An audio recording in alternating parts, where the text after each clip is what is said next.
All right, lads. I'll give you Blackbeard's honest opinion. You ask me, can this new captain promise you a life of prizes, plunder, and adventure? Aye. For amongst all the gentlemen of fortune sailing these West Indies, he ranks amongst the most clever. There was a time when I thought myself the deadliest scourge of these seas. But this man is a fearsome dog that feeds off trouble and turmoil. I seen him clear the deck of a Spanish galleon like it were nothing. Fighting like a devil, dressed as a man. And he's a canny one. Knows his way round every crag and crevice of these islands. So if it's fortune and adventure you seek, then Captain Edward Kenway's your man. Only, don't meddle in his private affairs. For there's more mystery to that man than even I dare ask.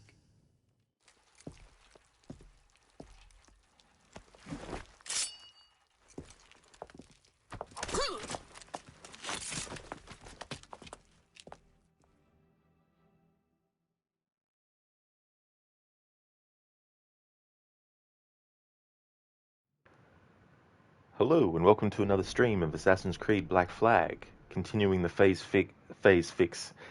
6 story focus playthrough. Hey there, Brutus. How's things? Hope you're having a good weekend.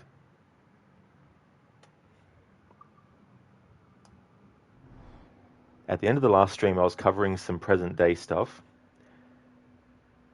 We got to the point in the story where we get taken out of the Animus automatically. The third time that happens, and there was something that I unlocked that I wanted to wait until this stream to read, because I unlocked it fairly late into the stream, and my voice would have been rough to read the whole thing, because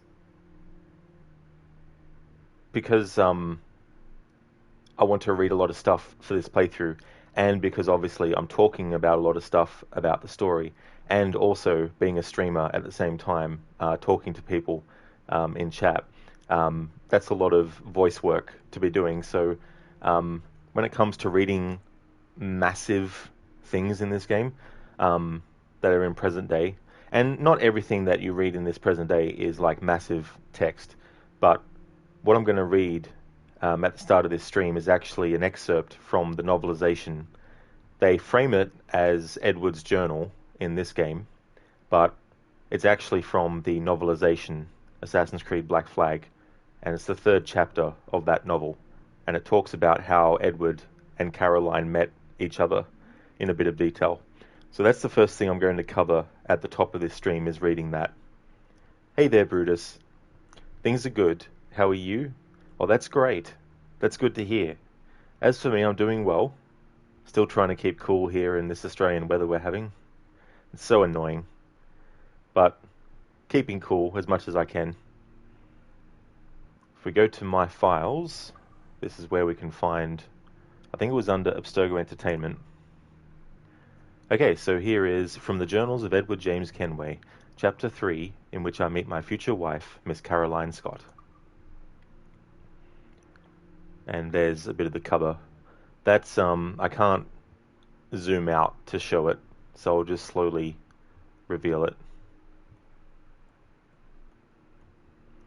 So Oliver Bowden, for years, because there was a few novels written under that name, for years I thought, oh yeah, this Oliver Bowden must be someone that they've contracted to do the novelizations for the Assassin's Creed series.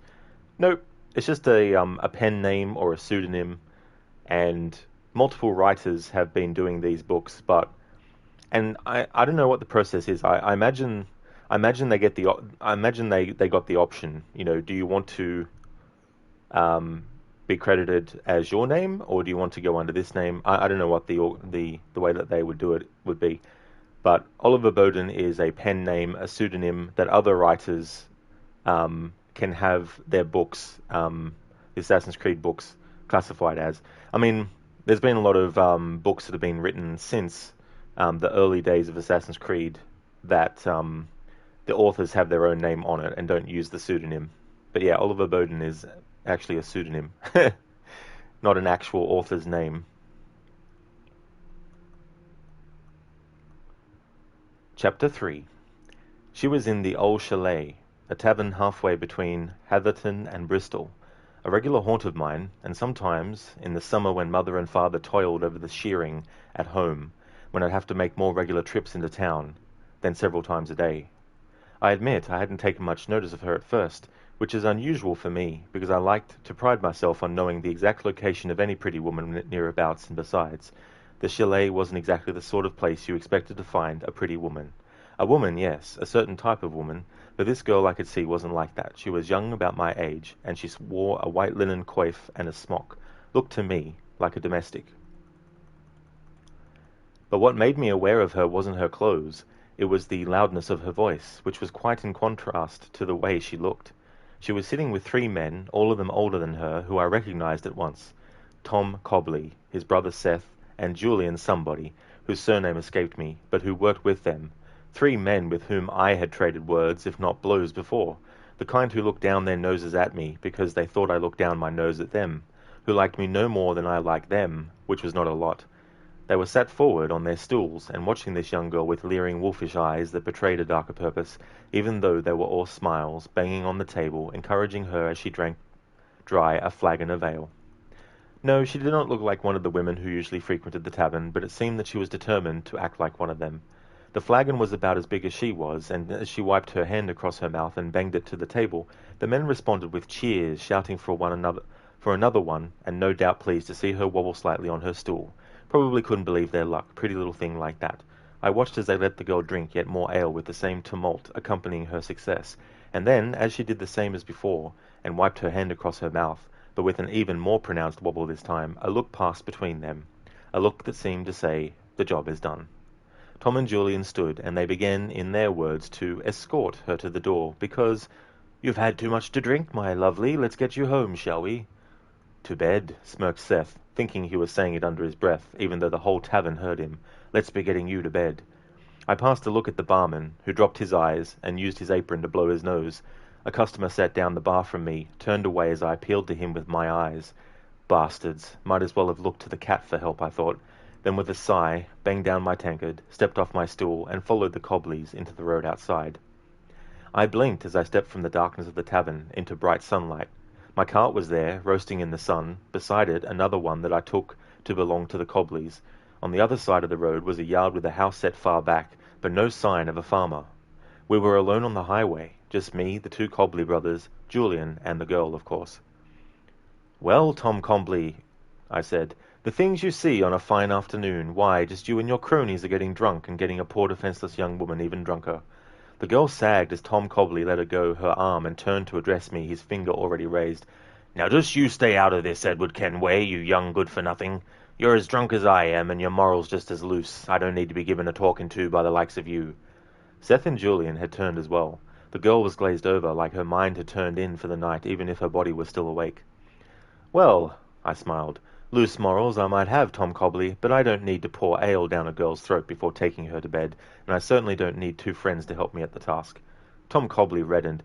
"Why, you cheeky little bastard, you. I'm going to put her on my cart is what I'm going to do, and take her home." "I have no doubt that you intend to put on your cart and take her home. It's what you plan to do between putting her on the cart and reaching home that concerns me." "That concerns you, does it? A broken nose and a couple of broken ribs will be concerning you, unless you mind your own bloody business." Squinting, I glanced at the highway, where trees bordering the dirt track shone gold and green in the sun, and in the distance was a lone figure on a horse, shimmering and indistinct. I took a step forward, and if there had been any warmth or humour in my manner, then it disappeared now, almost of its own accord. There was a steeliness in my voice when I next spoke. "Now, you just leave that girl alone, Tom Cobley, or I won't be responsible for my actions." The 3 men looked at one another. In a way, they'd done as I asked. They let go of the girl, and she seemed almost relieved to slide to her haunches, placing one hand on the ground and looking at us all with bleary eyes, evidently oblivious to all that was being discussed on her behalf. Meanwhile, I looked at the Cobleys and weighed up the odds. Had I ever fought three at once? Well, no, because if you were fighting three at once, then you weren't so much fighting, you were getting beaten up. But come on, Edward Kenway, I told myself. Yes, on the one hand it was three men, but one of them was Tom Cobley, who was no spring chicken, about my father's age. Another one was Seth Cobley, who was Tom Cobley's son. And if you can imagine the kind of person who would help his father get a young girl drunk, well, then you can imagine that sort of person Seth Cobley was, which was to say a maggoty, underhand type, more likely to run away from a fight with wet breeches than standing his ground. And what's more, they were drunk. On the other hand, I was drunk too, plus they had Julian, who, going on looks alone, which is all I had, could handle himself. But I had another idea. That lone rider I could see in the distance. If I could just hold off the Cobleys till he arrived, the odds were likely to shift back in my favour. After all, if he was a good character, the lone rider was bound to stop and help me out. "Well, Tom Cobley," I said, "you got the advantage over me. That's obvious for anyone to see, but, I just wouldn't be able to look my mother in the eye knowing I'd let you and your cronies abduct this pretty young thing." I glanced up the road to where that lone rider was getting closer. Come on then, I thought. Don't hang about. "So," I continued, "even if you end up leaving me in a bloody heap by the side of this here road, and carry that young lassie off anyway, I'm going to have to do all that I can to make it as difficult for you as possible, and perhaps see to it that you go on your way with a black eye, and maybe a pair of throbbing bollocks for your troubles." Tom Cobley spat, then gazed at me through wizened, slitty eyes. "Well, are you just going to stand there talking about it all day, Edward Kenway, or are you going to attend to your task? Because time waits for no man." He grinned an evil grin. "I've got people to see, things to do." "Aye, that's right, and the longer you leave it, the more chance that poor lassie has of sobering up, eh?" "I don't mind telling you, I'm getting tired of all this talk, Kenway." He turned to Julian. "How about we teach this little bastard a lesson? Oh, and one more thing before we start, Master Kenway. You ain't fit to shine your mother's shoes, you understand?" That hit me hard, I don't mind admitting, having someone like Tom Cobley, who had all the morals of a frothing dog and about half the intelligence, was able to reach into my soul and, if my guilt was an open wound, then stick his thumb in that open wound and cause me even more pain. Well, it certainly firmed up my resolve, if nothing else. Julian pushed his chest forward and with a snarl advanced. 2 steps away from me he raised his fists, dipped his right shoulder and swung, and I don't know who Julian was used to fighting outside taverns, but somebody with less experience than me. That's for sure, because I'd already taken note of the fact that he was right-handed, and he couldn't have made his intentions more obvious if he tried. The dirt rose in clouds around my feet as I dodged easily, and brought my own right up sharply. He shouted in pain as I caught him under the jaw, and if it had just been him, the battle would have been won. But Tom Cobley was already upon me. I just saw him out of the corner of my eye, and was too late to react, and I was dazed by a fist that slammed into my temple. I staggered slightly as I turned to meet the attack, and my fists were swinging much more wildly than I'd have liked. I was hoping to land a lucky blow, needing to put at least one of the men down to even up the numbers, but none of my punches made contact as Tom Cobley retreated. Plus Julian had recovered from my first punch with alarming speed, and now came at me again. He swung, and his right hand connected with my chin, spinning me about so that I almost lost my balance. My hat fell off, my hair was in my eyes, and I was in disarray. And guess who came in with his boots kicking? That worm, Seth Cobley, shouting encouragement to his father and Julian at the same time. And the little bastard was lucky. His boot caught me in the midriff, and, already off balance, I lost my footing, and fell. The worst thing you can do in a fight against 3 men is fall. Once you fall, it's over. Through their legs I saw the lone rider up the highway, now my only chance at salvation, possibly my only hope of getting out of this alive. But what I saw made my heart sink. Not a man on a horse, a tradesman, who would dismount and come rushing to my aid. No, the lone rider was a woman. She was riding astride the horse, not side-straddle, but even though it was lady. She wore a bonnet and a light-coloured summery dress, and the last thing I thought before the Cobley boots obscured my view and the kicks came raining in was that she was beautiful. But beauty wasn't going to save me now. "Hey," I heard. "You 3 men, stop what you're doing right now." They turned to look up at her and removed their hats, shuffling in line to hide the sight of me, who lay coughing on the ground. "What is going on here?" she demanded to know. From the sound of her voice I could tell she was young and while not highly born, definitely well-bred, too well-bred surely to be riding unaccompanied. "We were just teaching this young man here some manners," rasped Tom Cobley, out of breath. Exhausting business it was, kicking me half to death. Well, it doesn't take three of you to do that, does it? She replied. I could see her now, twice as beautiful as I'd first thought as she glowered at the Cobblies, who for their part looked thoroughly mollified. She dismounted. More to the point, what you doing with this young lady here? Pointing at the girl who still sat dazed and drunk on the ground. Oh, ma'am, this is a young friend of ours who has had too much to drink. The lady darkened. She is most certainly not your young friend. She is a maidservant, and if I don't get her back home before my mother discovers that she's absconded, then she will be an unemployed maidservant. She looked pointedly from one man to the next. I know you men, and I think I know exactly what has been going on here. Now, you will leave this young man alone and be on your way before I am of a mind to take this further. With much bowing and scraping, the Cobblies clambered aboard their cart and were soon gone. Meanwhile, the woman dismounted and knelt down to speak to me. My name is Caroline Scott. My family lives on Hawkins Lane in Bristol. Let me take you back there and tend to your wounds.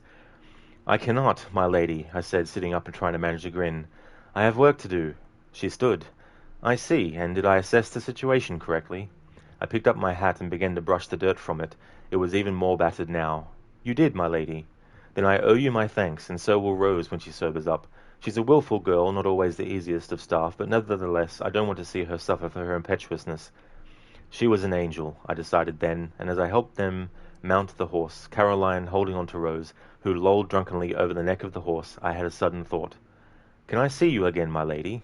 To thank you properly when I look a little more presentable, perhaps. She gave me a regretful look. I fear my father would not approve, she said, and with that shook the reins and left. That night I sat beneath the thatch of our cottage, staring out over the pastures as the sun went down.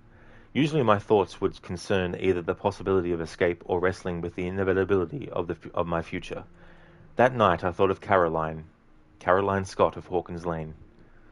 And there we go. That is an excerpt. They call it from the journals of Edward James Kenway internally in this game, in the universe, but in real life it's actually the novelization of Black Flag. So that's something that you unlock if you hack the secretary's computer. She's the secretary that is outside of Olivia Garneau's office on the top floor. Hey there, Zereth. Thank you for your patience in waiting me to finish reading that. Thank you for redeeming the Bane impression. Plot twist, the person is a dead person collector. Yeah, they're going around, bring out your dead. Bring out your dead. Ah, you, Black Flag, like a dairy farmer. Bane, why do you have to be like this? What are you doing? Hey there, Zeus. How's things? Been a long time since I watched you. I see you've got a new account, so who were you before? Thanks for leaving the lurk, Zereth. Appreciate it. So I've read that now. I unlocked it in yesterday's stream, but I wanted to wait until the start of this stream when my voice wasn't as rough as it would have been if I read it towards the end of last stream. Let's see. So this is part of the Abstergo Entertainment section. Just make sure I'm taking note that I've actually read that. Let's see. Confidential was one, and this goes above that from the journals of Edward James Kenway. You're modding at the moment, Zereth? Nice. Oh, that's cool.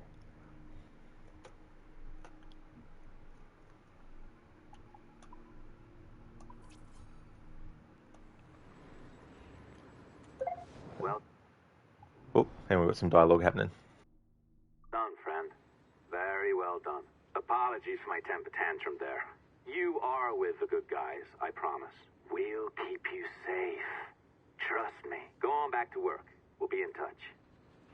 Oh, that dialogue happens. Okay, so because I exited the game without going back into the Animus, it means that it'll still play that dialogue. I'm doing good, Zeus. Thank you very much. Things are going well. Okay, so we've got some more computers that we can access because we've gotten level 2 security clearance. What I want to do first, though, is go back down. I think there's a level 2 door in the lobby.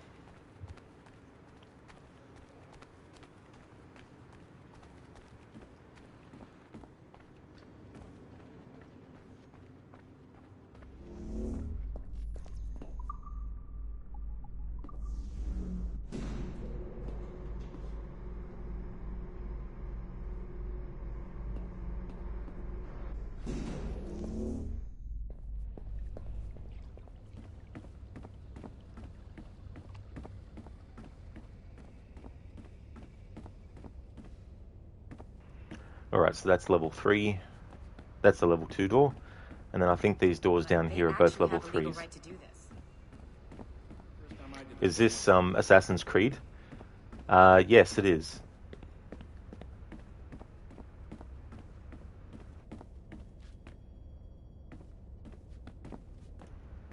Alright, so they're level 3 doors. We won't be able to access those until we finish the game's story. Yeah, I have a few friends working for Bloomdown. I think that sort of thing is more up my alley. Hardware, infrastructure. I'm just not happy here. Not really.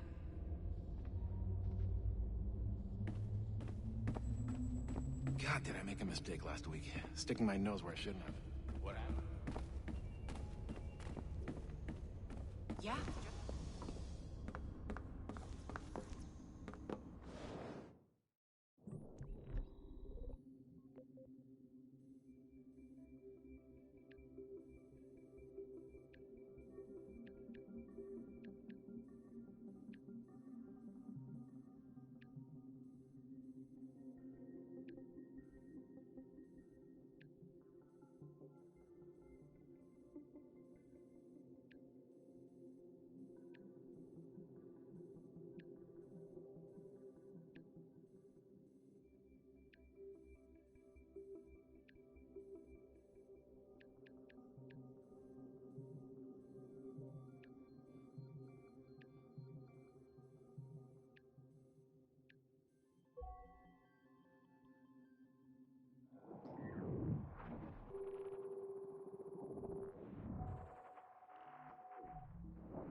Alright, so this is another security camera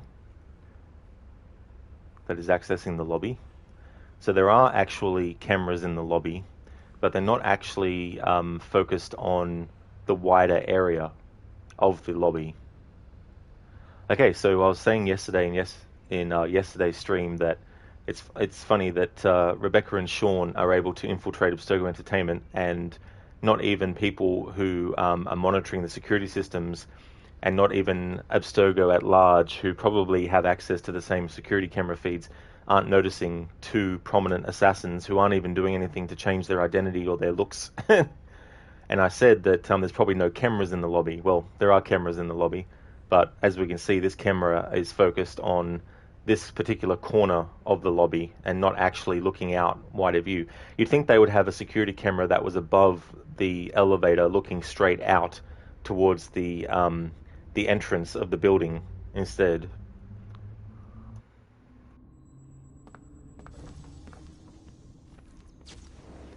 Not going to read all these until I get them all, but that's another sticky note collected. Abstergo actually has a legal right to arrest and detain people too. It's crazy. While I'm here at the lobby, I just want to catch and see if there's any NPC dialogue I haven't heard yet.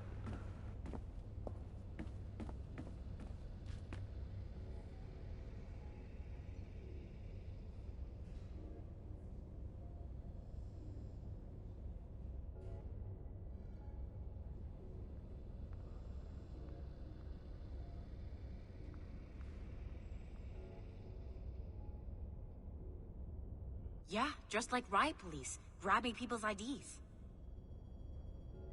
They checked mine 3 times between. Alright, so I've heard this dialogue before.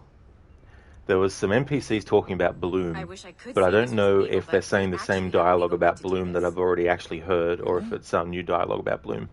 But Bloom is the company in Watch Dogs. Abstergo actually has a legal right to arrest That is the villain. people too. It's crazy.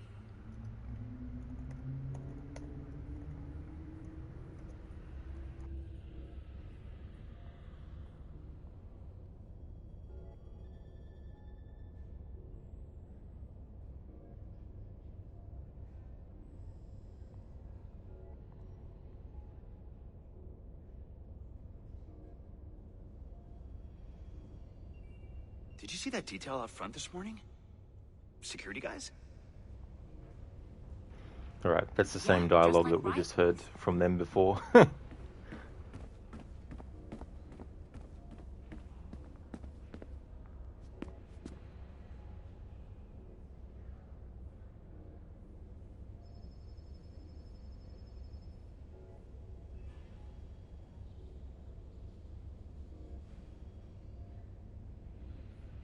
Did you see that detail out front this morning?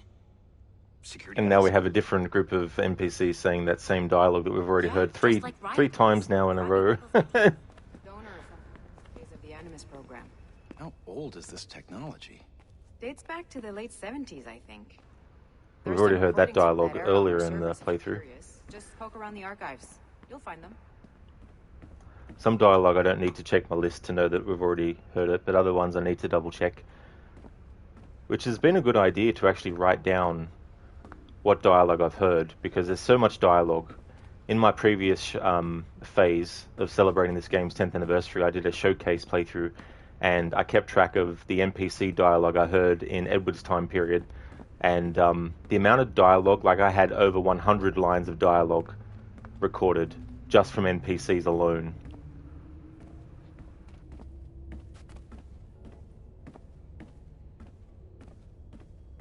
You didn't get hacked, did you? No, that was Sabrina. She's been on vacation for a while. That's unsettling. To think we're not even safe where we work. I know. 2 months ago, I left a couple of books on my desk, and they disappeared. Already for a heard few that days. dialogue from a different NPC. One I'm specifically listening out for is about Bloom. God, did I make a mistake last week? Sticking my nose where I shouldn't have. What happened? Sequence data on Joan of Arc. Minutes after loading it up, security Already heard was at this my one desk. too, about Joan of Arc. I saw them asking you questions. Yeah. They confiscated my Animus key, and now my position here is under review. Are you kidding? That's scary.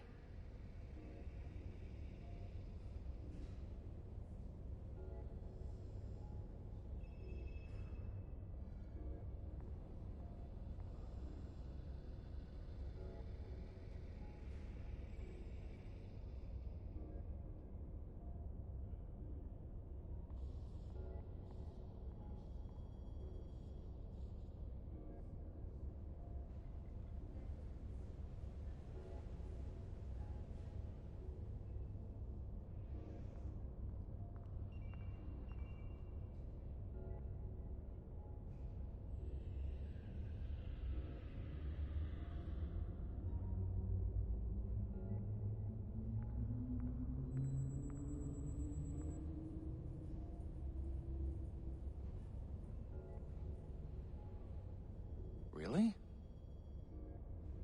Yeah. With the highest levels of security clearance from 17 different countries, Abstergo actually has a legal right to arrest and detain people too. It's crazy.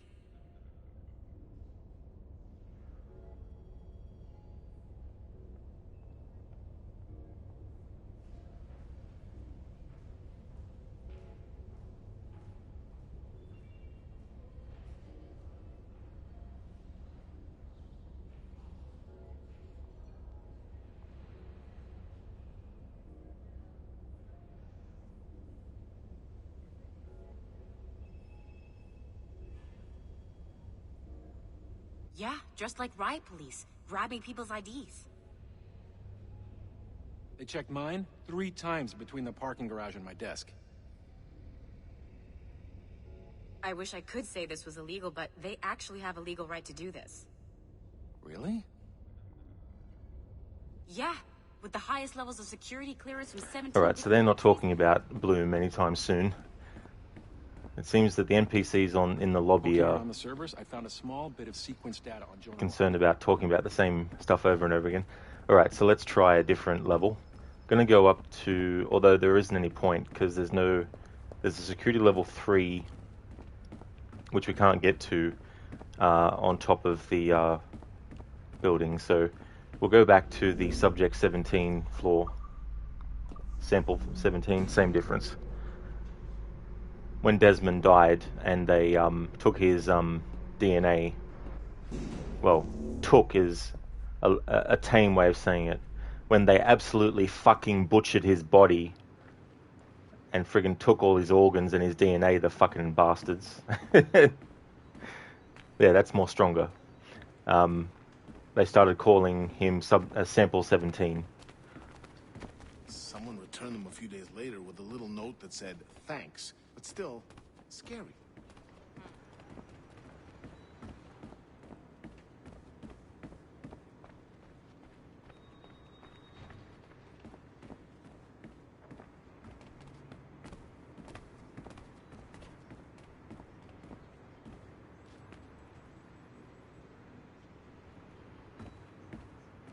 Like, it wasn't enough that he dies, but for Abstergo to come along and be like, oh, we've got a gold mine here, let's cut his body up and take all his internal organs out, and let's, Security guys. harvest all the DNA that we can, so we can access his DNA and access all his memories. Like, that'd be like in Red Dead Redemption 1 when John Marston dies, to see them taking his body and, when he's already dead, attaching a horse to each of his arms and legs and then making them run in different directions, like... Nothing.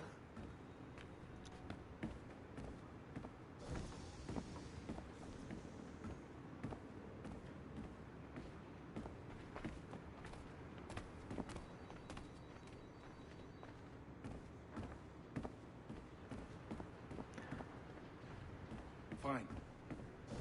Okay, so they're not going to talk about Bloom, it seems. I don't know where that document went. I filed it with HR, and that was the end of it. I can't be responsible for other people's incompetence. Exactly, you tell them.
There we go, got it.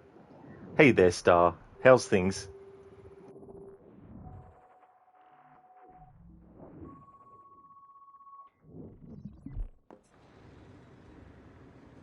They checked mine 3 times between the parking Alright, garage so this and my is desk. the cameras on the Sample 17 project floor. I wish I could say this was a...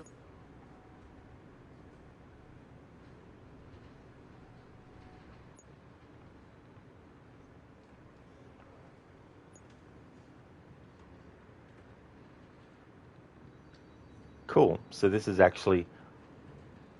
Oh, it's a shame that I wasn't able to access this camera earlier in the story, because I think this is the office... Oh, actually, no, it's Olivier. Yeah, it's Olivier's office that... Well, not his office, but there was a part where we could hear Melanie and Olivier talking about something. But if they ever do again, this would be the perfect camera to actually look at to hear the dialogue. Poking around the servers, I found a small bit of sequence data on Joan of Arc. Minutes after... Star, things are good. Your daughter keeps asking for pavlova or some random dessert. If that's what I'm thinking, then that stuff's delicious. The vacation rule in the handbook? That's... What about it? that's scary. I think the idea is that you're supposed to love...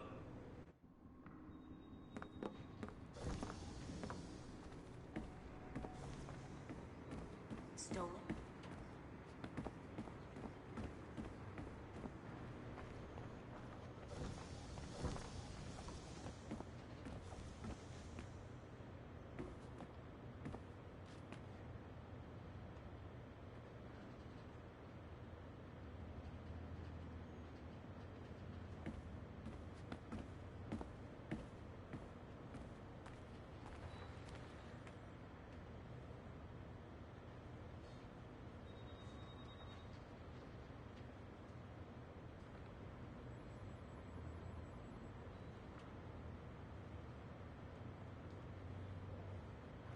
Star, you can begin to explain it. She saw it on Bluey, now wants to try it. Oh, okay.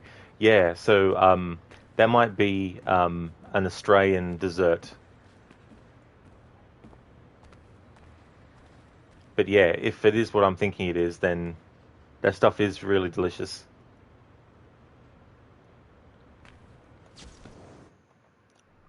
Another sticky note, but we'll read them once we get everything.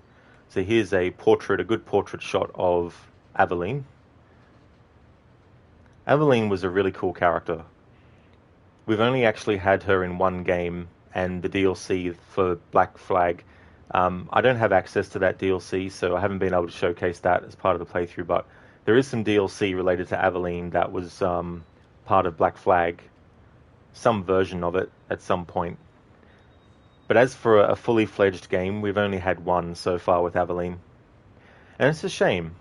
And I've said this before, and it's one of those things where some people seem to forget, and I mean, more so at Ubisoft than anything.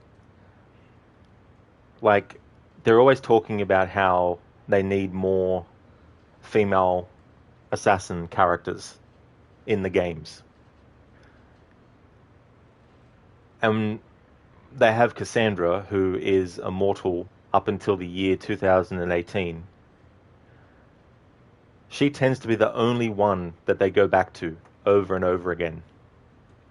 And I'm like, what about all these other great female assassins that don't get any exposure anymore because they're too busy just focusing on Cassandra alone? And Aveline is one of those characters that it'd be great to have another game with her, especially a game that doesn't have the whole conceit of someone in present day playing a video game. It'd be cool to actually have a purely Aveline video game where it's not an entertainment product or anything like that. But yeah, there's also female assassins that become assassins in the series, but we don't get a game of them, which would be cool to do. And the thing is, right, like, even so far as going back to Assassin's Creed Revelations. Is it Revelations? No, Brotherhood. Assassin's Creed Brotherhood. In Assassin's Creed Brotherhood, Claudia becomes an assassin. And there's another character right there.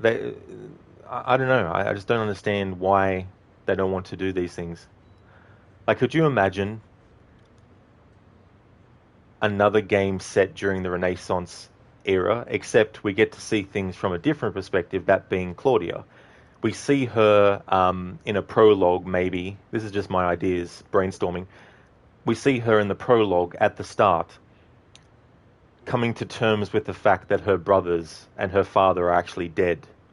Like, spend some time with Claudia before she became an assassin, in between the moments that we already experienced as Ezio, and sort of like refocus the aspects of her story so that people who haven't played Assassin's Creed 2 or Brotherhood or Revelations can get that world, that time period, except through a different character who is still part of the Auditore family, but is actually a different perspective of things.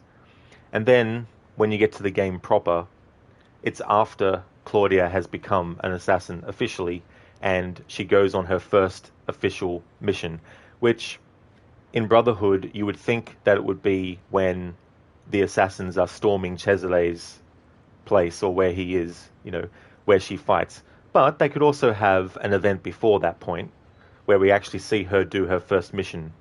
And then for the rest of the game, after the events of Brotherhood, we get to see what things were like for the assassins in Italy when Ezio was actually gone during the Revelations game, and actually have Claudia, when Ezio retires, have Claudia become the head of the Italian assassins. And then, for the last part of the game, you would then tell the story about her last days of her life and how she led the assassins in Italy and what she had done and all that kind of stuff. Do like a full sort of like story about Claudia as well. So they could do that too. That's just another idea. Another character, Mary Reed in Black Flag. You know, there's definitely room to do a full game about her, from her perspective, during the events that we experience as Edward, but also before we see her appear in Black Flag and all that kind of stuff. You know, I think that'd be really cool too. So, Ubisoft, there are more female protagonists in your series than just Cassandra. She's not the only one. Even going back as 2010, which is, 13 years ago, you had Claudia Auditore become an assassin.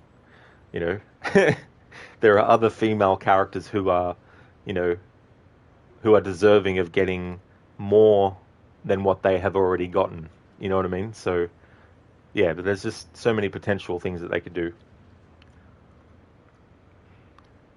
Stuff, so it's possibly that. Yeah. What I'm going to do is, I don't know if you'll know it by sight.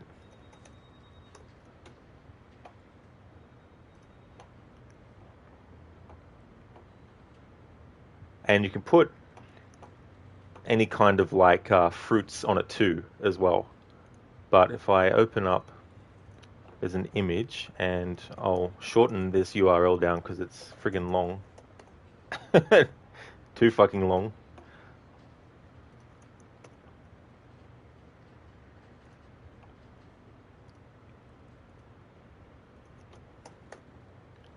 Let's make sure that's working. Alright, so I'll just post in chat what a pavlova dessert looks like. That's just one example of it.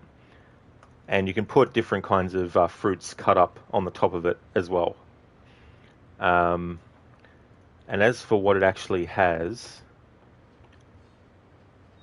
so it's got a, well, this particular one in that picture has a crisp meringue exterior and soft fluffy center topped with mounds of whipped cream as well.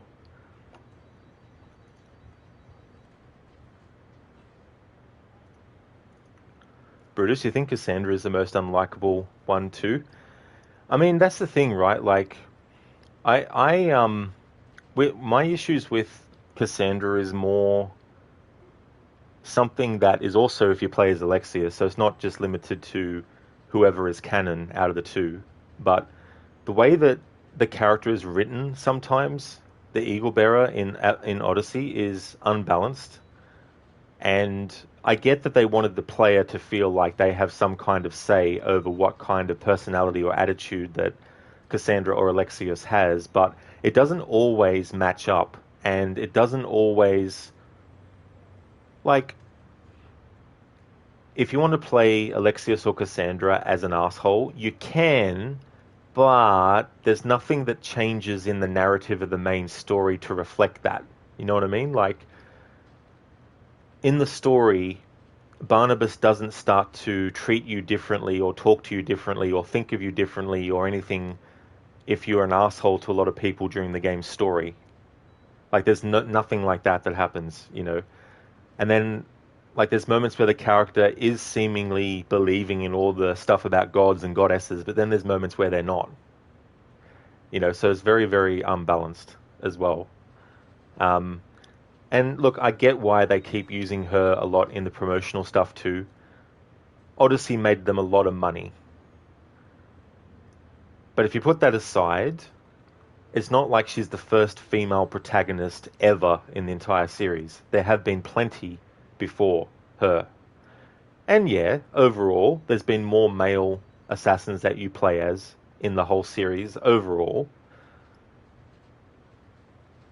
But even when they are wanting to do more female protagonists in the series, they never go back to the earlier games and actually do games of characters that either never had a game, like Claudia, or those who just, appeared in a game once or had their own game once, like Evelyn.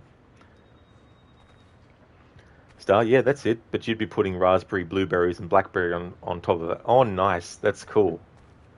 There's also a dessert that I really love called trifle, and it's got a mixture of things in it. You can put even, alcohol in it if you want, but it's got custard in it. It's got, like, cold jellies and stuff like that inside of it too, and whipped cream, and you can put, like, whatever sprinkle stuff on top, like, you can put, like, coconut on top, like shaved coconut on top, or you know, whatever kind of dessert topping you'd really like.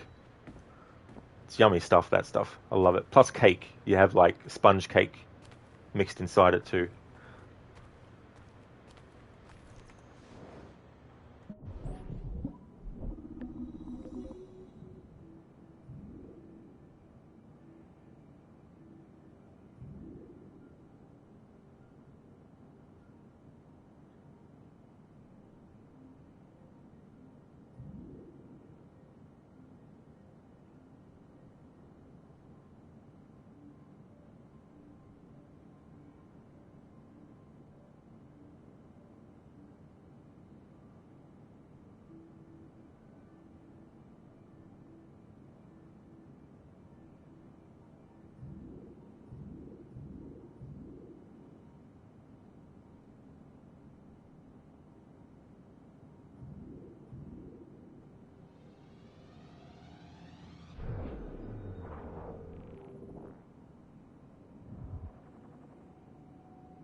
Alright, so here we have a surveillance video. Subject 17, Phase 1 report. This surveillance video, possibly captured by Erudito or another group, is labeled New York, USA, 2012-901-402. The accompanying chat transcript was labeled Kidnapped, Data Transcript, Level 3. Can someone ask Chase to make sure his men use more professional language going forward? So, Subject 17 is Abstergo's assignment number to Desmond. And 2012 was the year in which Assassin's Creed 1, 2, Brotherhood, Revelations, and 3 all took place in the present day story. Cell Tower Grid, 40 SP73ZN. I won't read all the numbers. Outgoing transmission, caller ID private, interference. Yes, sir. Pause. We have him. Reply scrambled. Yes, shoving him in the van as we speak, sir. Target will be delivered on schedule. Transmission ends. Surveillance video labeled Brooklyn, USA, 2012-09-01-437. The poster claimed Abstergo agents have captured an unknown Caucasian male. Victim is in his mid-20s, approximately 6 feet tall, 190 pounds. Destination? Unknown. So this is Desmond that Abstergo have actually found, and they're going to be delivering him to their Abstergo research facility in Italy, which is where we find Desmond in Assassin's Creed 1 and 2. At the start of 2, he's in the Italian facility that Abstergo has, and he escapes with Lucy, and then they go to an assassin hideout that they have at the end of and then at the end of Assassin's Creed 2, they have to leave that place because it's compromised.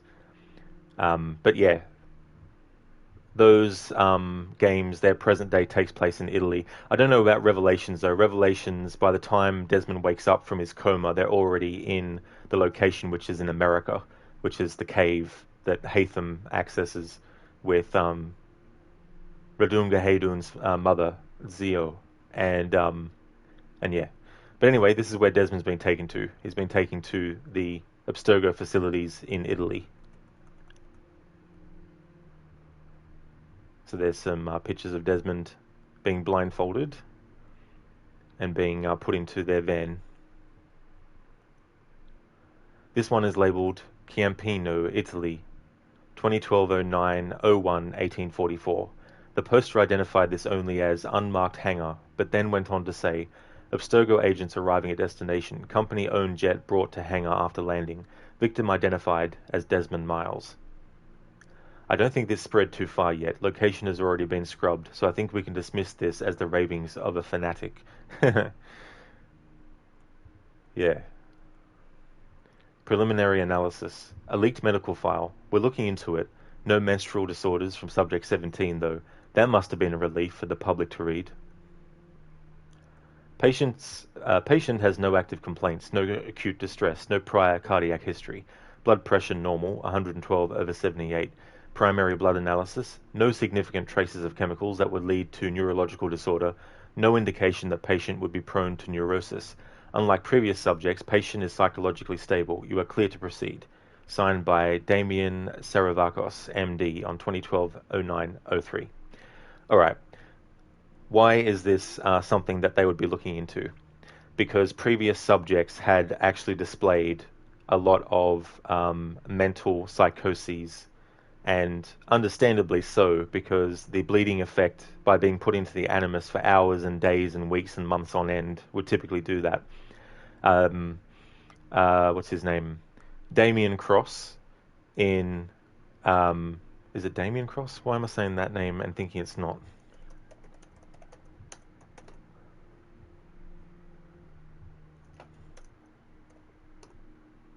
Daniel Cross, not Damien Cross. Daniel Cross. Daniel Cross was actually raised in an animus. So when he was, I don't know what age he was, but he was definitely not a teenager before they started putting him in the animus. But he was put into the animus at a very young age and basically weaned on it.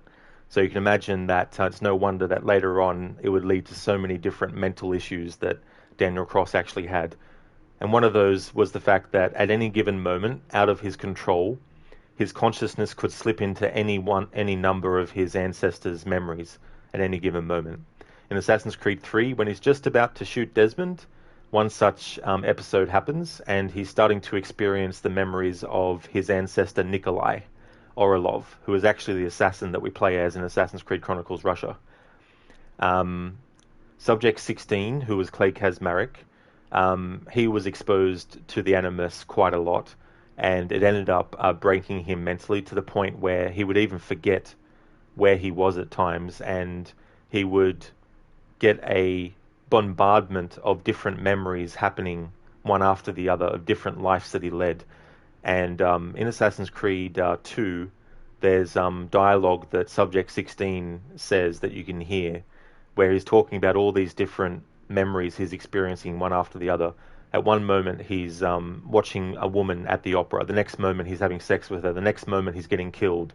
You know, all these different things happening at once. So he was definitely, mentally affected by the Animus. And so that's why when they captured Desmond, they did all these tests on him to make sure that there was nothing in his history or anything that could suggest that he would be a liability or that he would be any problem being put into the Animus. Missing person poster. Friends of Subject 17 distributed these all over New York. Have you seen this man? Desmond Miles, age 25, height 6 foot, weight 195 pounds, brown hair, brown eyes. Last seen September 1, 2012, near Washington Square Park, wearing white hoodie and dark jeans. If you have any information, please contact us at... Redacted. When Desmond was a teenager, he ran away from home and he ended up in New York eventually, and he became a bartender. And he was very, very careless about talking about his upbringing. And so it was only a matter of time before Abstergo would find out. In Assassin's Creed 1, Lucy talks to Desmond about this, and Desmond is answering questions that Lucy's asking about, have you done this or that? And then he's like, yeah, I've got a motorcycle license or something like that. And then she's like, uh-huh. Essentially, she doesn't actually say that, but basically she's saying that's how they got you. But they also got him because he was very brazen and talking about the assassins and all that kind of stuff to regular customers. But he was talking about it as if it was like a conspiracy theory. Because you've got to remember, even though Desmond was taught about Abstergo and that they were the enemy, he eventually just thought it was some kind of like conspiracy nut family that he was born into, and a community that were also conspiracy nuts that he was born into. And so he just brushed it off as like nonsense. So he was like, yeah, I grew up in this, commune, these crazy people, conspiracy theorists, all this kind of stuff. And it was very, very careless, and so that's how Abstergo were easily able to find him and track him down. Hence why he gets captured and brought to their Abstergo facilities.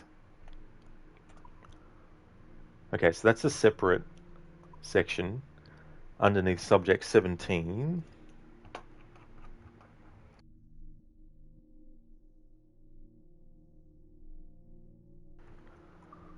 Okay, and this goes under Hang on, I better put down that I've already looked at the post-mortem earlier.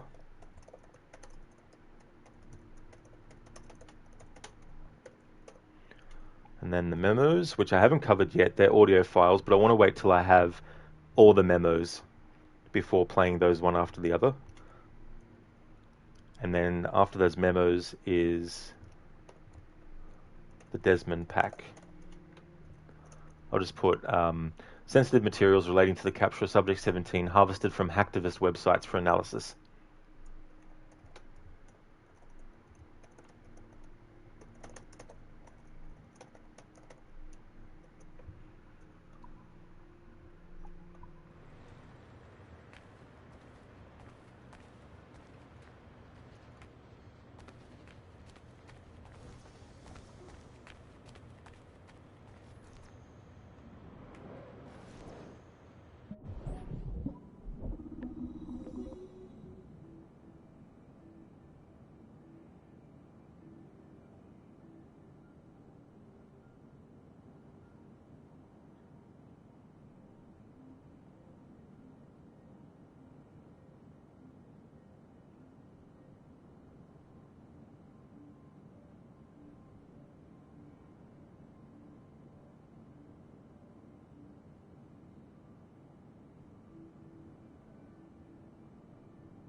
Okay, so let's have a look. This is document about hidden secrets, add concept. Hidden secrets, add concept. First pass storyboard concept for a new Abstergo Entertainment blood donor program. Approval pending. How many ancestors do you have? How many of their secrets are locked away in your genes? And how many of their stories are you willing to share with the rest of us? Welcome to the fascinating world of genetic memory retrieval. We here at Abstergo Entertainment are now poised at the precipice of this exciting new frontier. Technology and science that will change the way we view the past and live the future. In the coming year, we'll be opening studios all across the world dedicated to a single purpose: collecting and archiving the stories locked away in human DNA. And we need your help. We're looking for courageous men and women to donate their genetic materials to our historical research teams and help us make rehistory. Donate today. So join us, Abstergo Entertainment, where the past is our playground. You know the ironic thing? That's actually become Ubisoft's slogan. The past is your playground. Not 100% the same, but the same kind of vibe. Okay, so the interesting thing is that when you think about it, Abstergo as a company has been around since the 1930s. They are embedded in every single government around the world, every single company, every single facet of society. They have at least some presence within those organizations or those levels of those organizations. Obviously, they would also have control over the hospitals around the world. So, it's kind of like, why would Abstergo even be concerned about actually creating a program to ask for people to donate blood and stuff towards unlocking memories of their ancestors' DNA? When they have all this control, why would they even worry about that? Because they can just take samples of everyone's blood that has already been taken at various places. Now, obviously, some blood transfusions would mean that one person's blood has been put into another person's body, but Abstergo would have the ability, before that process is begun, to get that extraction. You know what I mean?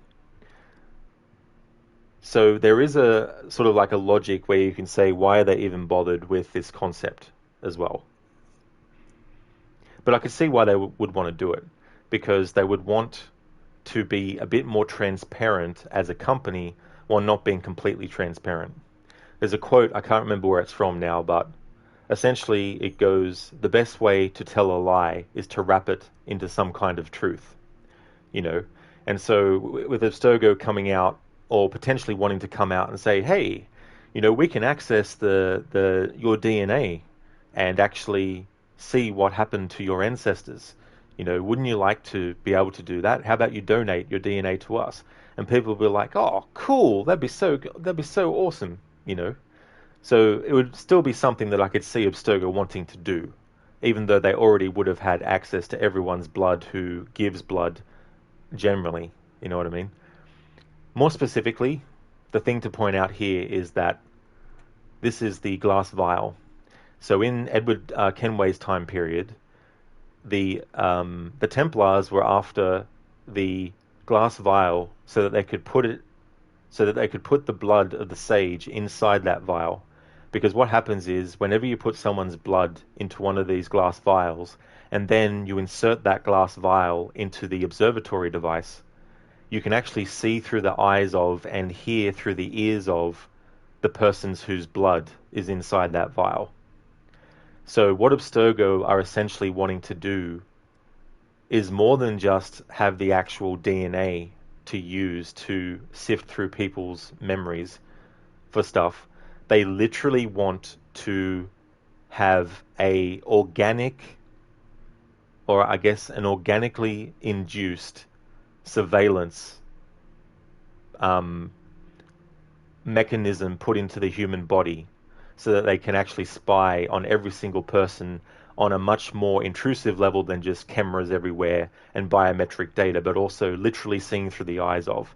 So they'd be able to use the person's eyes literally as a surveillance camera itself to pinpoint where they might be, and also using the audio that they can record of what the person's hearing and all that kind of stuff. So that is the real reason why Abstergo would want to actually advertise the ability for people to find out about their ancestors by giving blood, you know. So yeah, very, very tricky. They're very, very, very canny and cunning bastards. Yeah, Star. Yeah, so you can see why that'd be something that they would want. Because yeah, I mean, you know, technologically wise, there are already a lot of ways to actually surveillance people. But imagine being able to do it from within the person's body itself, and have their body and their eyes essentially act as a security camera in and of itself. With anything, there's always a good application and a bad application for it. Like obviously, if people went missing and their loved ones wanted to know where they were, if this technology was available, then they'd be able to more easily find out maybe where they are. But there would be a bad thing that they could do about that too, as well. Like anything. It's not really the technology that is evil. There's so many stories that have actually looked at this. It's not the technology that is evil or good. It's the people using it that have either good or bad intentions that make it whatever intention the person wants it to be. You know what I mean? Like a knife, for example. A knife is a good tool to cut things open. It's a good tool to cut ropes or, you know, whatever things you might need to do. Does that make it bad? No. But what makes it bad is when people use it to stab people with, to kill people with. That is when it becomes a bad thing. but it's not the actual thing itself that is good or bad. It's the intentions behind the person using it and what reason they're using it for as well. And technology is the same. And so this technology that Abstergo wants to use, there could be good benefits for it, of course. But Abstergo, on the surface, want people to think that it's the good things that they want to use it for, while really they want to use it for other things. So yeah, that's why this blood vial is part of this sort of like concept that they were coming up with to unveil to the public. So Hidden Secrets ad concept. And that goes under Abstergo Entertainment.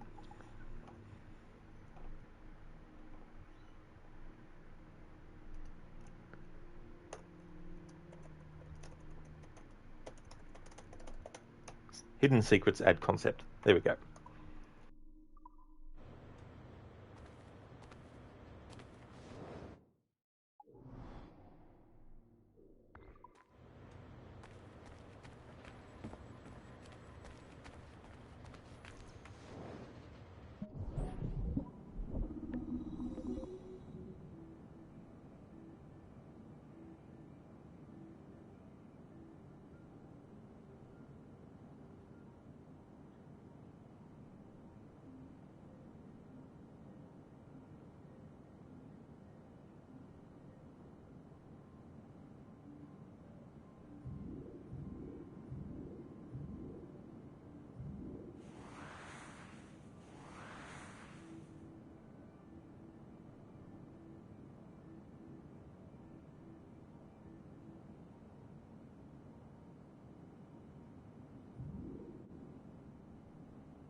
Alright, so I haven't covered these yet, but I will eventually.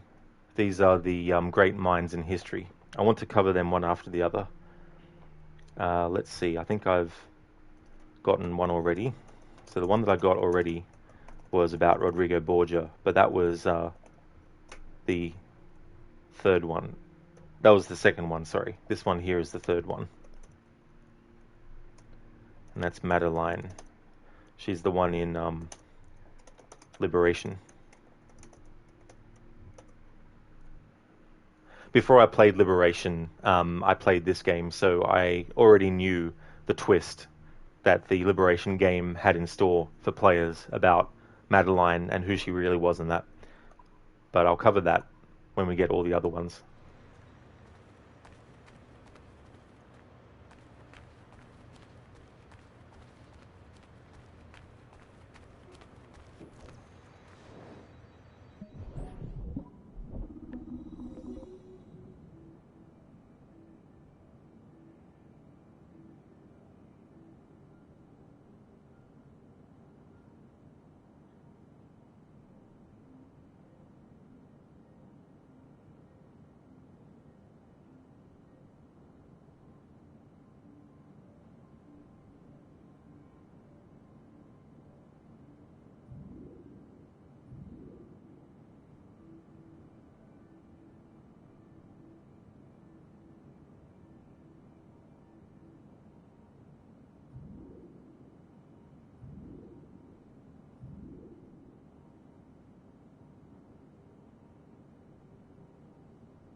Our researchers looked into the life of Altair Ibn Lahat. Alright, I want to actually play these one after the other. So, Roger Craig Smith, who played Ezio in the Assassin's Creed 2 Brotherhood and Revelations games, he not only does a voice of a character in Edward's time period, the Italian diplomat that later on in the story you have to kill and take the outfit of, but he also voices this Abstergo employee who narrates these videos where Abstergo were basically analyzing certain assassins from the memories of Desmond to actually see which characters would be good for future video games and other forms of media for them to make. And so Altair was one of them. And on purpose, they decided to make his character who's narrating these mispronounce the characters' names on purpose. But that's the market analyses. So that's below Great Minds. So market analyses and market analysis of Altair.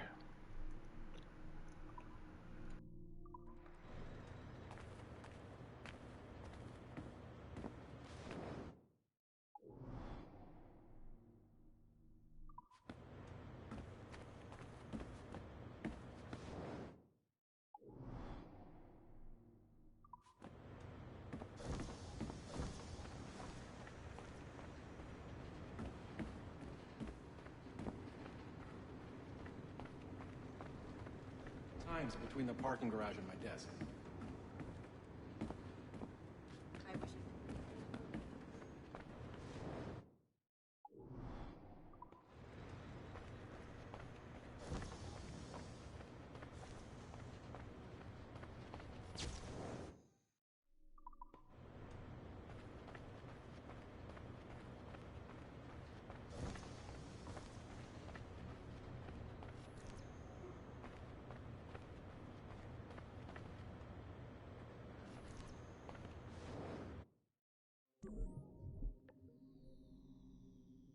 Here we go.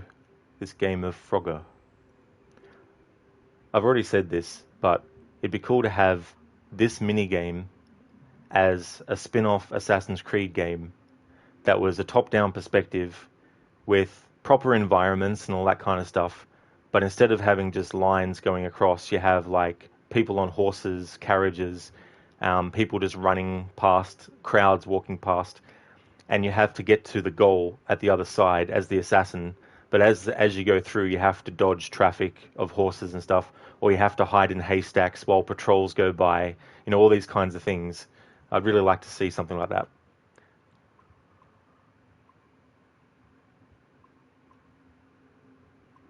Maybe one day what I should do is actually just start making these sort of concepts myself.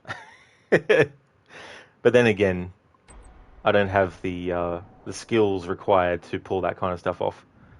So I'm more the person that just thinks of these things, not the person who actually brings them to fruition. Okay, so we have this about crypto history. So we already had the ones about artifacts. So this one is crypto history, and this is about locations. Notable locations deserving closer investigation. Alea Ghost Lights. It is the opinion of this researcher that inadequate attention has been paid to Southeast Asia, and in particular, the Himalayas. Our research into first civilization peoples and the subtle fingerprints they have left throughout the world would benefit greatly from further investigation into this region. For example, we may find a prime example in the form of the Alea Ghost Lights. Often reported by fishermen, the lights appear over marshes and possess the power to distract, waylay, and even compel victims to drowning, but have also proven useful as navigational aids. Gas seems like too facile an explanation. Has genetic memory research yielded evidence of anything similar yet? Ghosts or gas or something else? In the Himalayas, these are said to be the souls of deceased fishermen. We really don't take fishermen seriously enough, do we? How many times has a simple fisherman village yielded significant information, if not treasure? So that's interesting, because the first thing I thought of was from Greek mythology, sirens. they were beings that had the body of a woman, usually naked, and also the bottom half was of a mermaid type thing. And they had this voice that was beautiful, and it would lure sailors to them, but once they actually got close enough, they drowned. That's what that just reminded me then. Bermuda Triangle.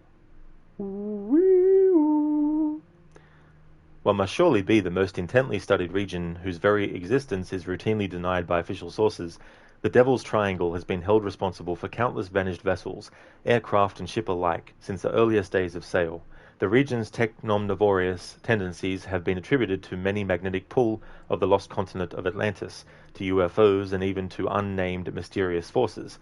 While the area still holds much interest and we firmly believe in the power of science over superstition, we have been unlucky in researching this area and can claim only to have contributed 2 small aircraft, a ship, and several $100,000 of research equipment to the hungry maw of its continued mystery. For the time being, it may be safer to pursue greater knowledge of the region through genetic memory research via the Animus program. It's interesting, in Tomb Raider 2013, which came out the same year as Black Flag, the Devil's Triangle is not exactly the same place, but it's similar. It's called the Dragon's Triangle. And Himiko, who is actually a queen that lived on Yamatai Island centuries and centuries before, the ritual to transfer her soul into another woman's body was interrupted, and so she lives a half-life. And she still has power over the island, so she's able to create storms and other dangerous weather patterns around the island. And because of that, she's been able to make ships and planes and aircraft of all descriptions and everything like that actually crash land on her island. But whenever someone tries to leave, she's able to make the weather stop them with storms and hurricanes and cyclones and other sort of phenomena as well. So that's something that made me think of that game. Chichen Itza.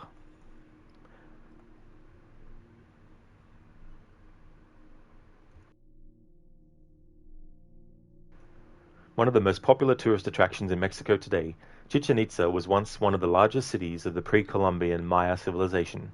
Boasting a mix of architectural styles from across the empire, it is also known to include contributions from members of the first civilization believed to have fought on the front lines against the human rebellion.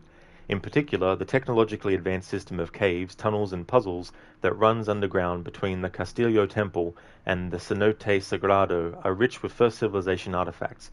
Excavated in the 18th century in a controversial dig ordered by Madeleine de Lisle, these range from prophecy discs to rings and shards. Voluminous in quality, they are minor but culturally significant artifacts which, as a collection, provide us with the best picture we have of life on Earth in the months preceding the Toba catastrophe. The site is currently under federal protection, but we are close to reaching an agreement with the Mexican government. In Assassin's Creed Liberation, Chichen Itza is actually a place that Aveline visits. And her mother actually works and lives at that same location as well. And in that game, you go into the underground caves and you find one half of a prophecy disc. The other half you find as well. And the Templars want to use this prophecy disc to uncover its secrets.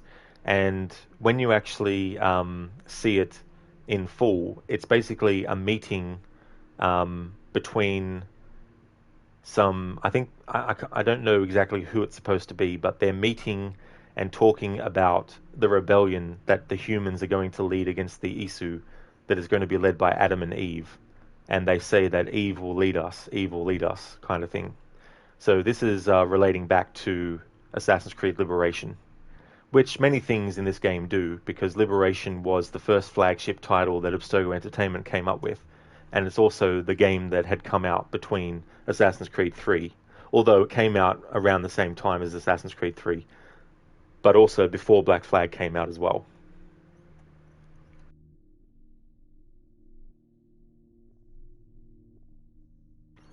Easter Island. Located at the southeastern point of the Polynesian Triangle, Big Rapa is home to some 887 Maui statues created by the Rapa Nui people. one of the most isolated inhabited islands, the territory of Chile, protected as a UNESCO World Heritage Site, it has proven difficult to study closely in this century. Some records are available from the 18th century when the Rapa Nui suffered from disease communicated by European sailors. 19th and 20th century records indicate slave raids, famine, war, and deforestation. Despite this rich and perhaps tragic history, it is the Maui statues that are most heavily protected. Carved from the stone of an extinct volcano, it is not known how they were transported for installation. This mystery fascinates tourists, but if we could gain access to conduct a private archaeological excavation of the island, it is the petroglyphs and network of caves established by even earlier civilizations that we believe would yield the most productive results. This is something else that makes me think of a Tomb Raider game. In Tomb Raider 3, The Adventures of Lara Croft, you actually see some similar heads being discovered in Antarctica. Lake Vostok.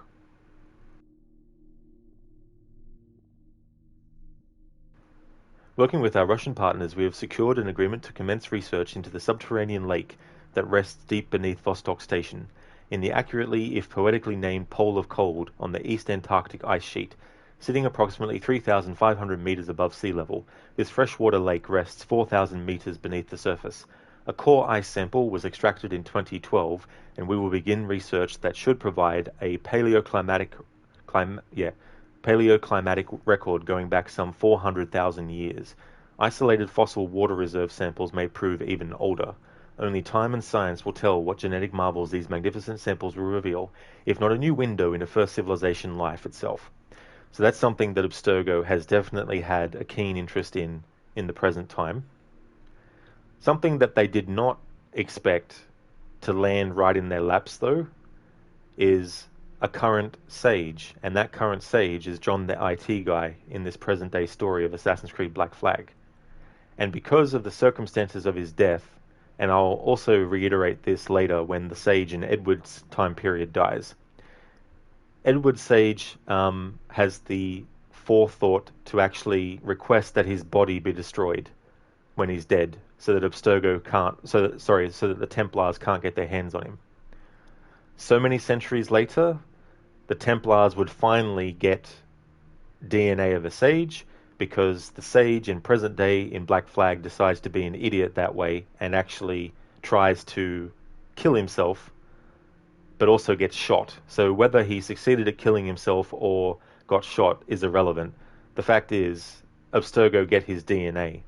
And based on that DNA, they're able to actually build from scratch their own pieces of Eden, and also get very clear recordings of memories of characters from the first civilization time period and all that kind of stuff as well.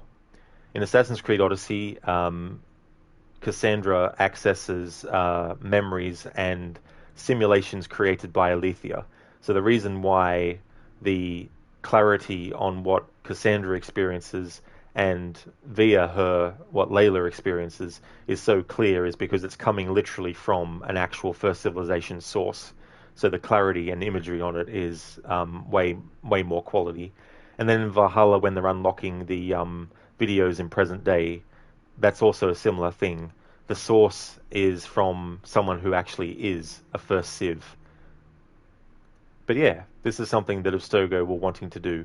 They were wanting to try and find any genetic memories that they could that were related to multiple things, of course, but also very, very much so things from the Isu time period to use to their advantage.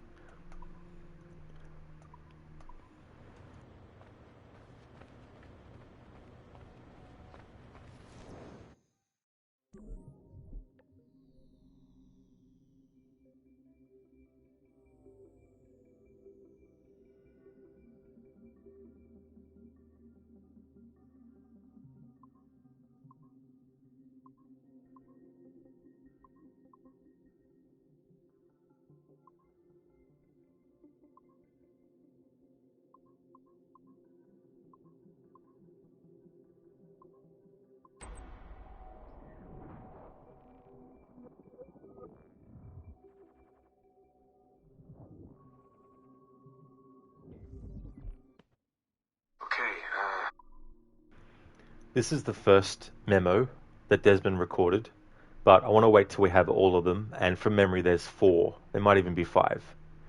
But I want to wait until I've got all of them so I can listen to them or play them back to back as well. But that's Subject 17, Memo 1.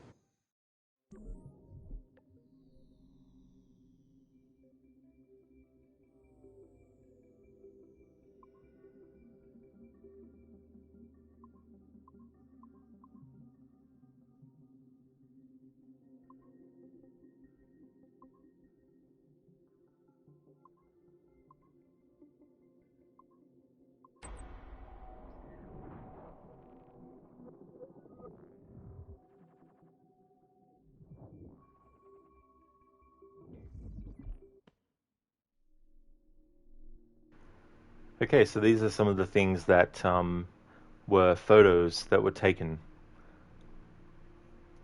from Desmond. Recovered media. Photos received from the mobile phone of Subject 17.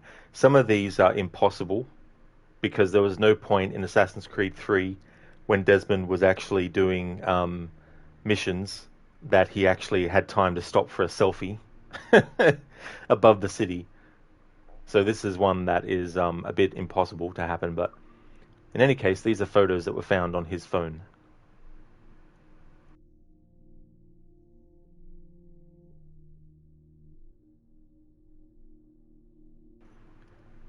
There was definitely plenty of time for photos to be taken of them driving around because there were some very long trips that they had to take in that van. And this is, of course, of Sean when he's driving.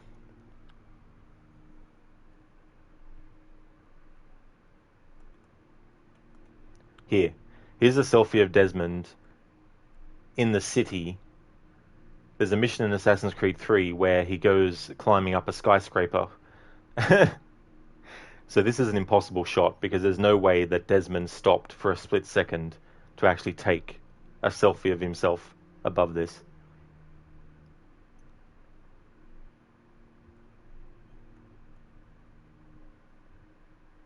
Cana Nossa Bar and Grill, Sao Paulo, Brazil. He does visit Brazil, but again, I don't know if he had time to just relax and chill at a bar.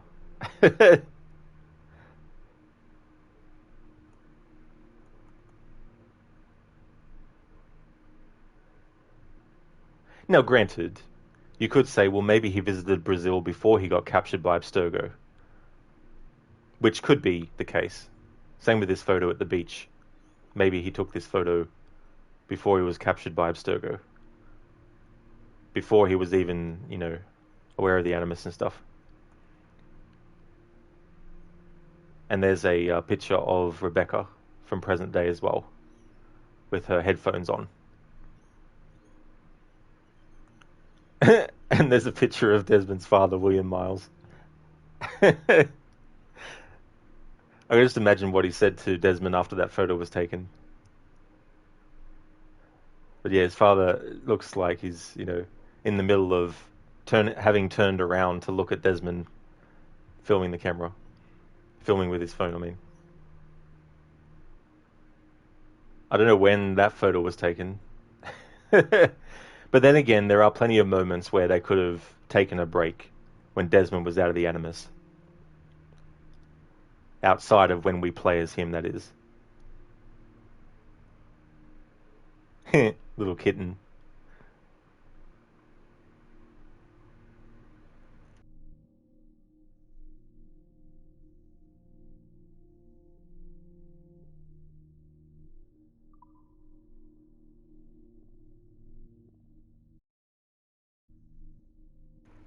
Alright, so that was recovered from his phone. So that's part of Subject 17. And that goes below post-mortem. That was Subject 17, recovered media.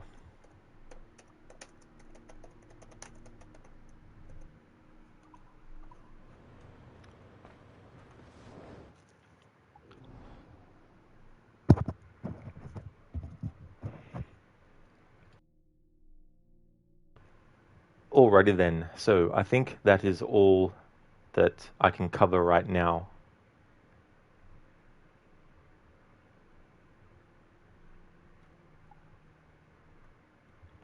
In the lobby, there's some security level 3 access areas that we can't get to yet. Same with this floor, Sample 17, and the CCO's office. I think we've already gotten all the things that we can there.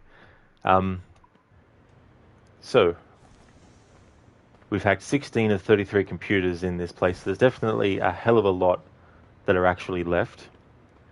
And the good thing is you can tell which ones you've already hacked. I mean, they don't appear on the minimap after you've hacked them, so that's one indication. But visually in the game world, to actually know whether you've hacked the computer or not, the screen will actually go red like this one is.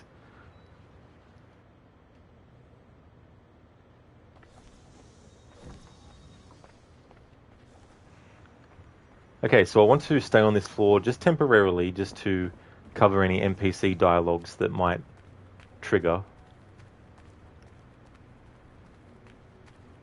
I might not have heard yet.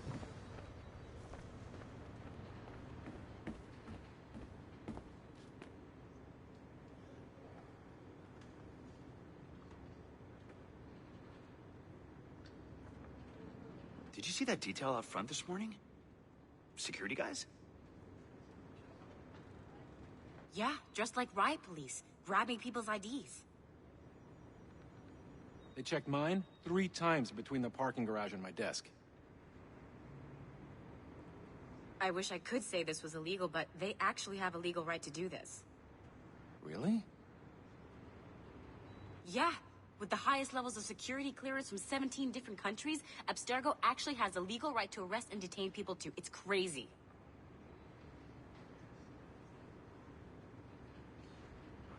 Alright, we've already heard that dialogue before. There was some Bloom dialogue I was hoping to hear, but I may have heard it already, because Bloom has been mentioned before. But I thought maybe there was a new mentioning of them.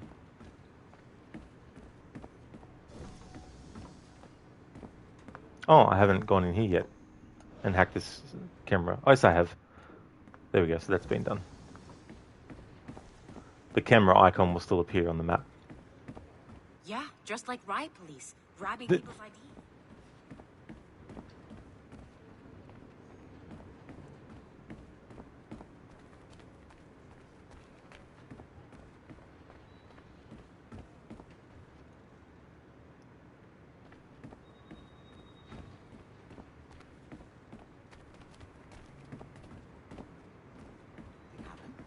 You didn't hear about the hacker?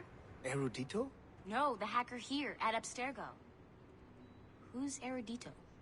It's just that group. You know, they like to... Alright, we've already heard about that. Okay, so I think it's safe to say that that dialogue about Bloom is either dialogue I've already heard about Bloom, or it's dialogue that is new about Bloom, but we can't get it to trigger again.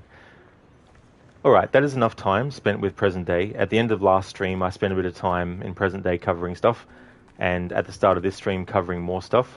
We're going to go back to Edward's time period now, and we're up to the part of the story where we get landlocked to Nassau for the sequence, and can't fast travel anywhere, even on the same island as well.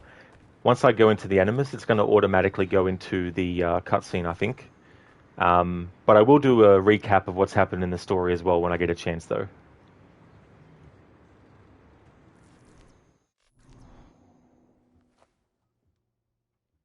I've an awful feeling about this.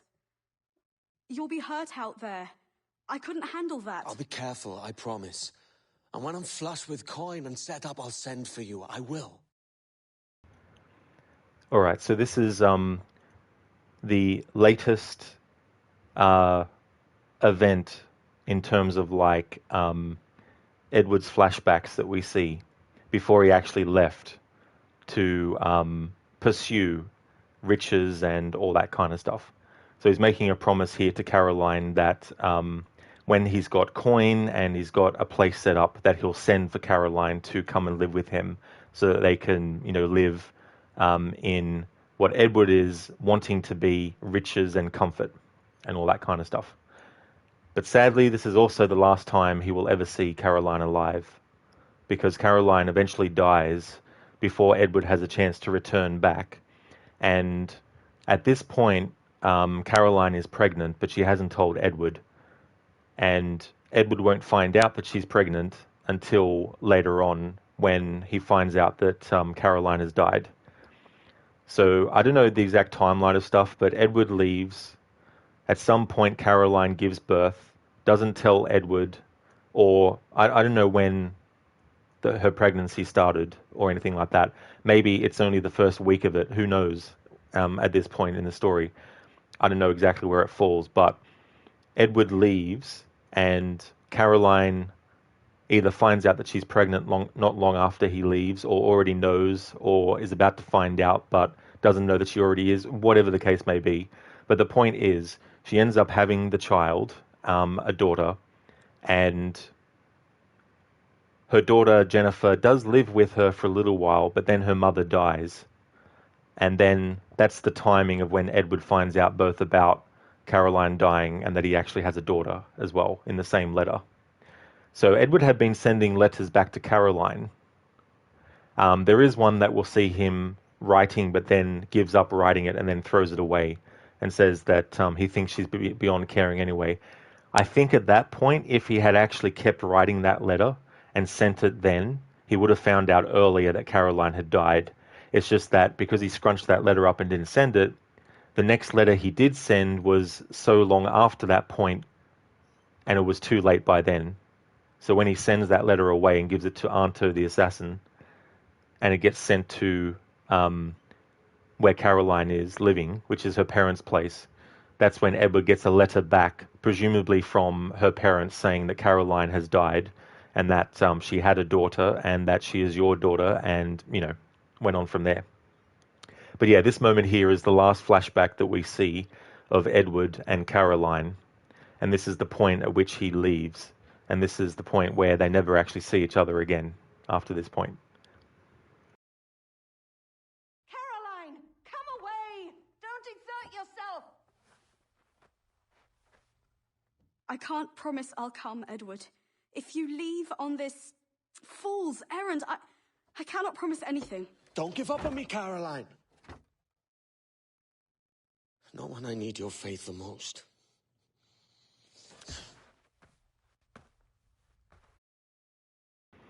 These sequences, I just absolutely love them.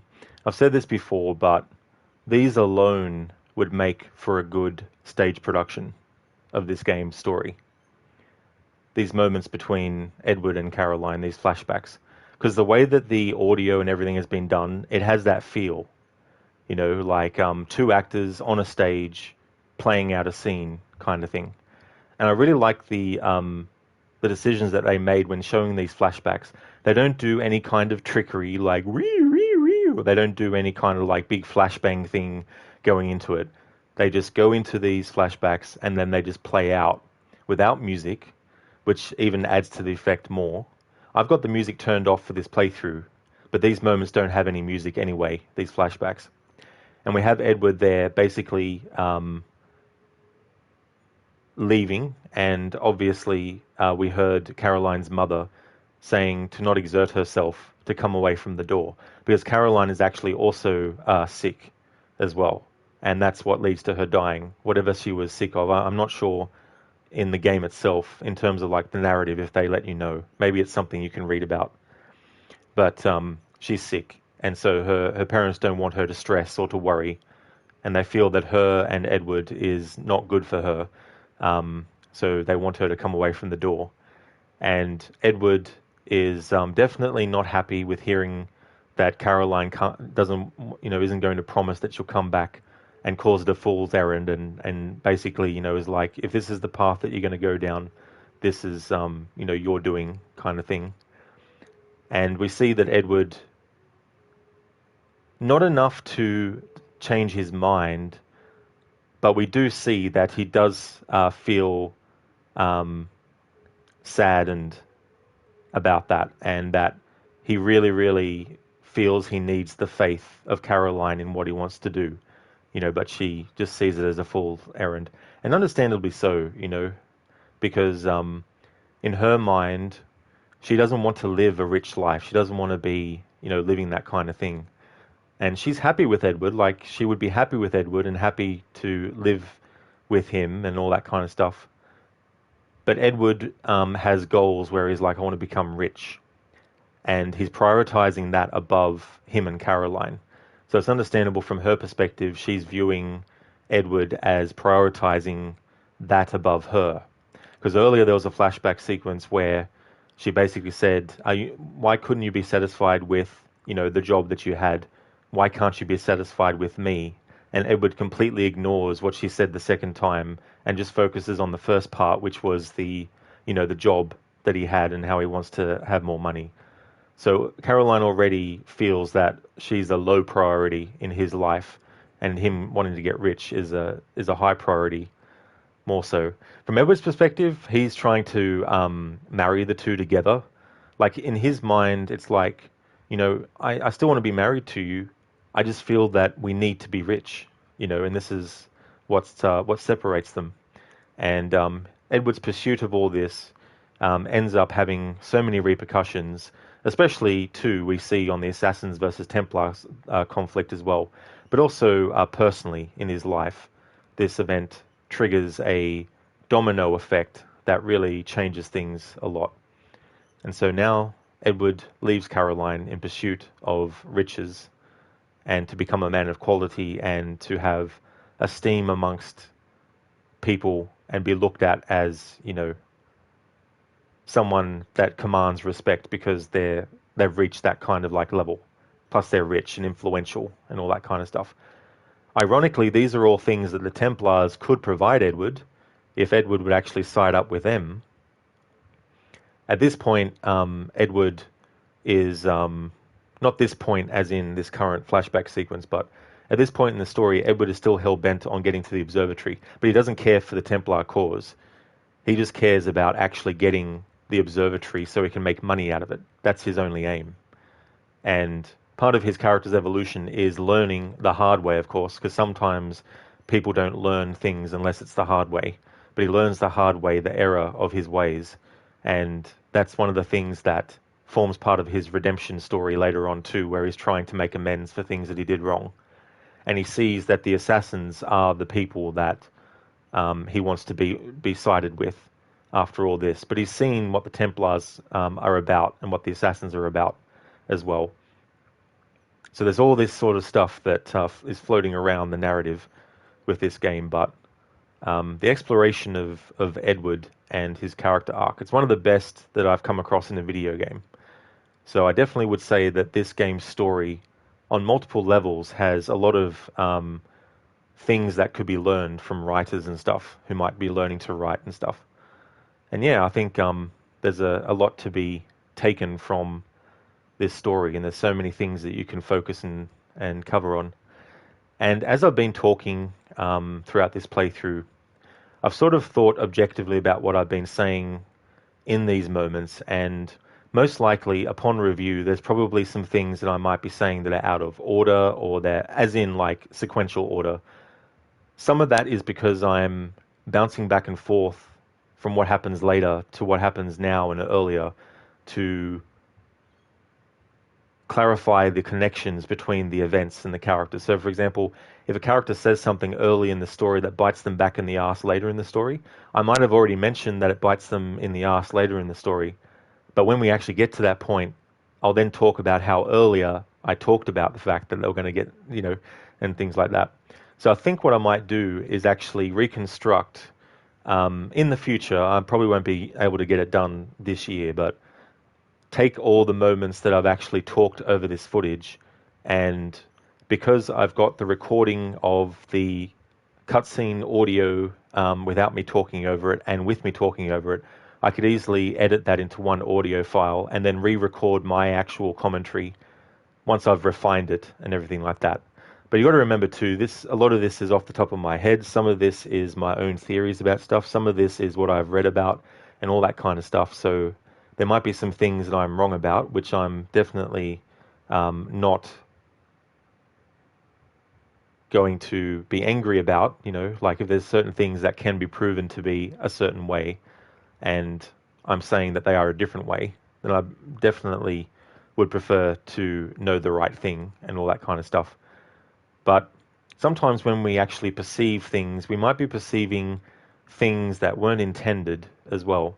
Like if I did a painting and I put it up on the wall and I said to two different people, have a look at this painting, what do you think I was saying with this painting? One person might be like, I think you're trying to make a commentary on the color purple. And someone else might be like, I think you're trying to make a commentary on the elephant as an animal. I may have done a painting of a purple elephant, but maybe my intention was to show how easily someone can think of a purple elephant when they know full and well that an elephant isn't purple. But in their mind's eye, they might be imagining a purple elephant. That might have been my intention with the painting, but those people who are observing the painting will not know that unless I tell them, or they find out from other sources that I had said that that was the intention. So there's things that we can perceive and assume was the intention by the author or the people behind it, but that might not necessarily match up as well. So there might be some things that I've analyzed in this game and the story that I'm analyzing that doesn't actually match the intended meaning. So I'm definitely open to knowing what the intended meaning is and then adjusting accordingly. Because it's good to know new information, because then you can incorporate it into the information you already knew, and also correct yourself on information that you thought you knew but wasn't 100% the way that it was supposed to actually be, and all that kind of stuff. But there's a lot of these things that over the years of playing this game have become things that I really, really enjoy about the game and being able to explore it in this way. And I'm one of those people that I don't have to have everything have hidden meanings or extra meanings. Things that don't have deeper meaning than the surface level, that doesn't automatically make them bad things or anything like that. I like both. You know, like for example, I can sit down and watch a movie like Die Hard 1 and not be expecting from it a movie that's going to make me question the existence of UFOs or make me question what the meaning of being a human is, but it doesn't have to. But on the same level, I might like to watch a movie that's about that. You know, I like to enjoy both. So I think there's a lot of things that in so much stuff, you can either look at the surface level, and that might be all there is, and that's okay if there is. But there might also be other things below the surface that can be analyzed, and I also like those kinds of things too, as well. But yeah, getting back to the game itself and this specific memory, this is a flashback that Edward is having of the last time he sees his wife Caroline.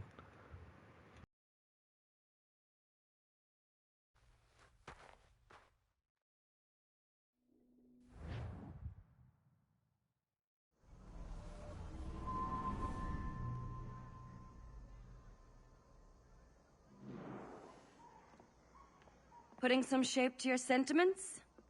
Just a short letter home.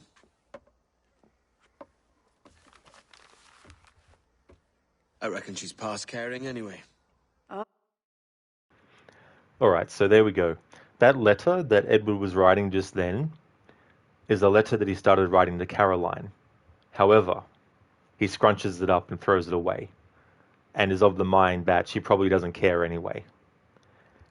It is my theory that at this moment, if he had instead written that letter and then sent it away, he would have gotten the response back that Caroline had died and that he actually has a daughter. But because he doesn't finish this letter and send it away, it means that all these other things that are about to happen end up happening before he finds out that Caroline is actually dead.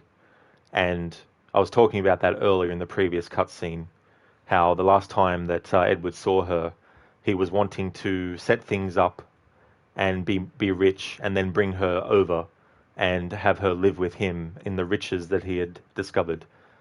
But it's been years since that moment, and he hasn't reached that point. And he has been writing letters, but this is the first time we see a letter that he was writing being cancelled. He's scrunching it up and throwing it away. But yeah, I really feel that Edward, if he had written this letter, he would have found out earlier that Caroline was actually dead, and maybe he would have ended his pursuit of riches and actually gone back home to raise his daughter, which does eventually happen. of course, but the timing of it is at a point where it would have been probably better for that to be found out now in this current event that we're seeing instead of later, which is what happens. Oh, you're a hard heart that should be softer. Or soft in parts that should be hard. And how is it you're so keen for his hard parts, Mr. Rackham? You'd like to know my secrets, would you? Oh, aye.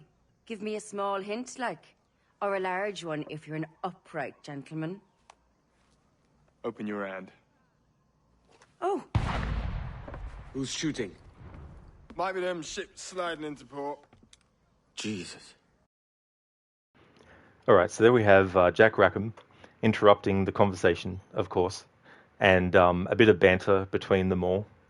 And then we see that Jack Rackham is giving Anne Bonny a new pistol as well. Obviously, there's a lot of sexual innuendo in the dialogue going on there between Jack Rackham and Anne Bonny, which is something that throughout the game, with certain interactions, you have that sort of like innuendos happening as well. And then it's at this moment that that's interrupted by some some shots that they can hear being fired.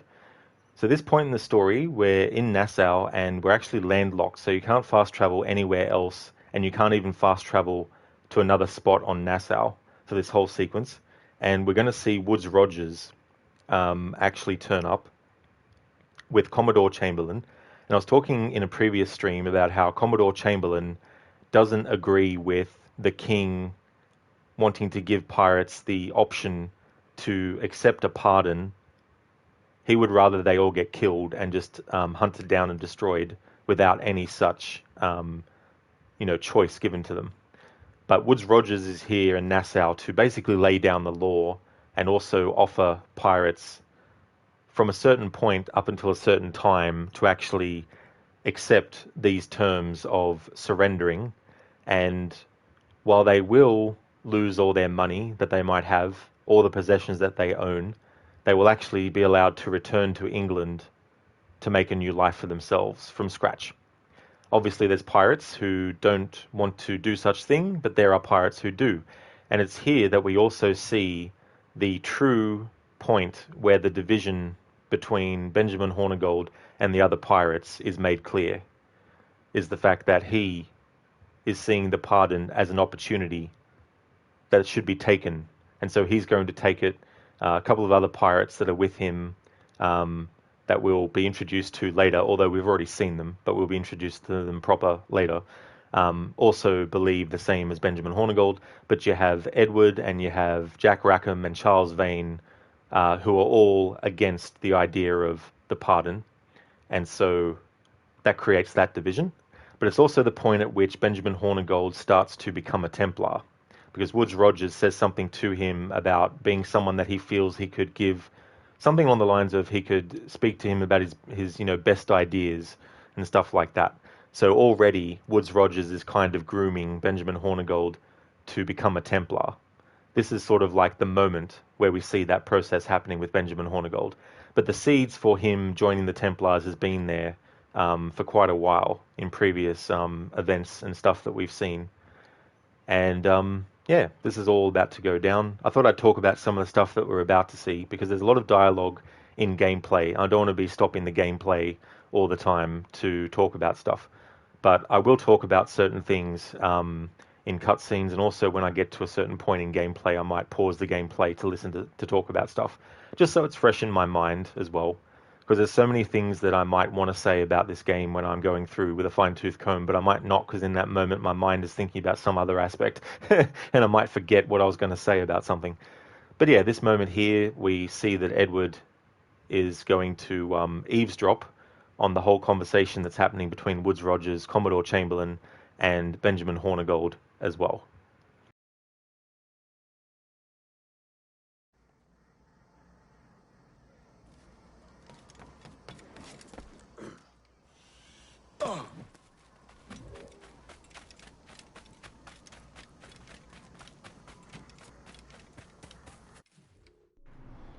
Alrighty then, so I'm going to grab a new drink. I'll be right back, and then I just want to recap what's happened in the story in terms of like the wider narrative.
Alrighty then, I'm back.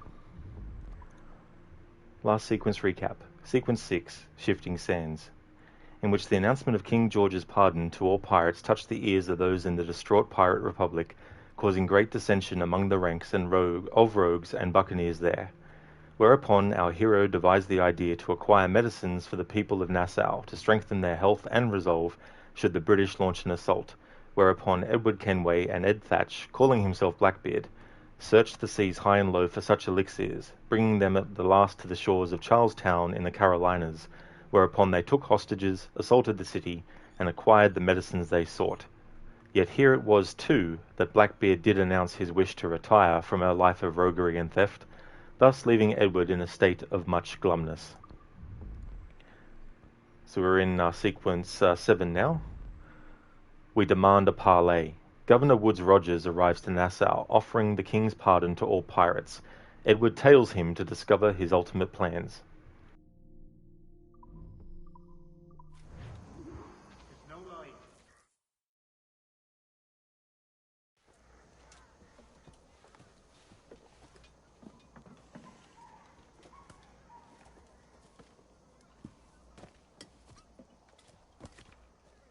Well, I'll be hanged. King George has grown tired of our shenanigans. Who's the grim fella? That's Captain Woodes Rogers. Not a man I want seeing my face. We desire a parley with the men who call themselves governors of this island. Charles Vane, Ben Hornigold, and Ed Thatch. Come forth, if you please. Hear about the king's pardon, I reckon. What the hell is Hornigold doing? Lily-livered punk! What are you men up to?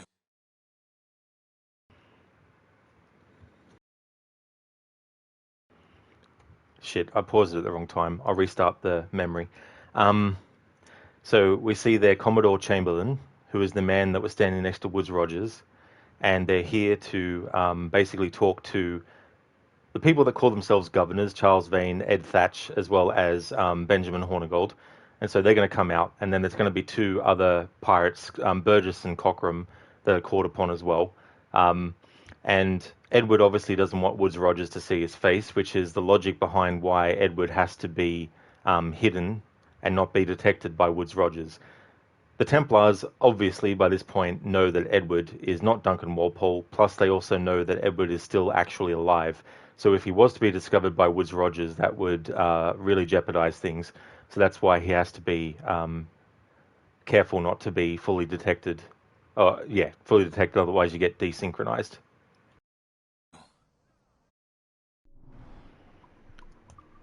I just want to catch the cutscene at the start again without me pausing it at the wrong time.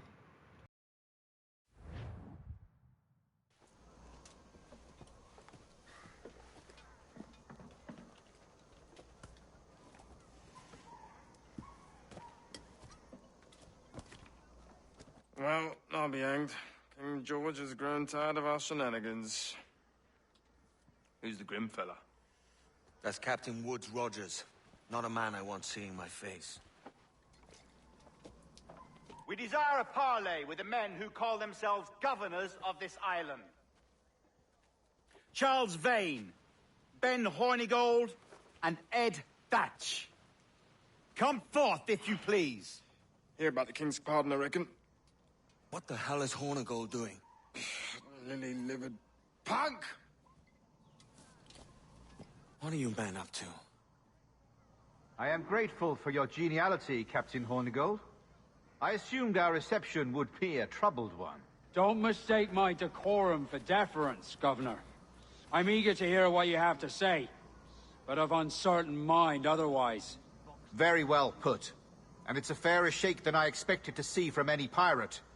But I promise fair treatment to all who hear me out. Only wait a while longer, Governor Rogers. These rascals will show their true colors in time. Calm, Commodore Chamberlain. I have given Captain Hornigold my word that we will be equitable. Won't do you a lick of good. Men like him are a blight on His Majesty's reputation and a peculiar cancer afflicting the new world.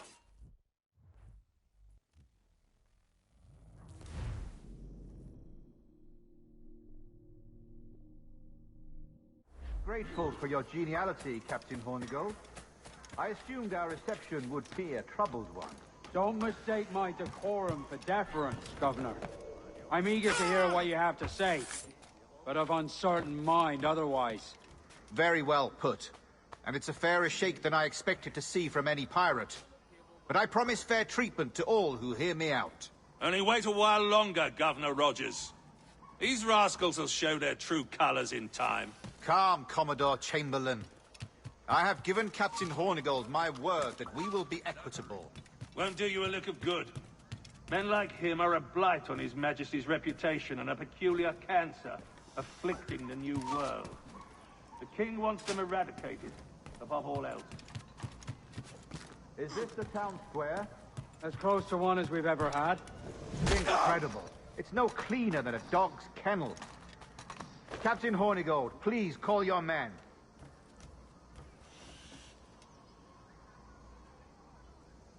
Rackham, Vane! The governor's come calling. Bring Burgess and Cockram as well.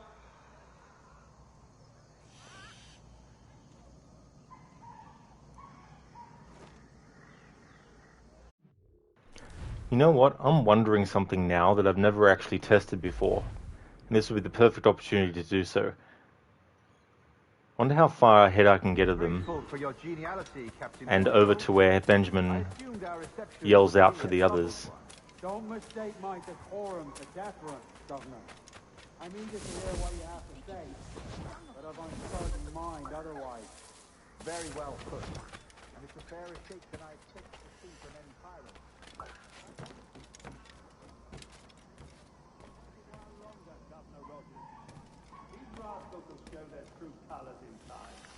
Fortune blind me, Captain Kenway! I have given Captain Hornigold my word that we will be equitable. Won't do you a lick of good. Interesting, so they don't say anything, there's no dialogue if we go near them. And a peculiar cancer afflicting the new world. The king wants them eradicated, above all else. Is this the town square? As close to one as we've ever had. Incredible. It's no cleaner than a dog's kennel. Captain Hornigold, please call your men.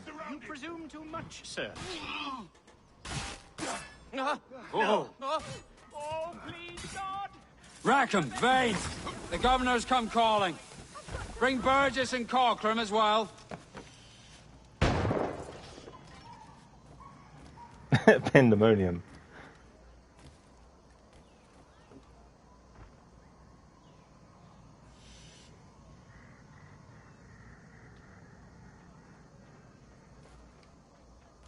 Fan out, lads, and take this shanty town as if it were your own.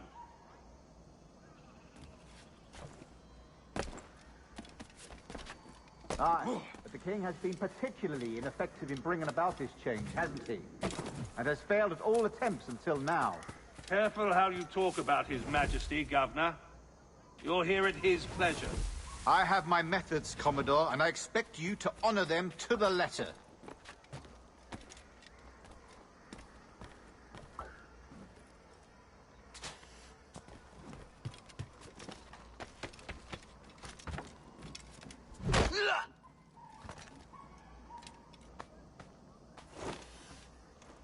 Disperse, the lot of you.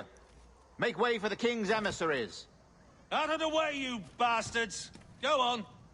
Our only aim here is to treat with the masters of this community. All others are encouraged to go about their usual business. Go on, move! Go!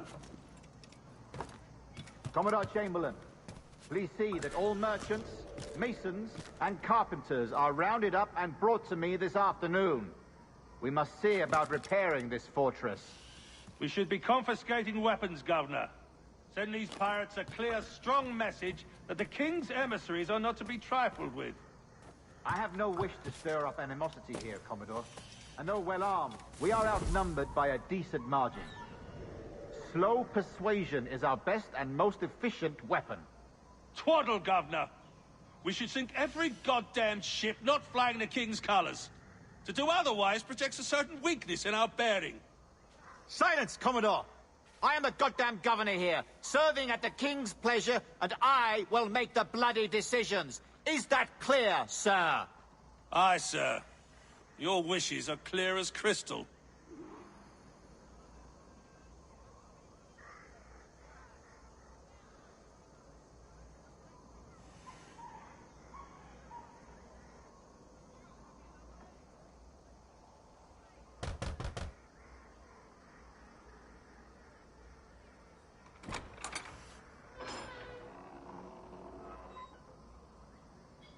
These are the charts, Commodore. We're in position.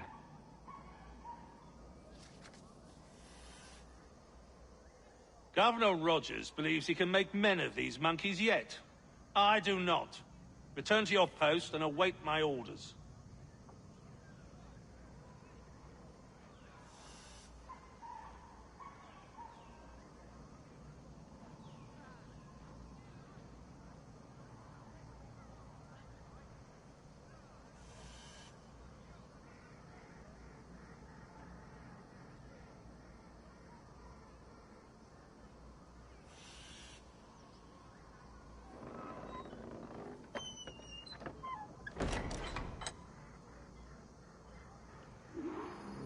Hello there, Absolution. Welcome on in. Hope things are going well.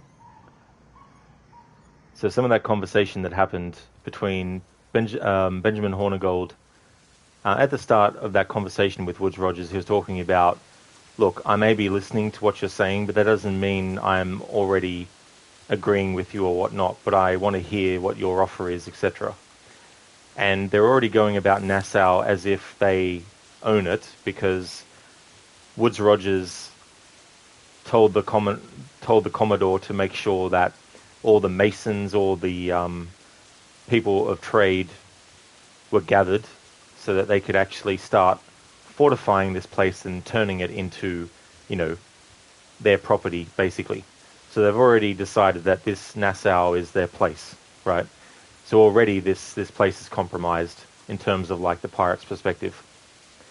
Burgess and Cockram are characters that we officially meet in this in this sequence. Sorry, we saw them earlier when Benjamin Hornigold was on his ship after Blackbeard had attacked a British ship, and we could see Burgess and Cockram as part of Benjamin Hornigold's crew. but we haven't officially met them until this mission. And so Edward has followed them to this fort, and Woodes Rogers and all the other pirates are going into the building there to actually have a meeting and talk about the pardon and what will happen and all that kind of stuff. And as we will see, Benjamin Hornigold decides that he should take up the pardon. So does Burgess and Cockram, but Charles Vane and Calico Jack Rackham and that, they're obviously against that kind of thing. That's good, dude, that you're going well. That's excellent. As for me, I'm doing good. Things are going well.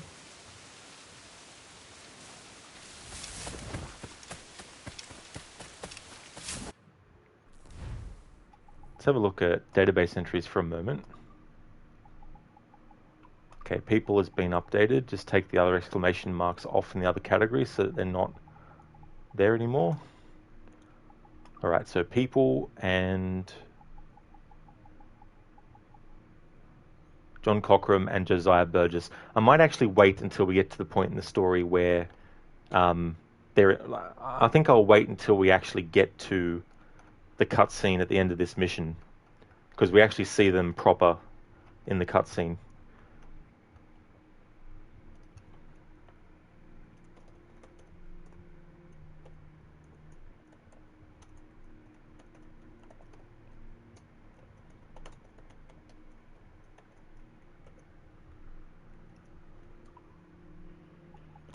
I think they were the only two that were introduced now as new entries. Yep.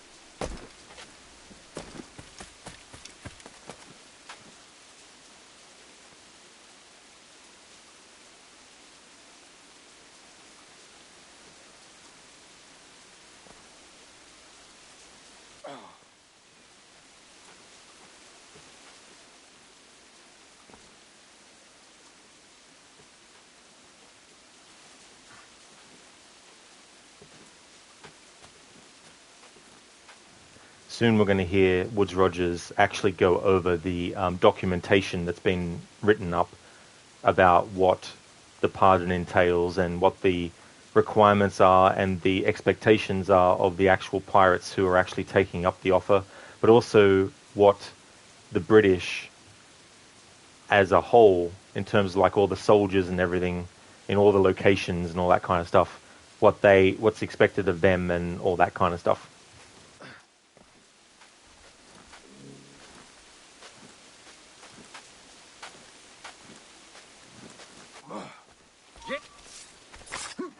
I'm not worried about optional objectives for this one, but it's cool that this social chest appeared. These social chests are random. They appear at random. As part of getting all the challenges done to get 100% for your save file, you need to get all the challenges done. And one of the challenges requires you finding 3 social chests.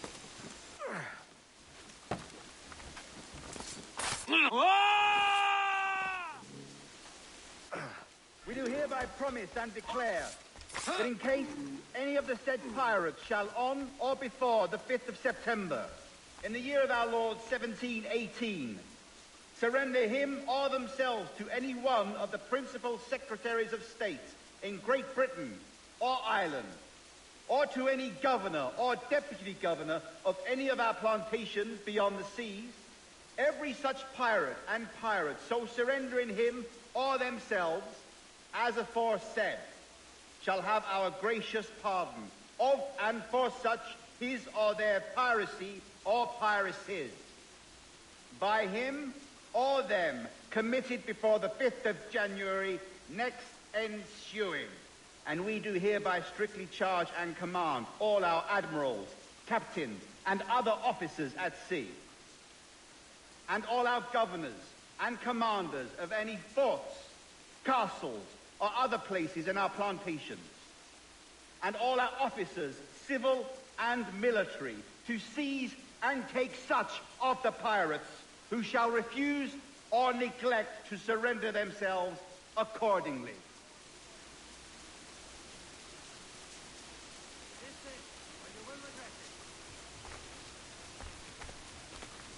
better beaks on sentence here. I'd bloody well listen if I were you. Thanks. Oh, that was them talking. I didn't know which enemies were talking. I wanted to get their dialogue as well. This will be a good point to actually go over what not Benjamin Hornigold, what Woodes Rogers was saying. So essentially he's saying that any pirate who goes to any one of the places around the world that have, like, you know, a British presence, can go and be like, hey, you know, I'm surrendering myself for the pardon. Here's my weapons. Take them. I want to take the pardon. You know, and then they're also saying that those who either refuse or neglect to surrender themselves properly, they'll face the consequences.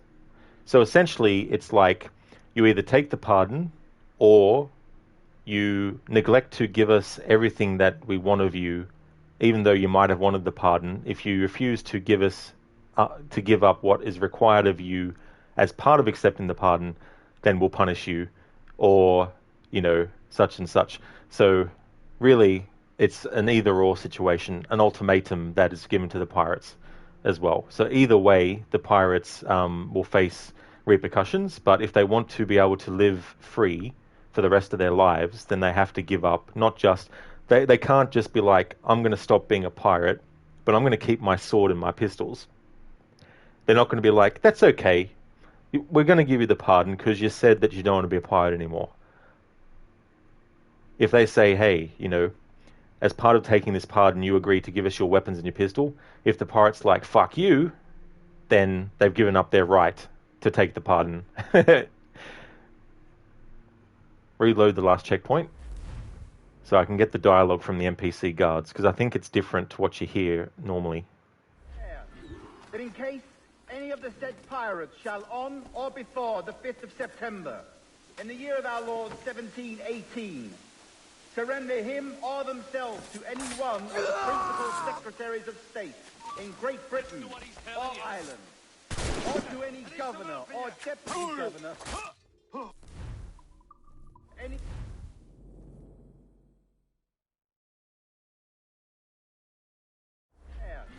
that in case any of the said pirates shall on or before the 5th of September, in the year of our Lord 1718, surrender him or themselves to any one of the principal secretaries of state in Great Britain or Ireland, or to any governor or deputy governor of any of our plantations beyond the seas, every such pirate and pirate so surrendering him or themselves, as aforesaid, shall have our gracious pardon of and for such his or their piracy or piracies, by him or them committed before the 5th of January next ensuing.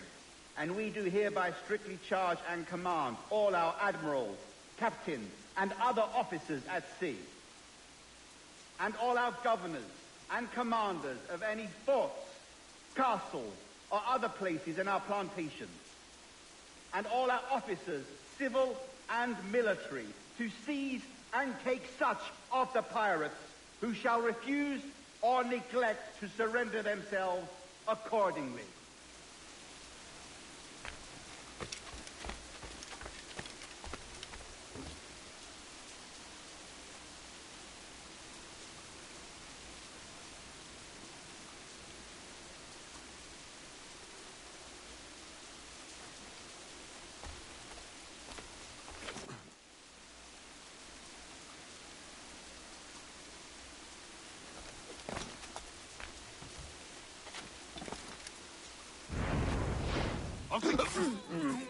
Oh, what? As soon as I killed them, they started talking. Fuck off. Not gonna worry now.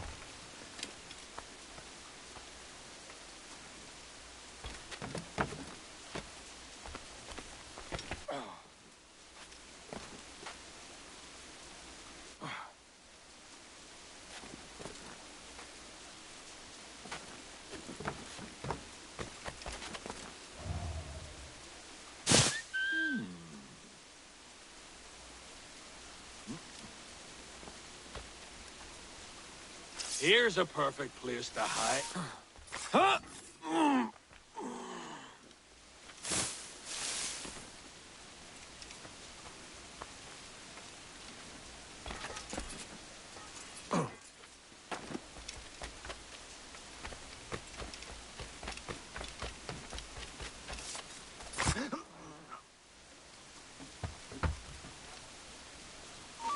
Buster! He's getting away!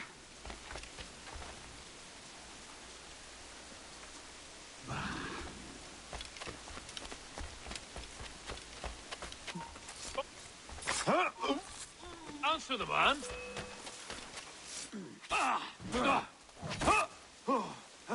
Yeah. Ah!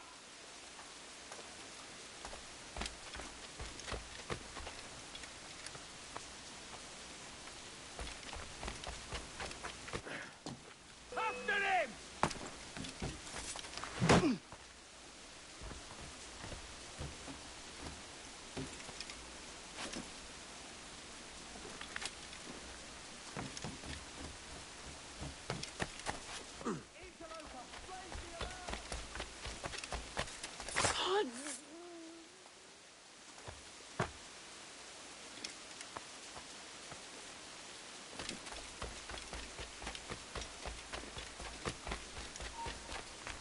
You there! Stop! I've got a deadline on it! Stop the bastard! Help!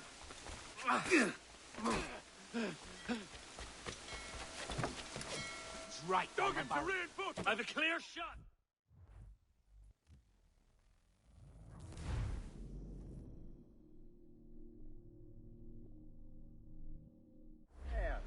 That in case any of the said pirates shall on or before the 5th of September, in the year of our Lord 1718, surrender him or themselves to any one of the principal secretaries of state in Great Britain or Ireland, or to any governor or deputy governor of any of our plantations beyond the seas, every such pirate and pirate so surrendering him or themselves, as aforesaid, shall have our gracious pardon of and for such his or their piracy or piracies, by him or them committed before the 5th of January next ensuing.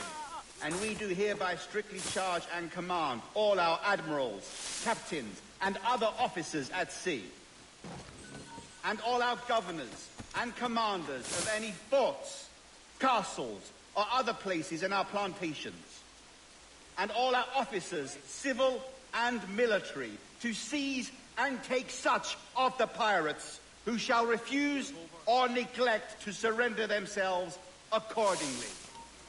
Stop it! Alas! He's fit for Alas! the dogs! Help me, damn it! Sweetheart!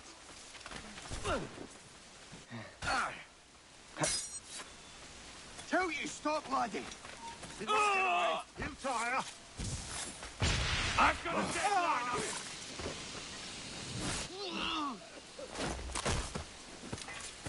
I'll get him.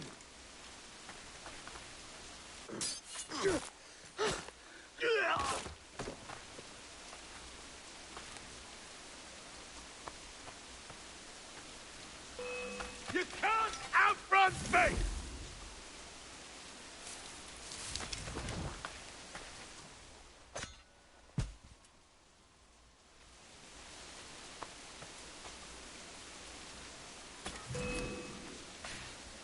Ha! He's trying to lose us!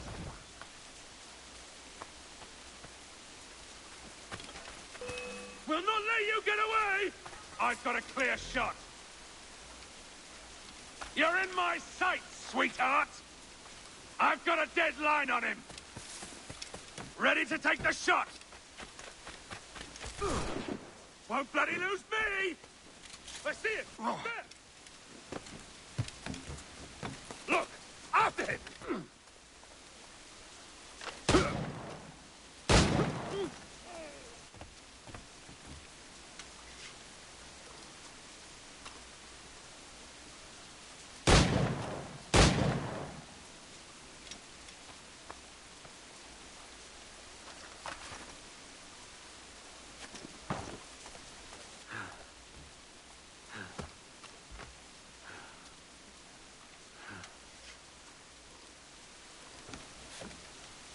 Intruder! I need some help here! Interloper! Raise the alarm! We're not losing! Look, there! Shit! Alarm! Alarm!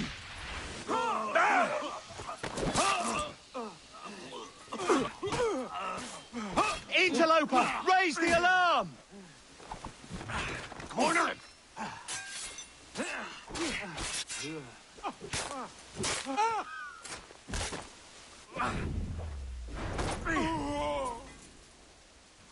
Hey there, Afro. Rip Interloper. That's it. Alright, let's loot these.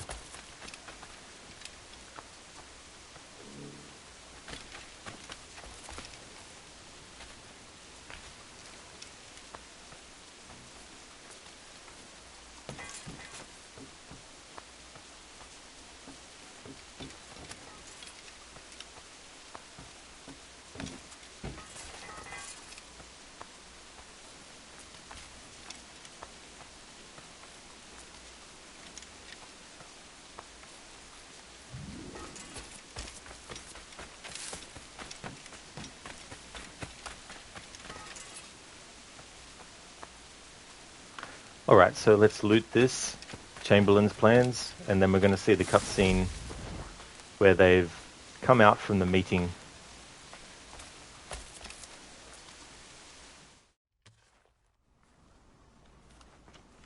I pray you take the prudent course, gentlemen, and accept the king's pardon as soon as your hearts allow.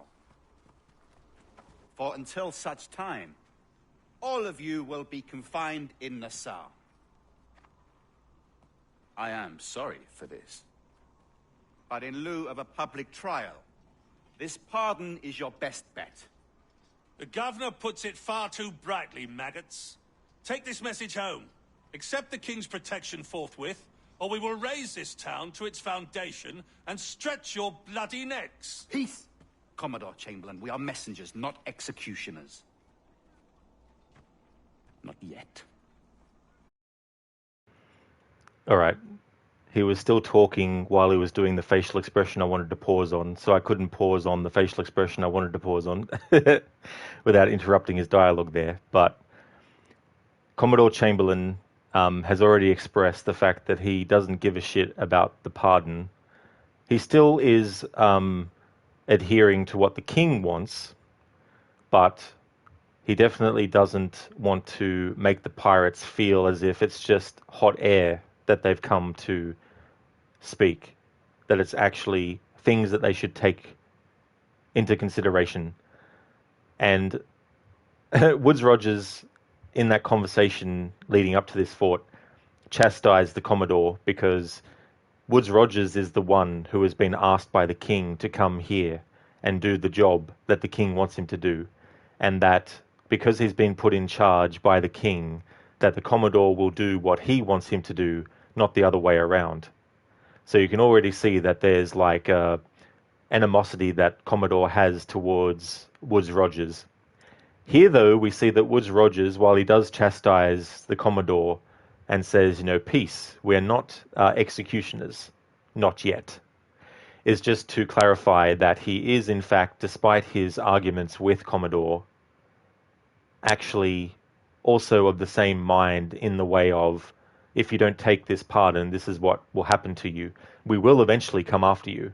It's just that this is like a grace period that the king is giving you to give up your life of being a pirate, give up your weapons that you use as being a pirate.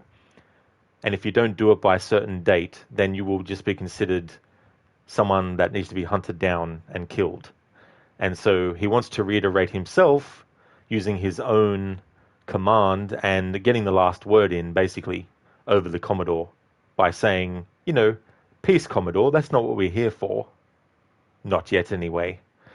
And so they go off, and we're going to see the reactions to their meeting and the differences. So you've got Charles Vane and Jack Rackham, who are, of course, going to be of one mind. And then you have Benjamin Hornigold and Burgess and Cockram, who we've been introduced in the cutscene here. They'll have dialogue soon. But they're the pirates that are actually going to not only accept the king's pardon, but they're also going to become Templars as well. Yeah, Afro, that's interesting, you know. So it means that canon-wise, Edward snuck in and stole those plans without being detected and without killing anyone, and without them noticing. But yes, meme-wise, it'd be so funny. All these corpses are just dead lying on the ground. They just walk out and have a conversation as normal.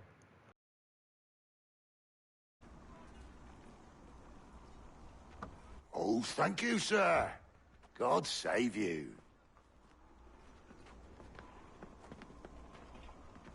Look on this as a stroke of fortune, lads. We should take the king's pardon and salvage what dignity we own. Piss. I'll be hanged before I surrender to that bobbin. Check your head, Vane. We had here a rare opportunity, a chance to take something base and shape it into a government made and maintained by men of vision. But in 2 years, we pissed it away. I won't make that mistake again. It's truth he's telling, and you whelps can't handle it. Adieu, you forecastle-headed fuddlers. See you at the gallows. You'll all be dead men! Bastards! I need a drink. Alrighty then. Benjamin Hornigold and Burgess and Cockram versus Charles Vane and Jack Rackham. Benjamin Hornigold and Burgess and Cockram are like, you know what? We had our chance here at Nassau. We had our time to try and turn it into something that we could be proud of, but we just pissed it away in that amount of time. And so from Benjamin Hornigold's perspective, it's like, fuck you guys. We're going to take the pardon. Whereas Charles Vane and Rackham are like, fuck you guys. We're not going to take the pardon. You fucking pussies. We're pirates. kind of thing. So you see the division there. Afro, where did Edward go from behind that door? Well, that's a good question. What happens when we switch to gameplay?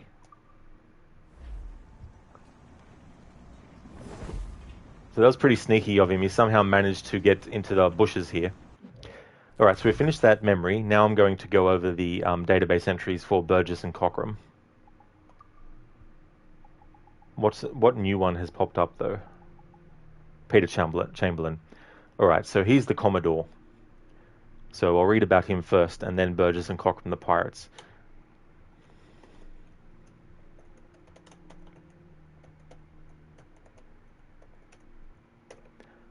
Peter Chamberlain, born 1660s, died 1719. Commodore Peter Chamberlain sailed into the history books on the coattails of Woodes Rogers, privateer captain and governor of the Bahamas. Though charged with the task of helping Rogers carry out his reforms and issuing King George's pardon, Chamberlain had an irrational and burning hatred for his civilian commander, and flouted Rogers' orders as often as possible. Gruff and humourless, Peter Chamberlain was nevertheless respected by his men as a man of fortitude and cunning, and his wilful defiance of civil authority only bolstered his reputation among the rank and file. Let's get rid of this man early. Our cast is getting too large, Olivier Garneau. Well, they most certainly get rid of him early as in as early as possible after he's been introduced, of course. Not as early as possible in terms of like his history. But we're eventually going to assassinate Peter Chamberlain as well. Now, there's been some, not discrepancy, I want to say, but there's been some confusion on my part as to who actually plays Peter Chamberlain. Because if I go to the IMDb for Assassin's Creed Black Flag, the actor who is attributed to his character is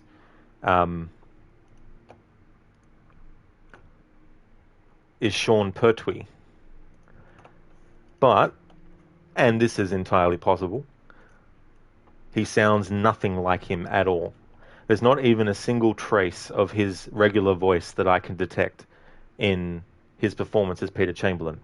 So either the IMDb is incorrect and he doesn't actually play Peter Chamberlain, or he is such a great actor that he is able to completely make his voice sound completely different, which is totally, definitely understandable.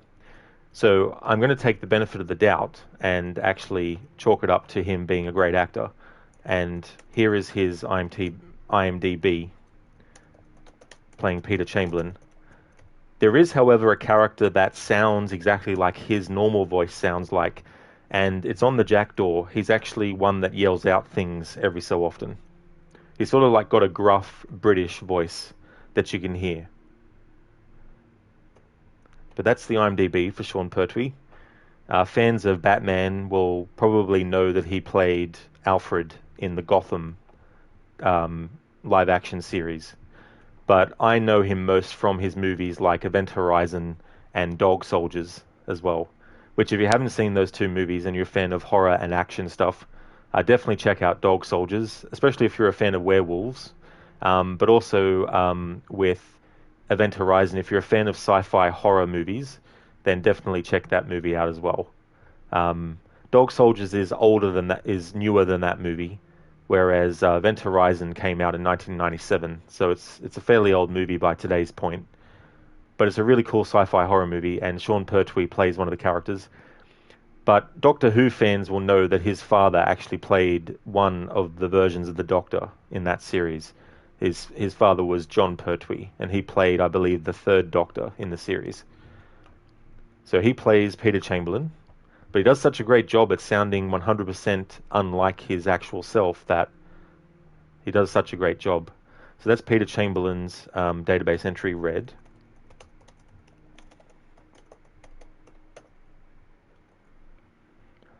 Okay, so now we have Cockram and Burgess that I want to read their things now. So John Cockram was born in 1689 and died in 1719. A close friend and confidant of Benjamin Hornigold, little else is known about John Cockram. Our records indicate that he was a pirate for a few years prior to 1718, before he surrendered to the king's emissaries. It's likely he fell into pirate hunting after that, as most reformed ruffians were wont to do. Note, I thought this was Burgess. No? Is this the Irish one? I'm bad with accents. Melanie LeMay. Note, I thought it was Guildenstern or Rosencrantz, or no, the first one. I'm sort of the same. Like, I forget which one is Cockram and Burgess. It's not until I actually look at these database entries that I remember, but then I promptly forget the next playthrough. But Cockram is the one that will have kind of like an Irish accent, and he doesn't wear any kind of like headgear. Whereas Burgess, Josiah Burgess, is this dude. He's the one that wears those fancy looking clothes. So let's read about him as well.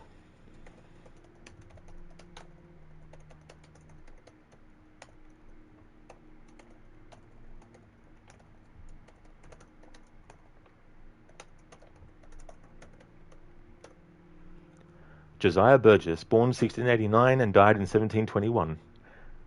Ah, that's right, the database entry is exactly the same as Cockram. A close friend and confidant of Benjamin Hornigold, little else is known about Josiah Burgess. Our records indicate that he was a pirate for a few years prior to 1718, before he surrendered to the king's emissaries. It's likely he fell into pirate hunting after that, as most reformed ruffians were wont to do. Although there's a different Abstergo employee note. Note, this guy's such a minor character, we might as well use him as we see fit. If he dies earlier or later, fine by me. You might even give him a crazy secret or a strange tattoo, just to add a little mystery. Maybe he inked an entire treasure map on his back. Melanie LeMay. Note, I'll move his death date, but I'm not putting a treasure map tattoo on him. Come on. DM. I may be wrong, but I'm assuming that this is actually a reference to a pirate movie called Cutthroat Island. There was a pirate movie that came out in the 90s. They made video games on it. In fact, a side-scrolling beat-em-up game where you could choose to play two of the characters in that movie. It starred Gina Davis as a character named Morgan, and her father was a pirate, and so she became a pirate, and her uncle is a pirate, but her uncle is actually the villain of the story. But there's some pirate, I don't know who it is, but one of the pirates actually tattooed. Oh no, that's not on his back. No, now that I think about the movie, it was actually on his scalp that a piece of the map was actually tattooed. And they actually got his scalp and cut it off and then took it so they could look at the portion of the map. Now I need to double check to see if there is indeed also a tattoo of a pirate map in Cutthroat Island. So let's have a look at that and see if it mentions anything. Okay, plot. In 1668, Jamaica, Morgan Adams hunts down her uncle and fellow pirate Dog Brown after he kidnaps her father, Black Harry. Black Harry has one of 3 pieces of a map to a huge stash of gold on the remote Cutthroat Island. Dog has another piece, having stolen it after betraying and murdering his younger brother Richard, while a 4th brother, Mordecai, has the last piece.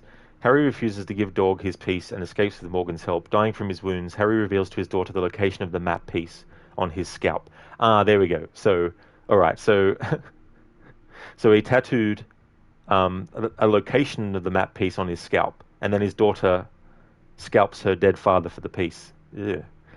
I forgot about that note.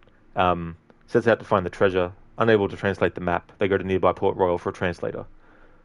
Okay, I'm scrolling through after that, and I don't know if there's anything about a pirate tattoo on someone's back. So maybe it's referencing some other pirate pop culture or piece of media. Yeah, but it made me think of that movie, which if you haven't seen that movie before, it was the movie that was credited at the time as almost being the movie. Well, sorry, at the time it was credited as the movie that killed any prospects of pirate movies being made in the future. But when Pirates of the Caribbean came out in 2003, which was less than 10 years after Cutthroat Island came out. Cutthroat Island came out in 1995, and the first Pirates of the Caribbean came out in 2003.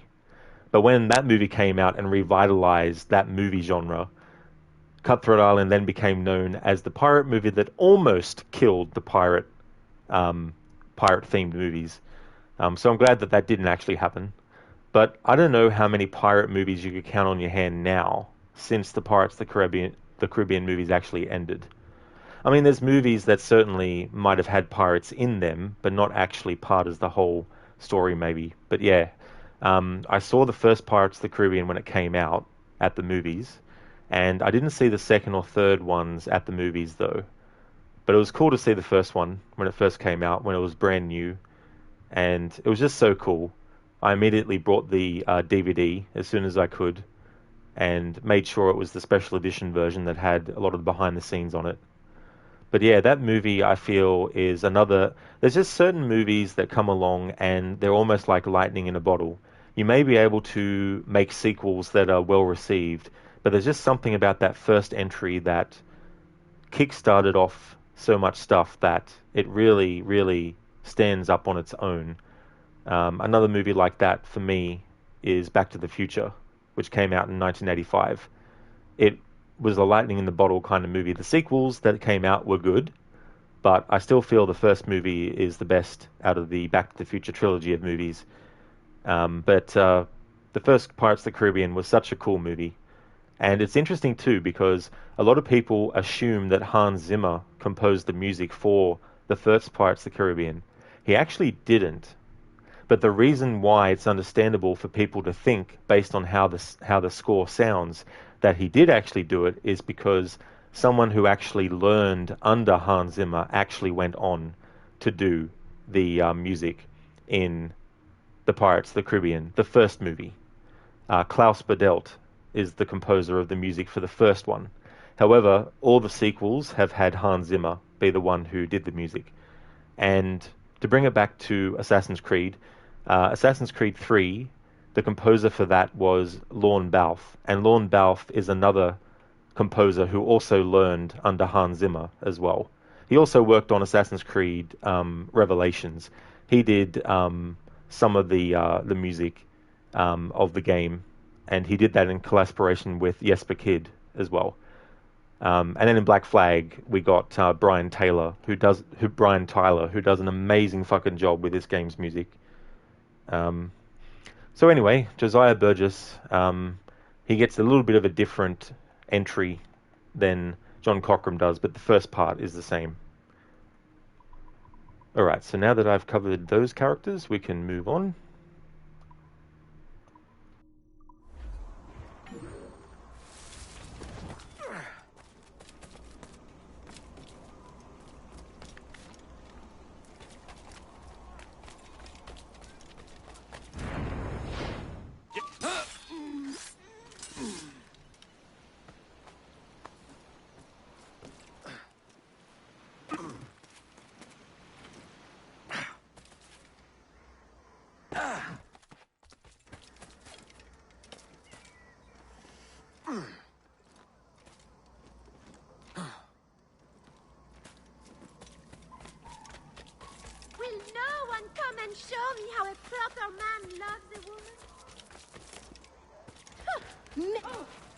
Some of the NPC dialogues are so funny.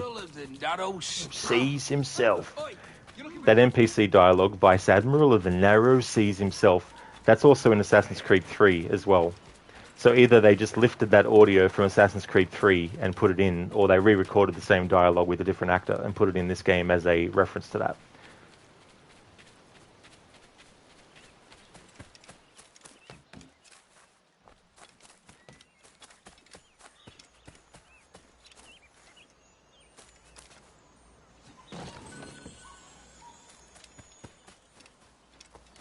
I was having a look at the calendar, and after this stream today, if I just stick to doing Assassin's Creed Black Flag streams on the weekends, I may not be able to finish this phase before the year ends. So what I might have to do is forego any other kind of like games I might have been able to do on, say, Wednesdays and Thursdays, and actually just do Black Flag streams on those days. Or starting next week, or some other time, moving the Assassin's Creed Odyssey streams to Wednesdays and Thursdays, and then doing Saturday, Sunday, Monday, and Tuesdays for Black Flag. But I'll stick to doing Assassin's Creed Odyssey on Monday and Tuesday this week, and then I'll see how we go with my testing for the Xbox games I'd like to try and stream via my laptop using OBS and the Xbox app attached to my console. If those tests prove that the stability is strong for the stream, then I'll be able to do some Xbox games. But yeah, I'm definitely running out of time to get this playthrough done before the year ends. Even if I have to end up taking Assassin's Creed Odyssey Torch Challenge off the schedule for a little bit, I might need to do that. But in any case, I'll decide that during this coming week. But the following week, when we get to the 18th, it might also be a Black Flag stream on those, but I'll think about that as time goes on and then adjust the schedule accordingly.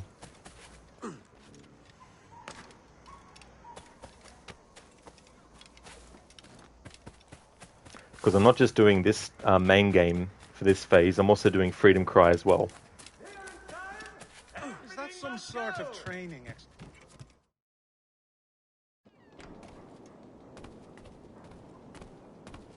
Oh.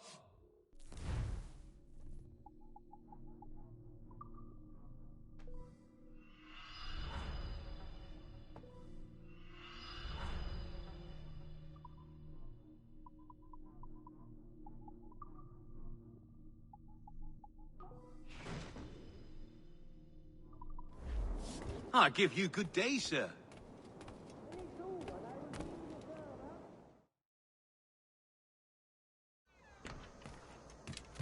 If there's he is betwaddled. It's all.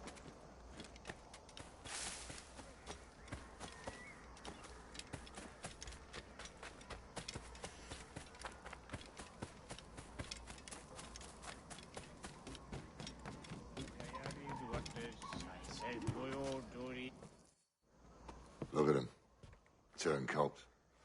Makes me bloody ill to think on how many times I've put up with Hornigold and his self-righteous shite. Verily, you are a man of principle, Captain Hornigold. A man I believe I can trust with my best ideas. Faith and will...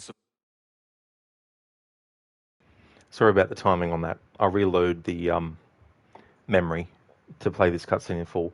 But that dialogue there is Woodes Rogers basically telling Benjamin Hornigold that he sees in Hornigold someone that he can trust his best ideas with. And so this is where we see the interaction, which most likely would have ended up leading to Hornigold being offered the chance to become a Templar. Survive this, Charles, without pride in...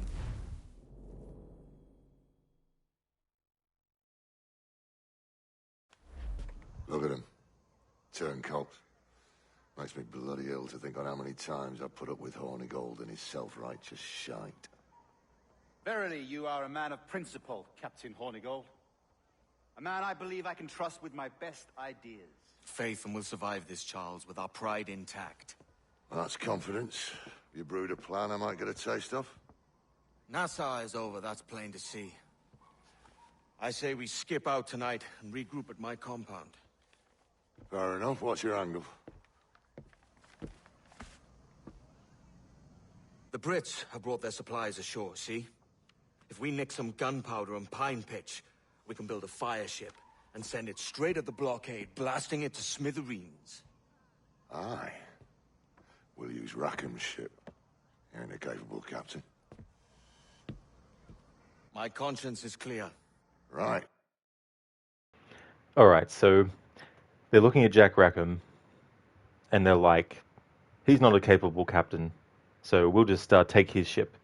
And Edward here is like, my conscience is clear. Later, what's going to happen? Well, later, on Charles Vane's ship, what's going to happen is Jack Rackham, I think it's on his ship or Edward's ship, the Jackdaw. No, it's not on the Jackdaw. Yeah, it's on Vane's ship. Jack Rackham is going to lead a mutiny against Charles Vane and Edward and take over the ship and leave them stranded on an island. So that one event might seem to be linked solely to the fact that they were sick of sailing under them and their whole talk about the observatory and all that kind of stuff, right? But I would definitely say that the seeds for that mutiny were sown the very moment that they decided to take Jack Rackham's ship from him and use this for these purposes as well. I wouldn't be surprised if that led to that as well. When you get the gunpowder, I'll secure the pine pitch.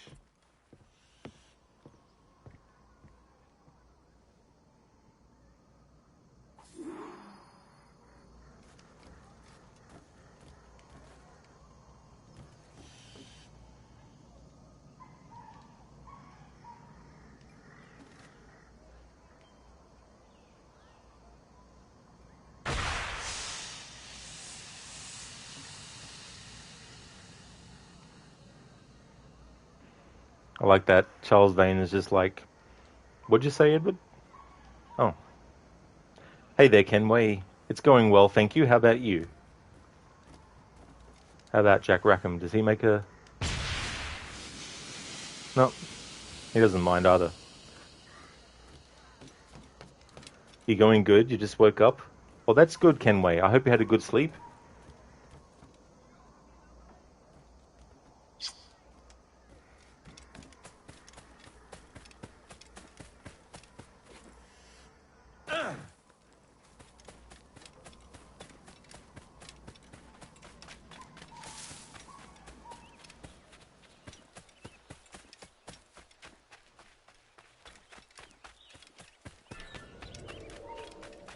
Stand still. Halt! We'll not let you get away!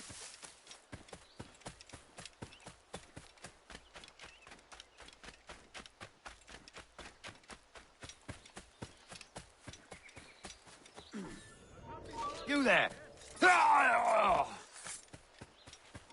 Let me out of here!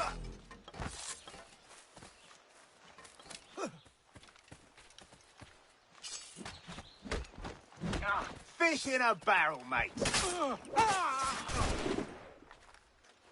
Tighten the noose, lads.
Actually, I forgot to check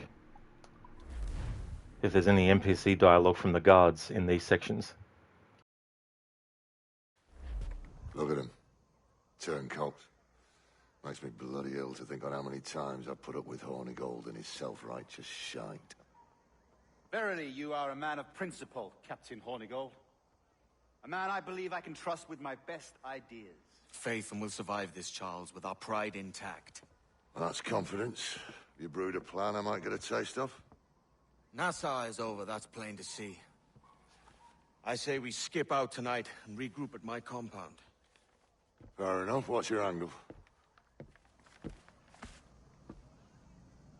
The Brits have brought their supplies ashore, see? If we nick some gunpowder and pine pitch, we can build a fire ship and send it straight at the blockade, blasting it to smithereens. Aye. We'll use Rackham's ship. You ain't a capable captain. My conscience is clear. Right. When you get the gunpowder, I'll secure the pine pitch. And he secures the pine pitch by just sitting here, not doing anything. Drinking and smoking. Alright, I couldn't skip the cutscene. Wanted to restart the memory though, because I forgot to test to see if these guards have their own dialogues in the areas where you need to go. Hey there, Senny. Good day to you, dude. How's things going?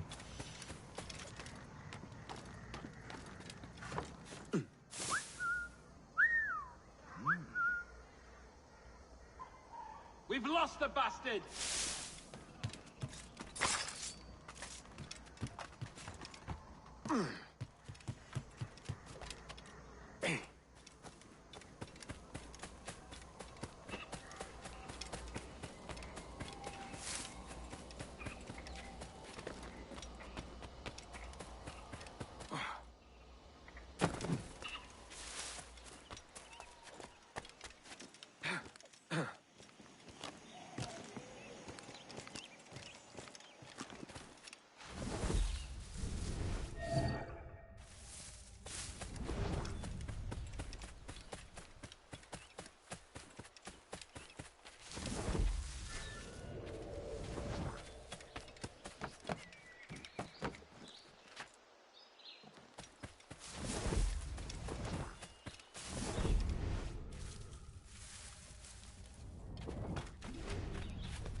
Better heed the warning. I'm not known for my patience. Obey me or die. Are you deaf? I'm not known for my patience. What a glitch. They're saying the dialogue that they would normally say if they were actually seeing Edward start to get close to their location. Yet we're not even discovered by them, and we're inside the location, and we're well and truly in the red zone, and yet we can still hear that dialogue play out. You'll love it when you find stuff like this. Oh, it's going really good, Crocodiles. Yeah, Black Flag's going well, Cinny. And you're doing good, thanks. Excellent. That's really good to hear. Especially, too, because your team won their match. That's awesome. That would have been a good feeling. And Black Flag's going well. I covered a lot of present-day stuff at the start of the stream. Unlocked some more things on the computers. Read some stuff. Like one of the documents I read was about the ad concept that Abstergo were coming up with, where they wanted the general public to donate their blood. Because obviously they want to use the observatory technology, if they can, to monitor everyone around the world with the blood samples that they provide. So I read some of that stuff. There's some stuff I unlocked which I haven't read yet because I don't have the full set of it. So I'll cover that when I do. And same with the audio files, especially with Desmond's audio recordings. I've only found a few of those, but not all of them. So I want to wait until then. And I also read the chapter 3 from the novelization as well. So I made sure to do that at the start of the stream while I was already in present day, because at the end of yesterday's stream, there's no way, after the hours and hours of talking and reading things, that my voice would have smoothly read through the whole big document. So we covered that at the start of the stream, and now we're in, of course, the sequence where we can't leave until we finish it. And then when I finish this sequence, I'll exit the Animus again and then have a look to see if anything changes. But I had forgotten that there's actually a security camera in the lobby of Abstergo Entertainment. However, it's not pointed where you think that they should be pointing. You would think that they'd have it at the elevator at the top, looking out towards the entrance of the building instead, but it's actually aiming at a corner of the building. And it's like, Abstergo, how stupid are you to not even have cameras actually pointing in the more important area, i.e. who is actually entering and exiting your building? So I thought that was quite amusing as well.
Hold! You come back here, you!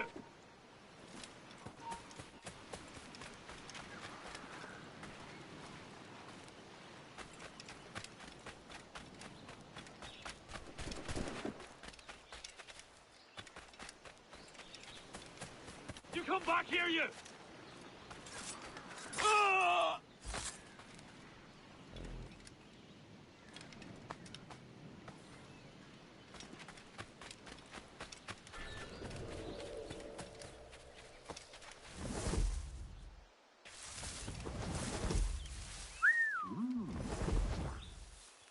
Alright, doesn't seem like there's any NPC dialogue from enemies in this spot.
Stop!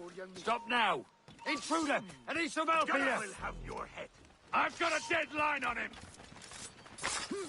Alarm! Help me, damn it!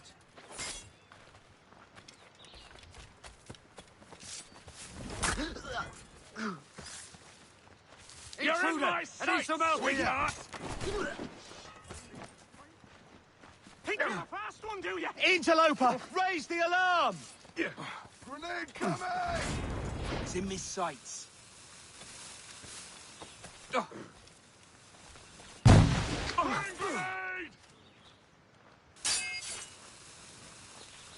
I've got a clear shot. I just have to pull the trigger. Intruder! I need some help here! I'll blow him to pieces! Make him guess, lads! Ready to take the shot!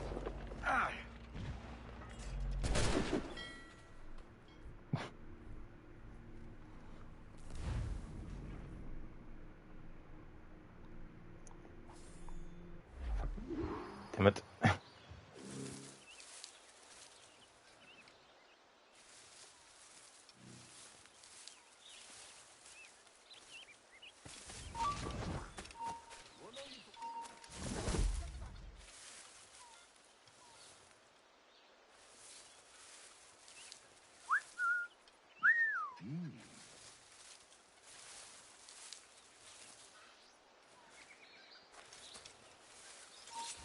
Oh!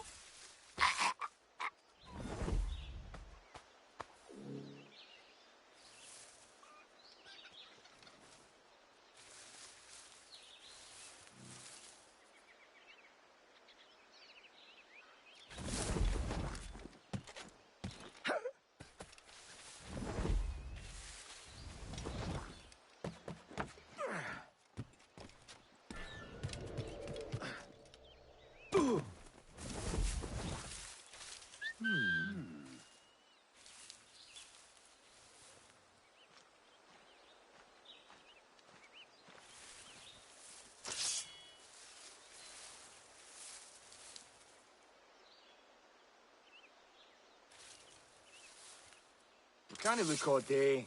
He's not about.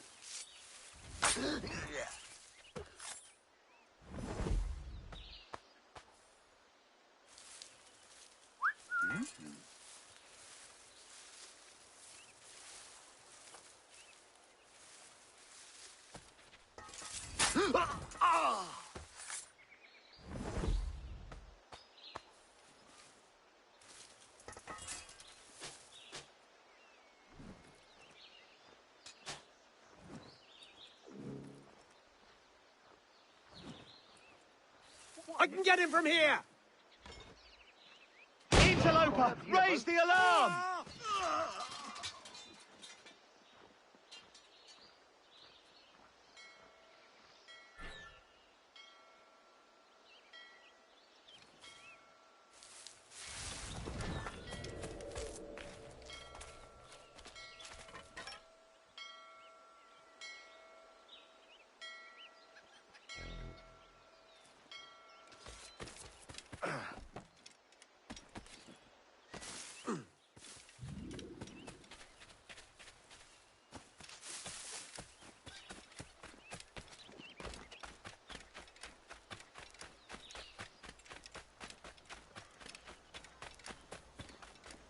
Now, no need to get your drunken arse.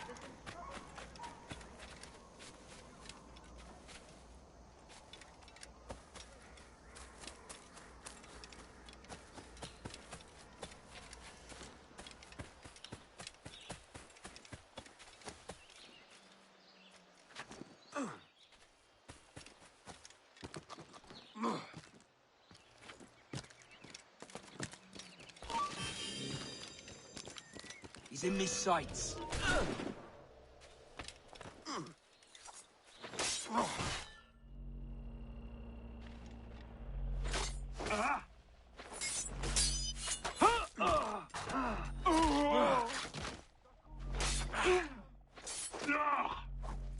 Trying to get away, corpse!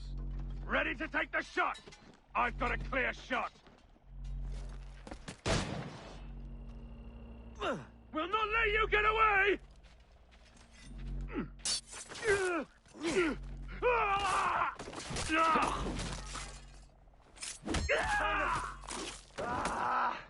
Hurry!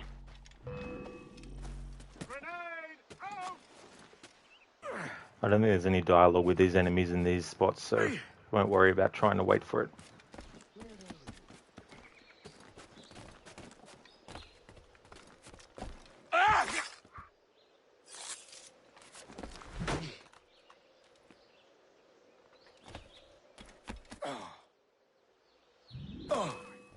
Trying to give us the slip, maggot?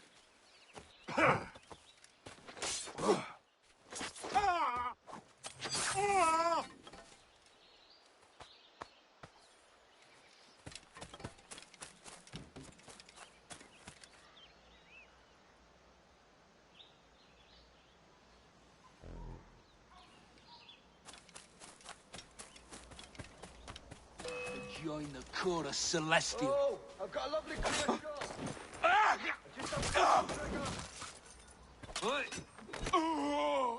He's in my sights.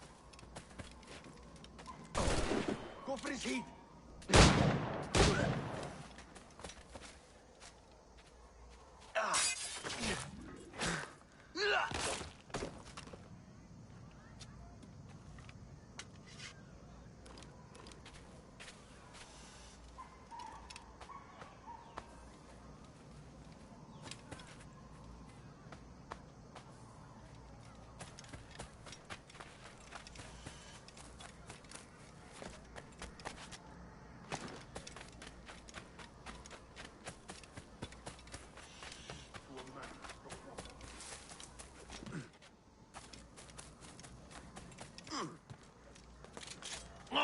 No mulling about.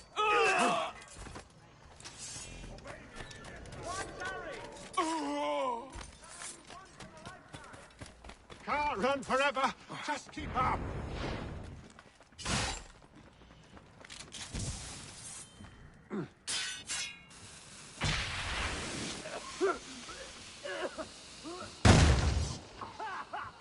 Keep him hemmed in.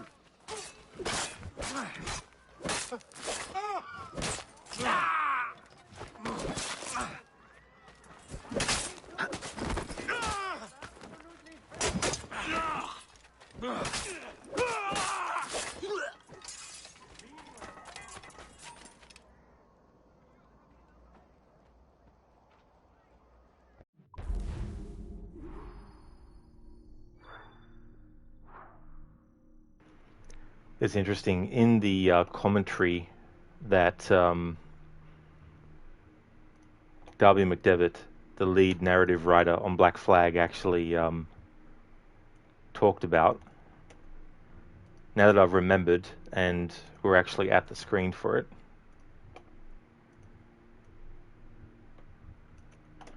Provide a link to it as well. So there's a commentary that Darby McDevitt did for the 10th anniversary celebration of this game. And one of the things that he mentioned was that these end of... Actually, was it in that video? I might have watched another video. Sorry, that's not the video that he talks about this in. It's actually a different video that I saw a while back that had him interviewed and talking about it. I'll have to fish that link out. But in the other video, that's still a good video to watch, so I definitely don't mind having mistakenly thought it was that video. But it's a different video that talks about these end-of-level things. That's actually a really good commentary to listen to. But in another video that I saw, he talks about how these screens at the end, where it asks you to give feedback, I originally thought that it was something that Ubisoft themselves were using as a means to test how the player felt about the memory, right? That may have been something that they started to do at some point, but the original intention apparently was just to act as something that the person experiencing the memories, i.e. the main character in present day, was actually supposed to rate. So it was more like an internal universe thing rather than an external thing where Ubisoft was like, let's see what type of feedback the players want to give us. It may have turned into that eventually, but apparently the original intent was just to have that be part of the present day story narrative. Obviously, they kept this for Syndicate as well as Unity as well as Syndicate.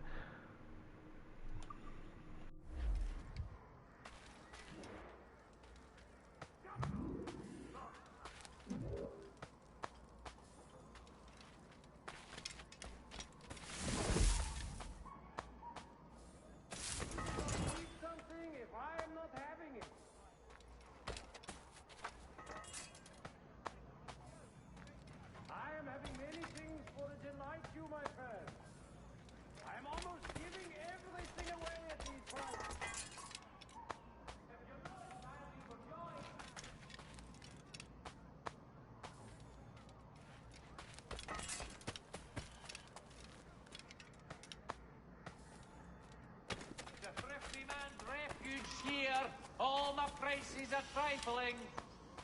Damn vulture. They'll have you swinging. If you're not entirely overjoyed by what I've to offer, you've lost your senses. You've lost your senses.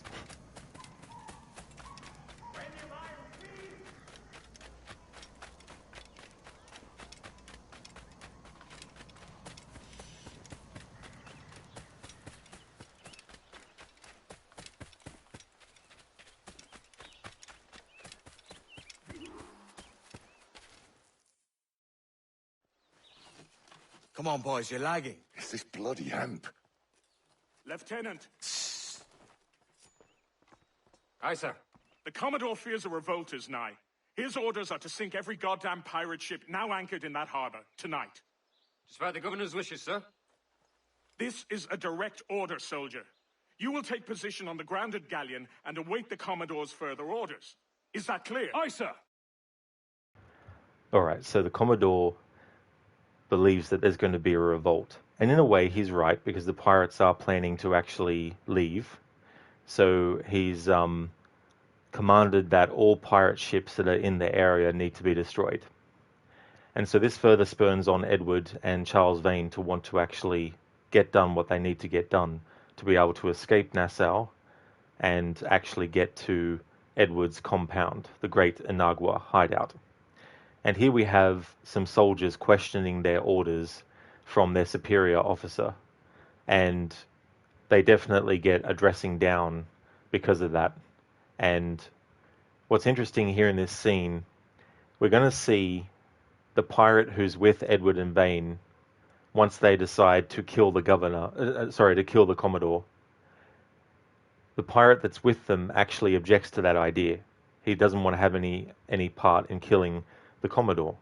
What's interesting here is that Edward doesn't want this pirate to actually go and blabbermouth and foil their plans, and neither does Charles Vane. It would be understandable if Charles Vane was to kill the other pirate to prevent him from running away and escaping. But that's something that Edward, even though he wants to make sure that that pirate doesn't say anything, that's not something that Edward wants to do to him. So we're about to see that play out, and there's a certain look that happens on Edward's face when he sees that Vane is going over to do something to stop the other pirate, and he moves to go because he thinks that Charles is going to actually kill the guy, but he doesn't actually kill the guy, but just knocks him out. And I've always felt that that's a really interesting dynamic there, and it's also showing that even though Edward and Vane are on different sort of like approaches to being a pirate, they're both in agreement that they need to kill the Commodore. They're both in agreement that the pirate needs to actually be silenced. And Edward was fearing that Charles Vane would kill the pirate instead, and Edward doesn't want to kill the pirate. He would rather soon see him knocked out. And so Charles Vane knocks him out instead. And it's important that we see this because this is setting up the fact that for a while their methods might actually line up, but Charles Vane is a bit unpredictable and he won't always go with the planned thing all the time, and we'll eventually see that later on, and then that leads to the mutiny that happens on the ship and all that kind of stuff. But it's a very interesting moment that we're about to see with Edward, Charles Vane and the pirate. It always stood out to me, like there's certain things that just stick out to me, and I'm like, that's interesting, seeing that actually happen. those reactions. They could have easily just had Charles Vane knock the dude out and Edward is just, chilling, watching. But you can see Edward go to make a move to try and stop Vane, thinking Vane's going to kill the pirate, but is relieved that he actually just knocked him out and didn't kill him.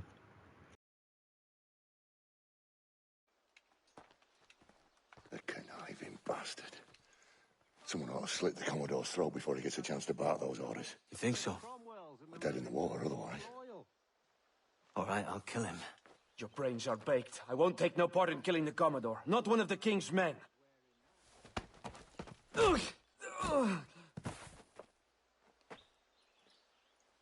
We can't risk our good fortune. I'll be waiting for you. See that reaction of Edward? It's almost like a, oh, phew, kind of thing. He thought that Vane was going to kill the pirate.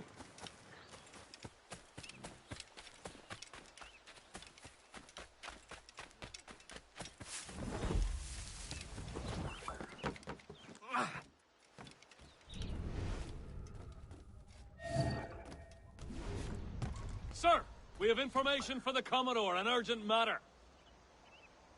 Carry on. You heard? Lots of sour blood between them two, Rogers and Chamberlain. What's the issue? The Commodore don't think much of civilians, I reckon. And there's a rumor going around that Rogers is some kind of Jacobite, or worse, that he's a Catholic. Oh, I could think of worse. Gather those two men there.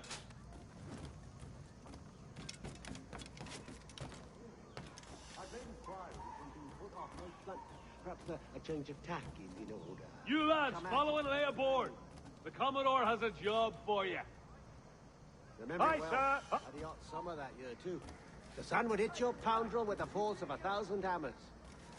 Oh, next year I'll be obliged to, circumstances permitting. Need to settle father's affairs and reassure mother certain... Should we do something about him? So they say. But then I'm a firm believer in... I heard the Commodore ranting and raving about Woods Rogers, calling him a heathen and whatnot. What's happened to set them two off? Hush, man. You don't want the governor's ire brought down on you. He's a mysterious sort. Well, I'm much more afraid of the Commodore, in truth. He's a serious chap. No sense of humor.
Take positions and prepare to decamp on the Commodore's orders. Aye, sir.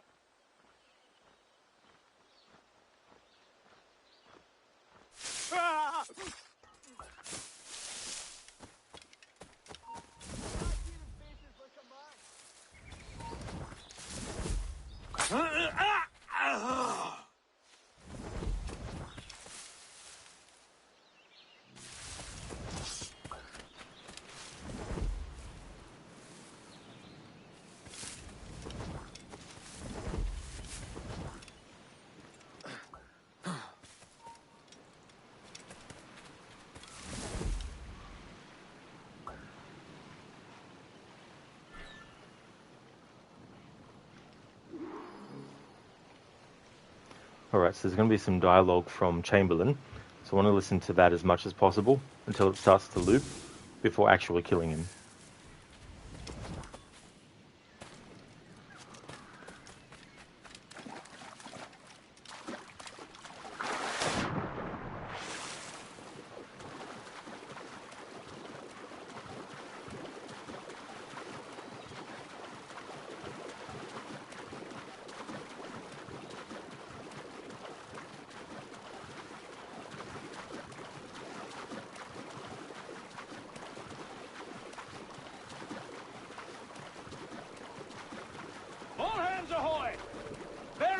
up and prepare to make sail. Remember our object, lads.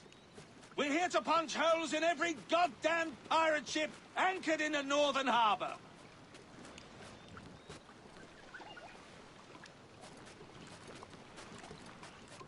But I will not stand idly by as the rats scurrying about this island plot and scheme to do us direct harm. So tumble up there, men. Tumble up all. Prepare to lose the topsails.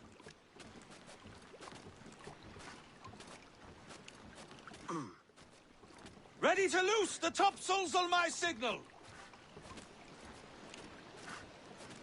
Already forward? Wait for my signal, please! He must be emptying the old country, just to have a few souls in all the dirt he's claiming.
All for want of powder?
They're not like, where did the two officers that were stationed on this part of the ship man go? wants energy for the work.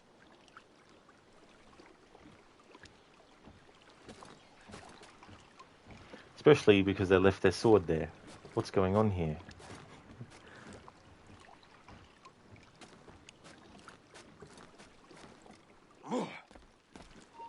You!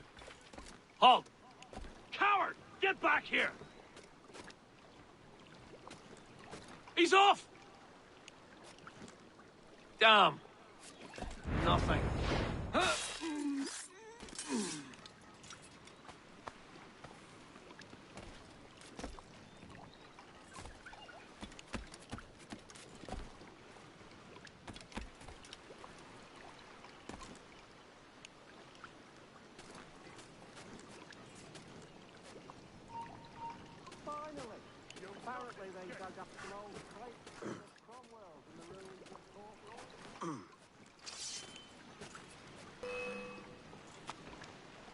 lose me!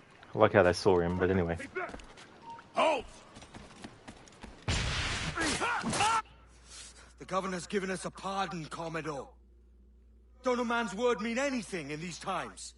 Has syphilis clouded your mind? Why scratch and claw to protect such squalor? Your parasites feeding off the industry of honest men.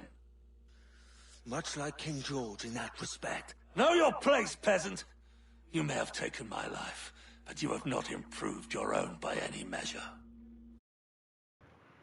Alright, so we have the Commodore obviously being killed here and dying, and talking to Edward about the fact that him being a pirate means that he's basically feeding off the hard work done by honest men, leeching off of them in taking what they have actually made and causing disruptions and all that kind of stuff. And obviously when you think about the pirates, that's exactly what they're doing. You know, they're going around, they're stealing things, they're taking what's not theirs, that had already been made by other people. Now what's interesting about this is this all takes place before the American Revolution for Independence, which we see play out in Connor's time period, Edward's grandson. And it's interesting because when you look at that, the British towards the Americans really feel that the Americans are biting the hand that feeds them, and that the British have done all this work, and yet the Americans are coming along and unraveling that. And that's how the pirates were seen in a similar way, that all the things that had been made by the British were being dismantled by these pirates who were going around. So that's a bit of a connective tissue between two different factions in two different time periods having a similar kind of like attitude toward the other as well. So he's basically espousing that to Edward. And Edward comes back with, you know, much like King George in that respect, and what he's been doing and all that kind of stuff. Because as we know, there's different perspectives on things and how things went down and all that kind of stuff. And so this kill is another one that doesn't have immediate repercussions on Edward himself, but it is another part of the story with the idea about the pirates being seen as a blight on humanity that need to be dealt with. And the Commodore definitely would rather see them all hanged and killed than see any one of them given a pardon and taking it up.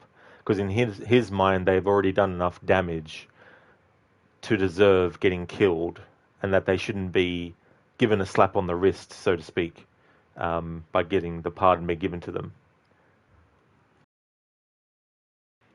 And here's also something, Edward's going to say something which is a bit of a meta commentary on these moments. It's not the first time in the series that has happened. Obviously, there's been players who are like, this person's dead, how could they talk for this long before dying? And in Watch Dogs 1, there's actually a Easter egg of a son playing an Assassin's Creed game with his father sitting next to him watching, and there's a moment where the character has assassinated a Templar, and they're having a conversation like this very one that we're seeing Edward have. And the father's like, why does he keep talking after that? So Edward here is like, is there some purpose that keeps you talking? So I like when they do little things like that here and there too. Does some purpose keep you talking? If not for that heathen, Governor Rogers, I'd have seen you hanged from your own cross trees. Worm. All of you.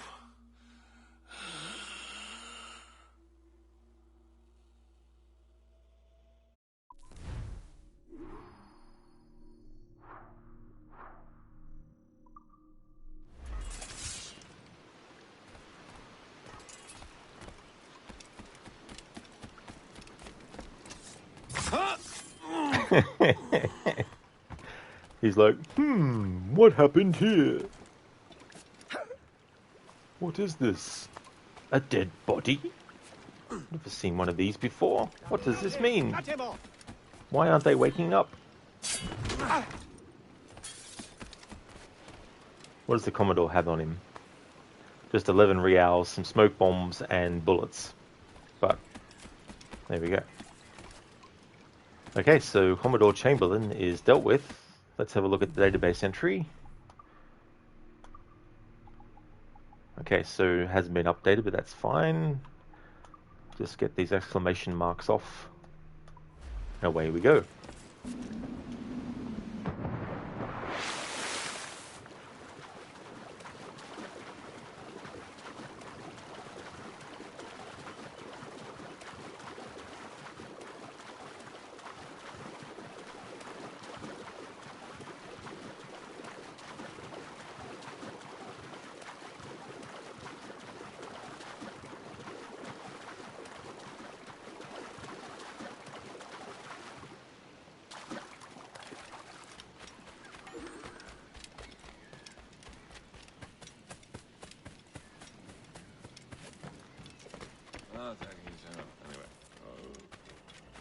It's funny, the NPC gibberish here.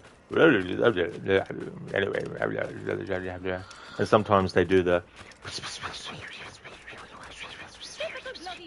sort of whisper talking gibberish.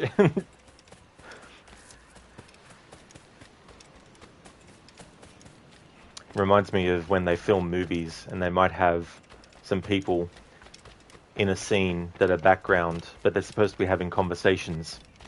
And because the audio is curated, the actual things that the person is saying aren't important. What's important is that their mouths are moving and that any particular gestures that they're doing are in line with two people talking. So you might have people coming up with completely different conversations, but the gestures that they make is indicative of what kind of conversation, you know what I mean? Like, but then they might be talking to each other about gibberish. So imagine there's some actors that are just like, yeah, we'll just say some gibberish stuff, and they'll be like, oh yeah. You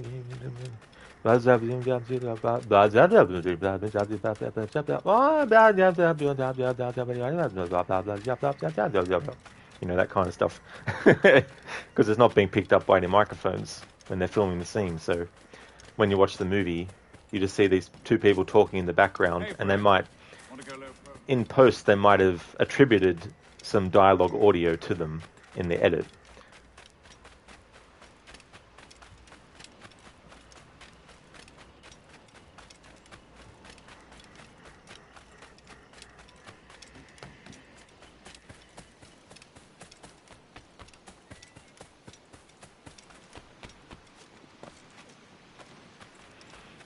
What I love in this is Vane's reaction. You raise a cloud here, lout. And of course, Jack Rackham is completely off his rocker.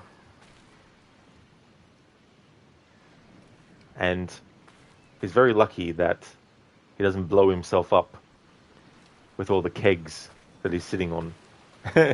It reminds me of pictures you see of people standing next to petrol Bowsers and pulling out a cigarette and smoking. Okay,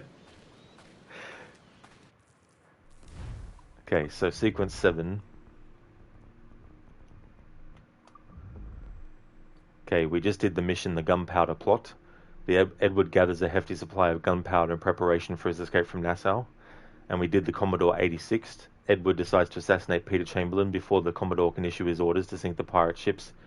And I can't read the next memory yet, but we're going to be dealing with escaping.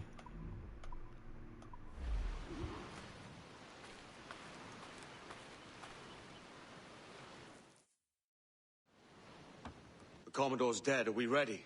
We're close. We've got a problem with the galleon. There's a couple of dozen. Bloody hell. You'd raise a cloud here, lout. You sat on enough gunpowder to blow New Providence off its rocks. Lay off me, mate. I'm well chafed.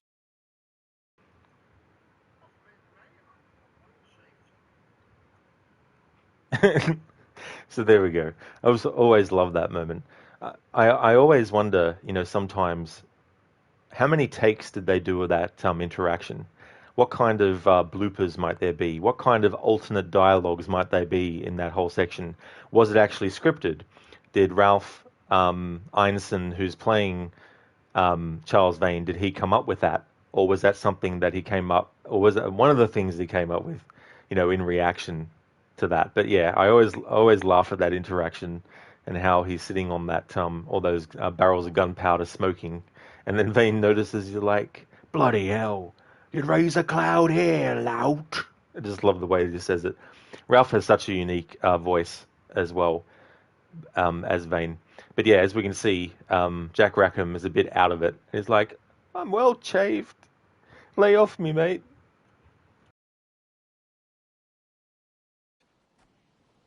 As I was telling, squad of lobsters has commandeered our galleon. We're gonna have to clear it out before we use them cannons to blow the blockade.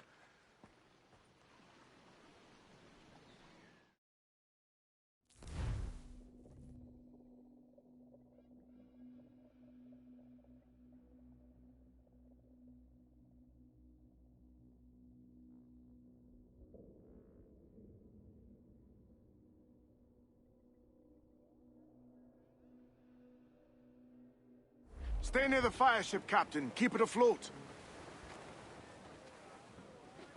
Loose all! Let's move! These waters closely, Captain. If it's off spar, we'll just have to fist it, lad. The Brits are on to us. Look there! With the wheel, you swabs!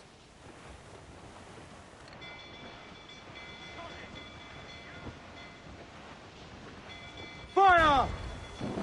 There's a good shot, could They're cripple on her. the bowline to head! Ease off the wind! Ready to fire, sir! We're ready, sir! Weakest right there, come in! Fire! Ready to fire, sir! All sails, she'll take it! Look, Captain, a well-placed shot there! Get off the squall! Ready to fire, sir! Fire! Loose and Take a trim shot! to. Right there, sir! Oh, come on! Head loose all and trim sharp to the wind! All sails loose and Trim the yards off the wind! Get the mains free! Pick them up! Fire! The ship, can we? Fire! Fire! Look, Captain! Put a shot right there! Get the mainsails into the wind! Haul down and clew up! Give me some speed! Clew up! Clew... Reef in, all top! Man your sheets! Crowd it all on! Close down! Man your sheets! Beat your quarters! Reef the topsails and gallants! Hey, our friends coming, come in! She's vulnerable there, Captain! They're on the bowline to head! On your mark, come in! Fire! They're so exposed, take the shots out! We're ready! Brace yourselves for closer! Mains out, let's go! Don't let them sink our fire ship. That's our ace. Seats trim too! Party! Loose mainsails! Crowd on every inch of sail!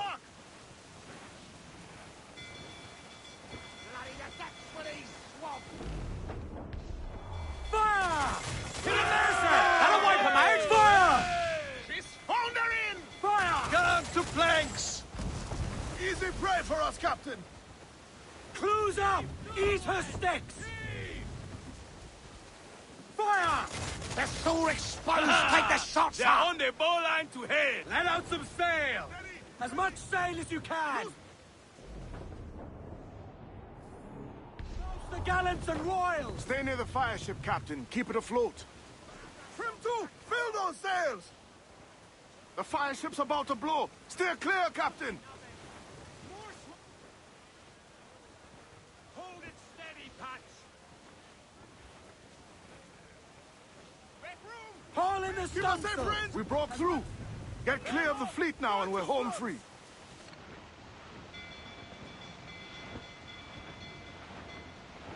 Fire!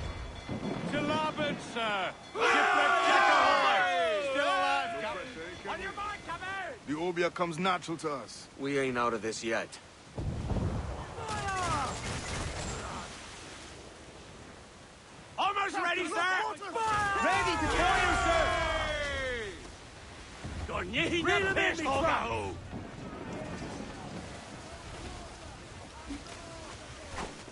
Keep fire clear! You hear the news?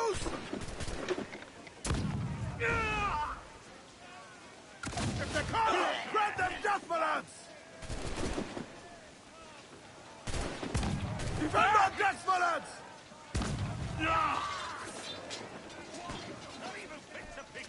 Keep them back! I'm going to cut you! We'll get him, lads! He got me a few times! Attack! We'll bathe in your blood!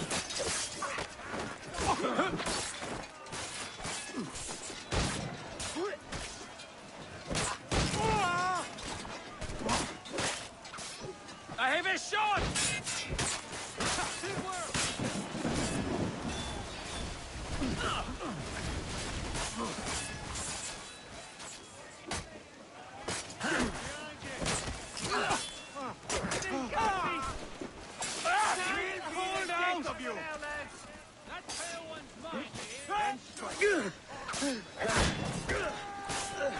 Blessing on you, sir.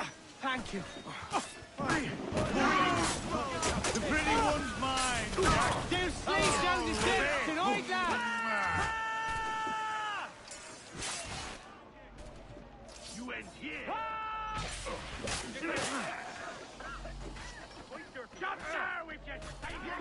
You'll go down like a sack of potatoes.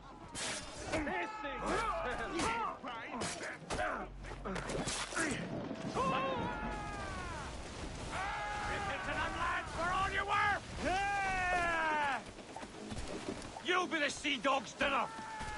Hey, soon have you kids in my hangar, boys! Success!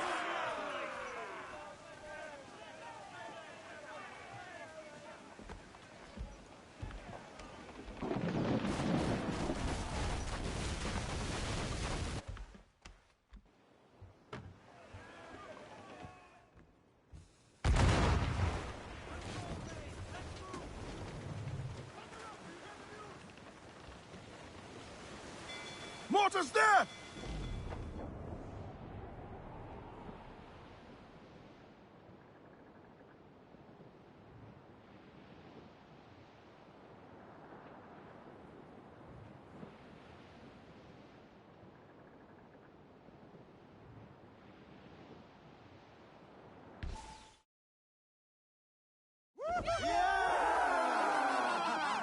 A mighty mess there. Burn, you bastards! Yeah! They're burning up your ass, governor! Prancing about like they took a prize. There we go. So we have another moment where Adewale is expressing his kind of like thoughts about how he feels about the whole scenario as well, which is important because he's a character that isn't in every single cutscene, of course, but he's a very valuable member of Edward's crew. He's the quartermaster, so he's definitely in charge of a position that needs a lot of work and all that kind of stuff too.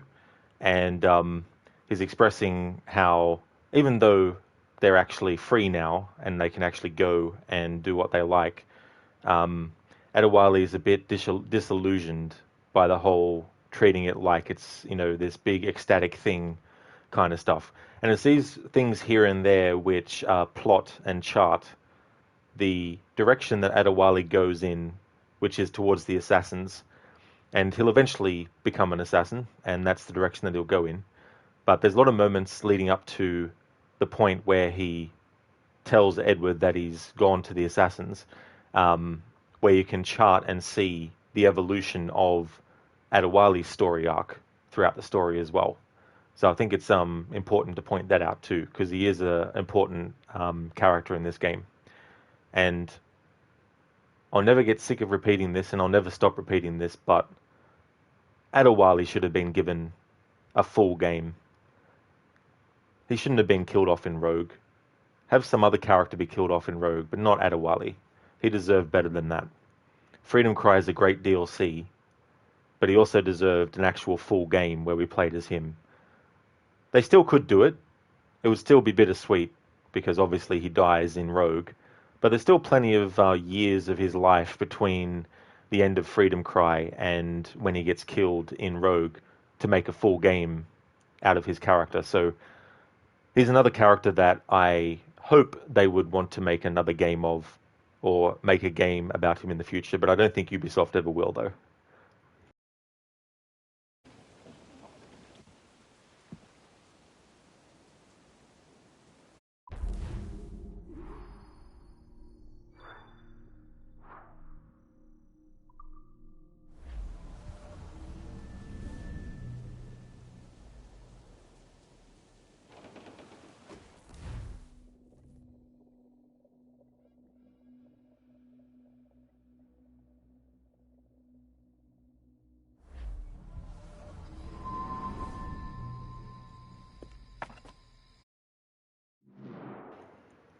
Okay, so here we have a point where Edward has obviously been celebrating, and there's a woman that he's lying next to here on the table here. There's a few things that you could assume, and the strength of what you're assuming might go either way. But the most instant interpretation was that Edward slept with the woman. The other interpretation could just be that he was drinking Mary and they fell asleep next to each other, of course. But in any case, this is the first example in the game that we see that Edward is being unfaithful to Caroline. And he's been out at sea for years and years.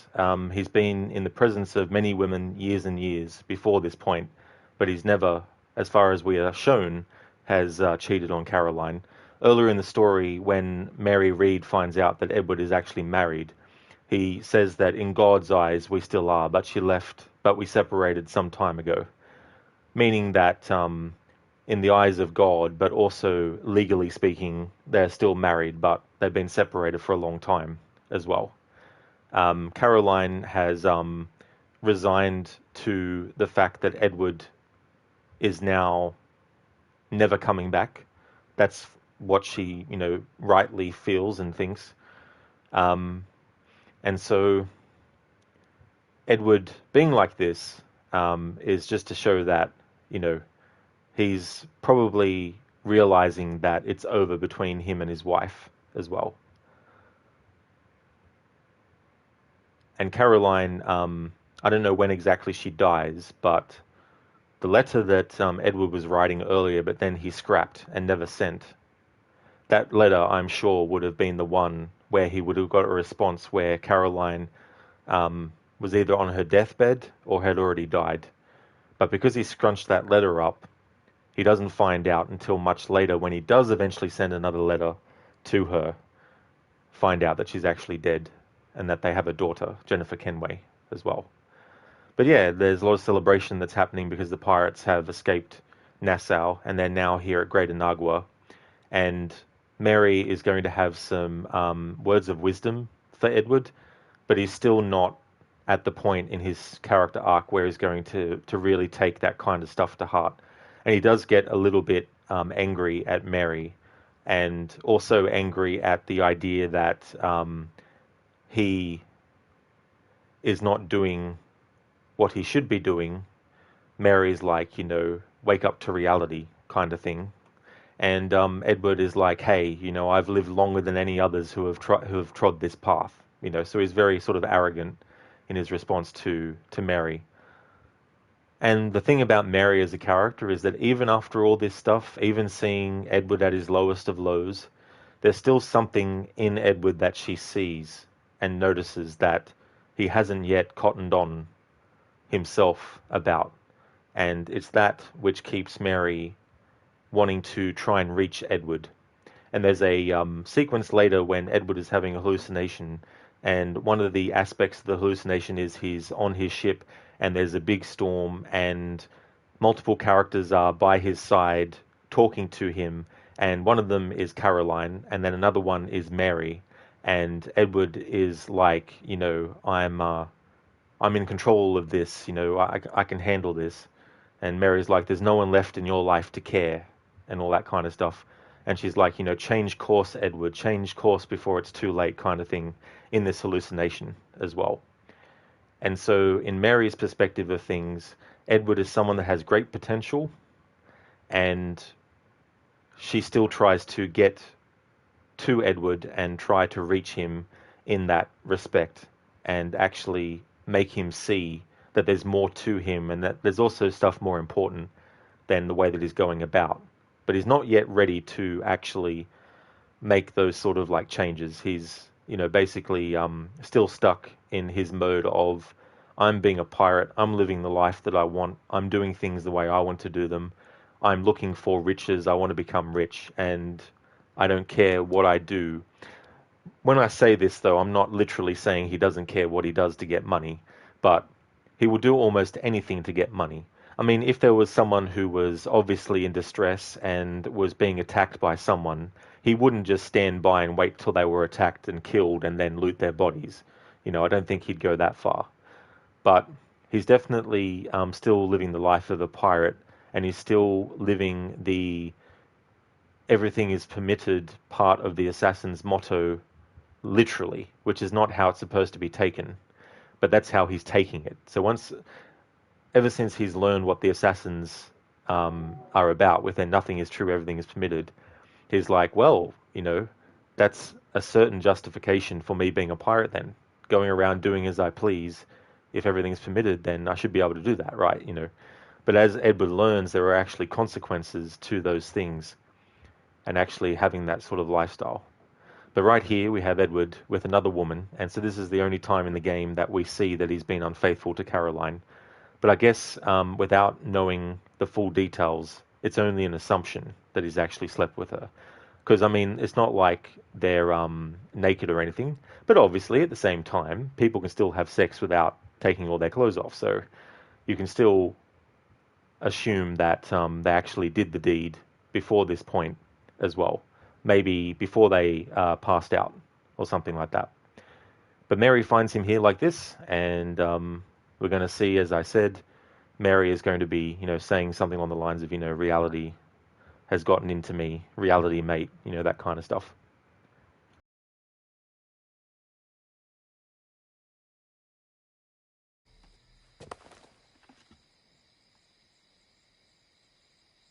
Oh, hi, kid. You missed quite a time. Aye. Pity about Nassau and Blackbeard flying the coop. Well, we'll see about Thatch.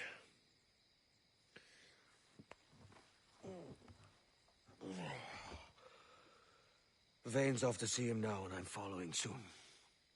This is what's left of your experiment in democracy. Aye. We do as we please here, and we take our time doing it. But for Christ's sake, Edward, don't anything but the stink of riches wrinkle your nose. What's got into you, man? Reality, mate. Reality. See that you ain't pulled into the drink by this drowning rat. Oi! I've lived longer than most men who trod this path.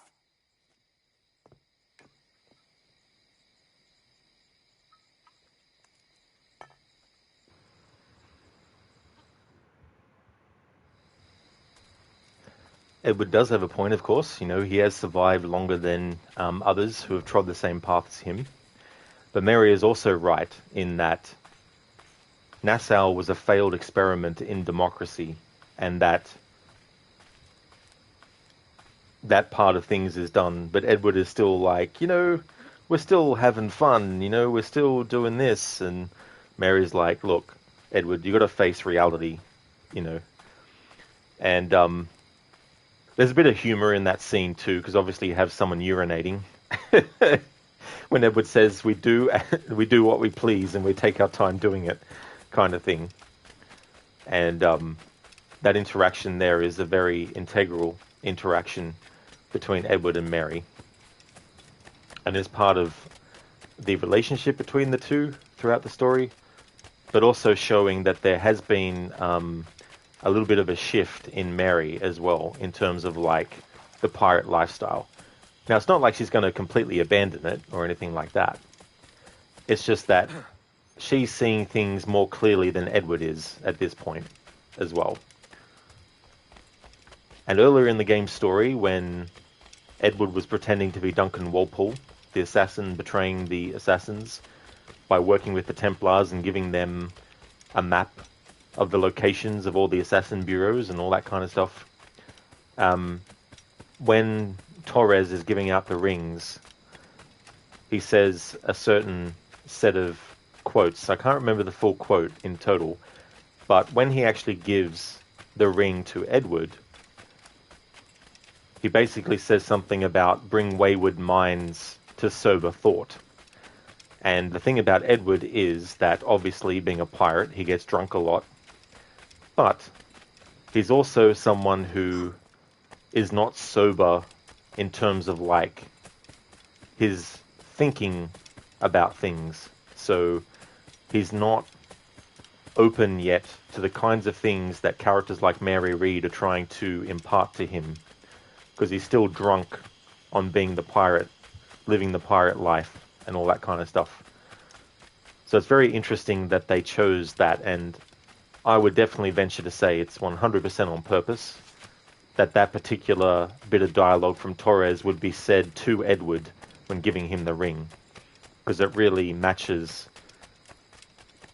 Edward as a character in this story, and also as part of his evolution throughout the story too. Speaking of the story, we can now fast travel wherever we want to. What I'm going to do, because we've finished sequence 7, and we're in sequence 8 now,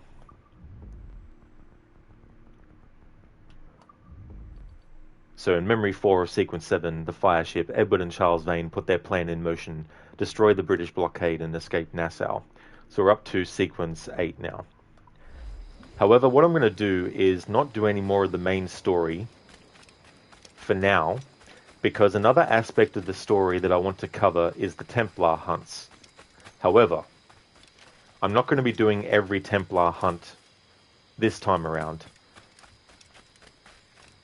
I'm going to do the Templar hunts that actually relate to assassins that Edward will meet in the main narrative. And there's some others that you don't meet in the main narrative. I've already covered all of them in the previous phase, which was the showcase. But for this story focus one, I'm only going to do the ones that actually end up being in the main story, albeit towards the end, but they are there nonetheless. And so the characters of Opia Apito and Upton Travers, I'm not going to do their Templar hunt missions. I'm only going to do the missions for Rona Dinsmore and Anto, because they're assassins that you do Templar hunt missions with that actually come into the main story later. However, before I do that though, I need to double check to see if there's any differences that have happened in the present day since the last time I was actually pulled out of the Animus. So if we go to exit the Animus, I'm going to see what might be unlocked or different in present day after finishing sequence 7.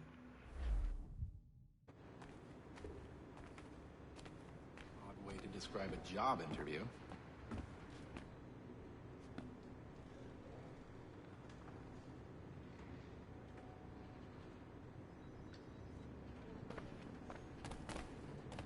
Keep it to 3-hour sessions like the regulations say. They don't make these rules for no reason. Yeah. I've been pushing it to 5-6 hours every day. Damn. That's enough to trigger a bleeding effect, man. You need to be cautious. They've made progress on that front, but there's always a danger.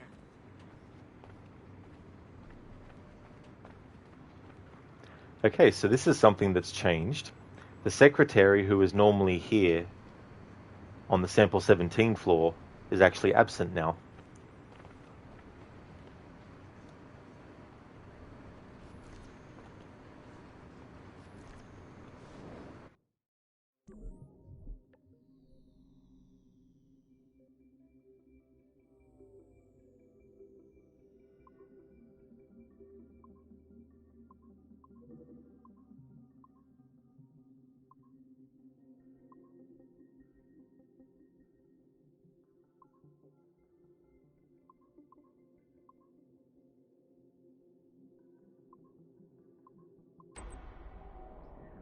That was close.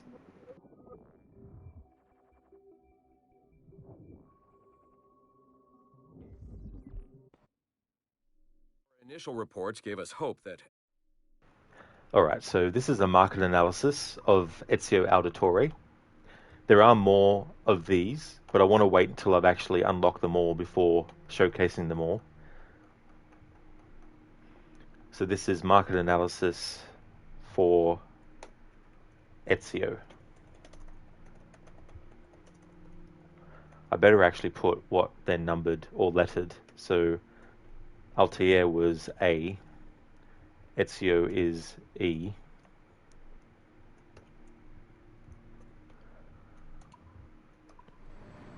so I'll cover that at a later point. Let's have a look at any more computers. Okay, so some more computers have become available. You don't have to do this as you go through the game either. You could literally just wait until you finish the game and then you get level security 3 clearance, and then you could go around and do all the hacking and stuff. But for this playthrough, I wanted to actually just do it bit by bit, sequence by sequence as we go through the story. I'll still have to wait until the end of the game to access security level 3 areas, but at least I can do whatever level 2 ones I've got available. Nice, this person is seated at the Animus, and yet we're going to hack into their Animus. Although maybe they're not actually using that, although there's actually a second one, so yeah. Oh, it's a Chinese takeout. Om nom nom nom nom.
Alrighty then, so this is part of the Divine Science presentation. Unreleased presentation from Project Legacy. Project Legacy was something that I didn't have any involvement with. It was like an online thing that was eventually shut down and stopped. So I'm only really reading this to cover it because it's part of the present day unlockables. But I don't really have anything to add to this, so people who followed Project Legacy might know what these things are actually referring to and stuff like that. But I'm purely and simply just covering this as part of the phase. Unreleased presentation from Project Legacy.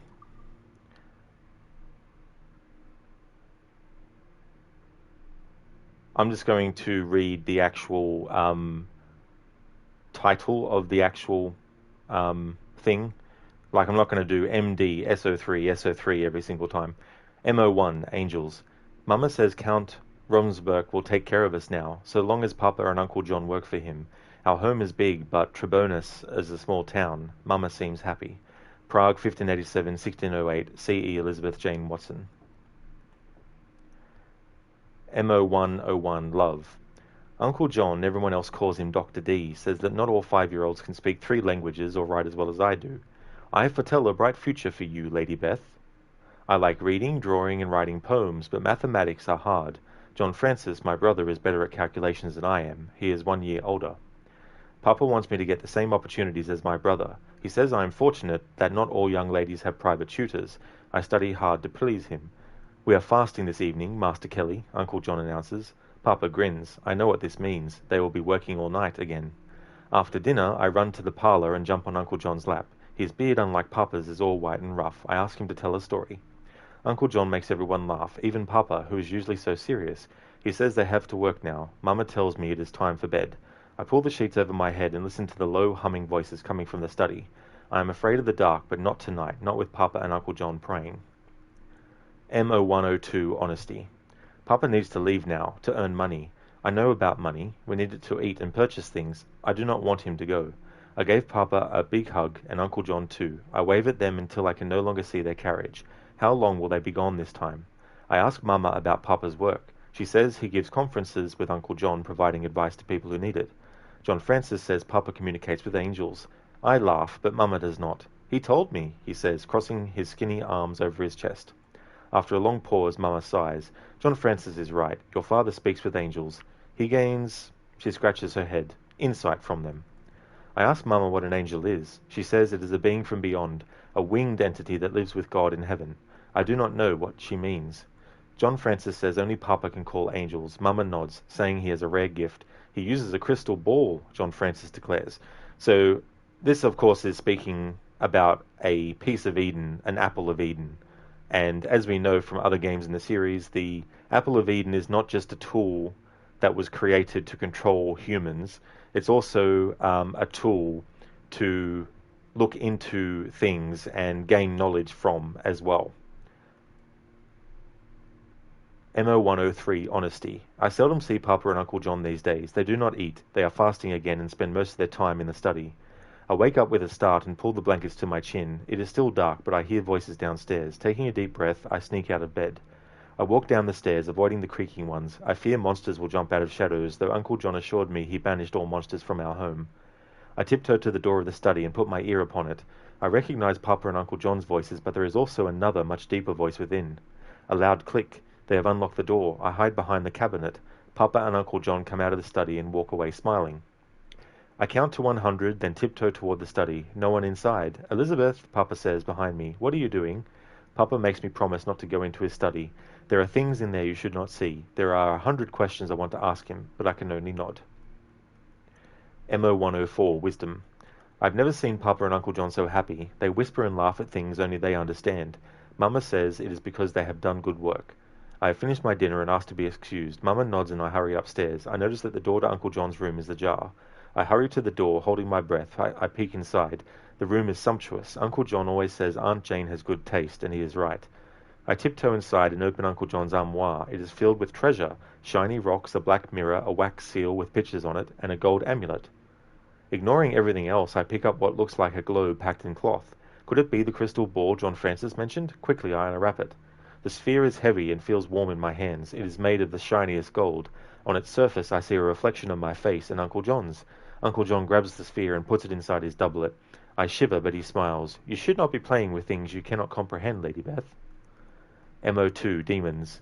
We have been in Trebon almost 2 years now. We are happy here, happier than we have ever been. Prague, 1587-1608, C.E. Elizabeth Jane Watson. Western. MO201, Pride. Papa continues to work with Uncle John while Uncle John is away. He keeps to himself and barely addresses us during breakfast, but at least he is eating now. I am feeble today. Mama says I have a fever and tells me to stay in bed. I sleep all day and most of the night. I awake famished. I dislike the night, but I am not as afraid of it as I used to be. I get out of bed, careful not to make a sound. I do not want to wake anybody up. A pale light emanates from the study. The door is open. Papa never leaves the door of his study open. I creep toward the light on my tip of my toes. I sneak a peek inside. Papa leans over a table reading a book. It has an odd silvery tint.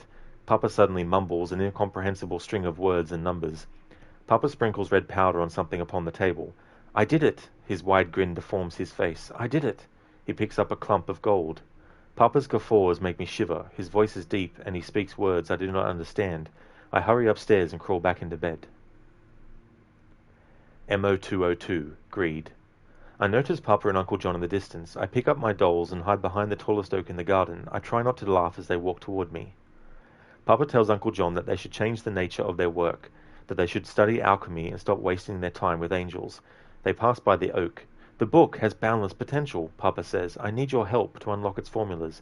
I poke my head out. Uncle John frowns. We could work at the Imperial Court, Papa continues. Producing gold is only the first step. Uncle John turns to face him. I hide again, hugging my dolls. You should not fiddle with this book, Kelly. I almost fail to recognize Uncle John's voice. You cannot imagine the evil it contains. It holds more than mere numbers. Papa protests, but Uncle John interrupts. Your associate, Master Husey, the one who gave you the book, I dealt with him before, long ago. He cannot be trusted. Papa says that they could be rich beyond their wildest dreams. I take a quick glance. Uncle John shakes his head. No, my friend. The book will destroy you. MO203, Lust. Mama is in her room crying. She has barely uttered 2 words in days, and I suspect she has not even spoken to Papa. She has been avoiding his gaze. I am reading when a loud clang makes me jump. Is John Francis acting up again? He can be such a baby sometimes. Another clash, followed by a shriek. A woman's shriek. I put my book down and hurry to the door. Papa and Uncle John are screaming at each other. I walk out of my bedroom. The shouting has stopped, but I hear sobbing now, coming from Uncle John's room. Is Aunt Jane hurt? The door of Uncle John's room suddenly bursts open. Aunt Jane cries out after her husband, but someone interrupts her. Papa! I feel the entire floor shudder as Uncle John slams the door shut. He glares at me, fire in his eyes. I am paralyzed. My eyes well up. Uncle John takes my hand and pulls me away. You should not be here. He drags me downstairs. You should not have seen this. MO204, Wrath. Papa and Uncle John seldom speak now. When they do, they shout, which makes Mama cry. Aunt Jane stays in her room. I wish I could do the same. I wake up jumping. Papa is screaming again. I close my eyes, wishing things would be as they used to, but I am old enough to know better. A door slams. I look out the window and see Papa walking toward the stable, shouting, "Envious fool!" I watch him disappear in the darkness. I run downstairs. Mama sits in the parlor, sobbing in silence. I crawl under the sofa. It is time for me to leave. Uncle John's voice is filled with sorrow. You will be missed, both of you. Wishing Uncle John good fortune, Mama leaves. I stay hidden and watch Uncle John pace the room. I quietly follow Uncle John to Papa's study. Producing a key, he looks over his shoulder and unlocks the door. At life's end, you will understand, old friend. Uncle John comes out of the study with Papa's strange silver book. I am doing this for your father. The secrets it holds are not meant for him. MO3, Monsters. Mama says she feels at home in Prague, but I do not. Papa will not let me do anything. He tells me the streets are not safe. Prague, 1587 to 1608, C.E. Elizabeth Jane Weston. MO301, Rumours. I like it when Papa brings me to Prague Castle. It gives me a chance to escape from the house and spend time with him. He is seldom home these days. People from all over the world gather here at the centre of European culture, as Papa puts it. I wonder why important people frown so much. Papa speaks with an elderly gentleman. His flowing white beard reminds me of Uncle John's. I sigh and take Papa's hand. He does not seem to notice. We do not dare walk the streets, the old gentleman complains. Even during daytime, Papa nods, saying that Prague has never been so unsafe. You know why, Master Kelly? The Emperor. He leans close to Papa's ear. He is weak. He gives the people too much freedom. I heard that a killer runs amok, targeting noblemen and alchemists. There is a tremor in the old man's voice. They say he is a monster, a giant. Some say he is not even human, Papa declares. I squeeze his hand, wishing Uncle John could be here to banish the monsters of Prague. MO302, Toil. For my 10th birthday, Papa will show me his workshop. I will finally have a chance to see where he spends his days and many of his nights. Most people we encounter ignore me as I follow Papa through the corridors of Prague Castle, but some scowl or roll their eyes when they see me. The windows in this part of the castle have been sealed off with bricks and mortar. Papa carefully locks each door, every door we pass through. Papa's workshop is a treasure trove. There is a myriad of items here, each more wondrous than the next. Coloured powders, ancient scrolls, amulets. Papa works all day, reading formulas, mixing powders. That's supposed to be powders. boiling liquids. I watch from afar, afraid to disturb him. His work is so important. Papa constantly mutters to himself. He blinks a lot and often glances over his shoulder. He makes me nervous, especially when he barks strange words. I cannot do it. Howling, Papa throws a glass beaker to the floor. It explodes in 1,000 tiny shards. I cover my face. I need the book. MO303, Alchemists. Night has fallen when a young visitor interrupts Papa's work. He enters the workshop and announces that the Emperor has summoned his alchemists. Papa tells me to wait and warns me not to touch a thing. Then, frowning, he takes my hand and drags me along. You must remain quiet. We enter a dark room where a score of old men gather around a long table. Papa motions me to stay behind with the assistants and apprentices. A large man in black clothes with white ruff and fur hat enters. Everyone bows. I take a step back, hiding behind a lanky youth. The man, the Emperor, sits at the end of the table, scrutinizing everyone in the room. When he raises an eyebrow, one of the alchemists jumps to his feet. My brother has seen the monster, the man squeaks like a mouse. It is wholly black, a demon, the alchemists discuss at length. Many alchemists agree, this killer, this monster, cannot be human. What if it is a homunculus? Papa suggests. A deathly silence falls upon the room.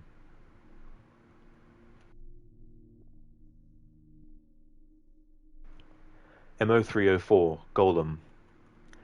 We leave Prague Castle before dawn. A score of guards escort us, and other alchemists. For our safety, why are there so many monsters in the world? Dawn creeps over Vltava. Finally, we arrive at the house of the last alchemist. We will soon be home. No, no, no, Papa will not stop talking to him. I walk into the alley next to the man's house. The two steps into it, and ouch! I bump into an invisible wall. White eyes appear in the darkness. I see it, the silhouette of a giant. Marks cover the monster's pitch-black forehead. No, letters. E-M-E-T. I stare at the white eyes. What are you? I have been called many names. The monster's voice is strange, guttural. Here they call me Golem. Papa shouts. Guards run towards us. You have just saved your father's life, little one. It rasps. Golem runs toward the river. I see it clearly now. A gigantic body, black and sinewy. The monster jumps in the river. I follow, Papa and the guards behind me. I observe the water perfectly still, not a hint of Golem. MO4, Ghosts. We have never discussed Papa's imprisonment, not one word about it in over 3 years. Now that John Francis is away, I alone must care for Mama. Prague, 1587 to 1608, C.E. Elizabeth Jane Weston. MO401, Nightmares. Papa will be released from prison today, but Mama worries. She says he has one last chance to satisfy the Emperor's expectations. Standing in front of the house, I hold Mama's hand. My heart beats quickly as I behold Papa's carriage. I forget to breathe when it stops 2 paces before us. Mama trembles when the carriage door opens. A pale, emaciated man with a long grizzled beard steps out. Papa! He walks by us as if we are ghosts. Mama has prepared roasted lamb, Papa's favourite, to celebrate his return. But he does not eat. He simply stares at his plate, silent. Mama makes idle conversation, pretending without much success that nothing is wrong. Papa suddenly stands up. His chair hits the floor with a loud thud. Papa storms out of the dining room, pushing invisible spirits out of his way. He shouts in a strange tongue, the same language I once heard him speak when I was little. My heart is in a knot, but I hold back my tears. I take Mama's hand, but nothing I can do or say will ease her sorrow. What will we do now? MO402, Failure. The Emperor has restored Papa's status, but soldiers guard our house. They are not here to protect us, but to make sure Papa does not leave Prague. A month has passed since Papa's return. He remains distant, but at least he does not completely ignore us, though he works ceaselessly. I walk through the open doorway of Papa's study, the platter Mama has prepared for him in my hands, and stop. Papa sits on the floor and begins to howl. I drop the platter and its contents spatters across the room. I run to Papa and kneel next to him. He grasps my hand and immediately falls silent. Papa's nails dig into the flesh of my hand. I bite my lip to suppress a cry. He suddenly raises a tight fist in front of my face. I close my eyes. I cannot do it. Papa's voice is bleak, desperate. Not enough, not even a handful left. I look at him. Tears run down his ashen face. Slowly, as if revealing a priceless treasure, he opens his fist. In the palm of his wrinkled hand is a tiny bit of red dust. Curse you, D.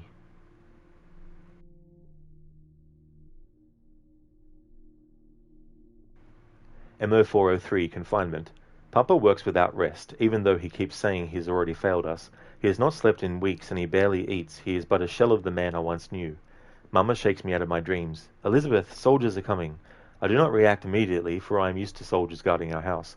I look outside. There is a column of young men in uniform in our yard. Their torches cast dancing shadows upon their faces. Monsters of Prague. I open the front door. An officer and 6 stern-faced men step inside. The officer clears his throat. By order of... No! Mama darts forward, tears streaming down her cheeks. I hold her back. You cannot take him away. You cannot. Not again. The soldier's eyes widen. Papa walks toward us, his face twisted in a demonic grimace. He murmurs a prayer in the strange tongue only he seems to understand. The officer tries to reason with Papa. Howling, Papa jumps on him, clawing at his face. A soldier strikes his head and he falls. Mama wails as they take him away. I'm going to keep reading this in a moment, but I want to take a drink. Be right back. You can understand why I don't cover all this content every single time I play through the game, because there's a lot of reading to do.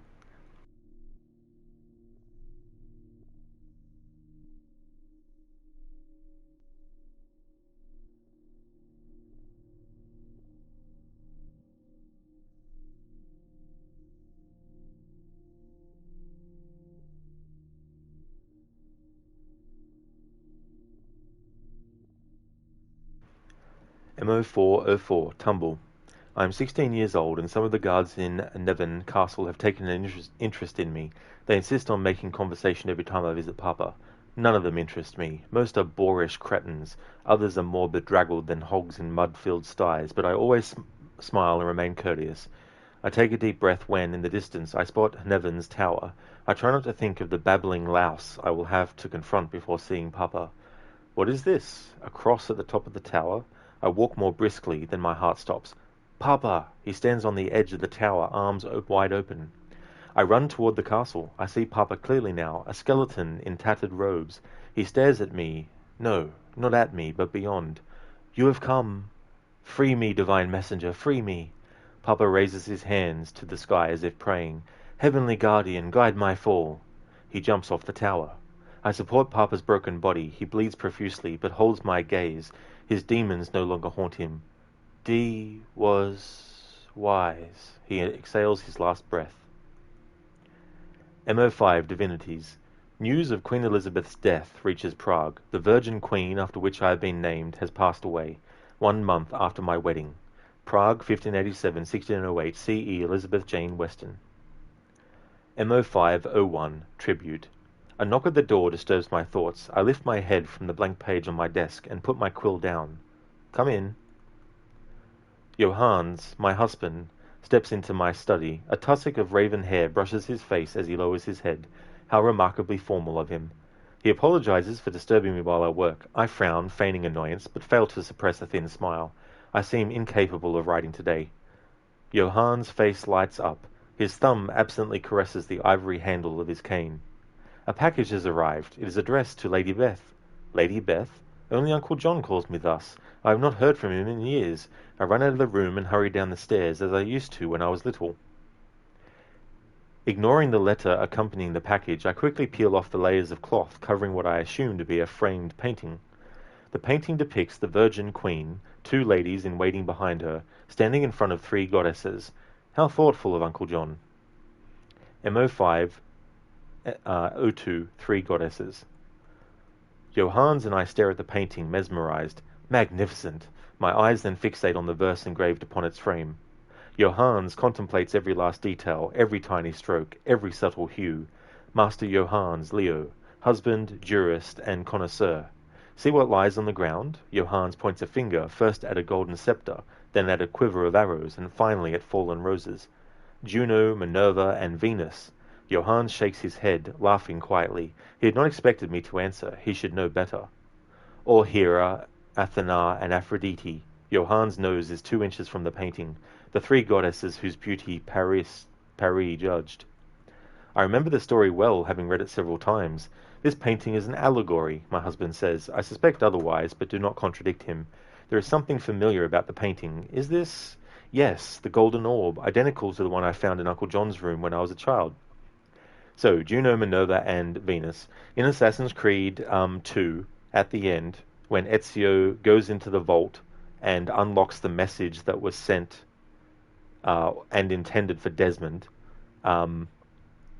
when he's been spoken to, Minerva says that she is known as Minerva, or as this, I can't remember exactly, but she refers to the fact that she's been known as different names throughout the ages by different cultures and all that kind of stuff.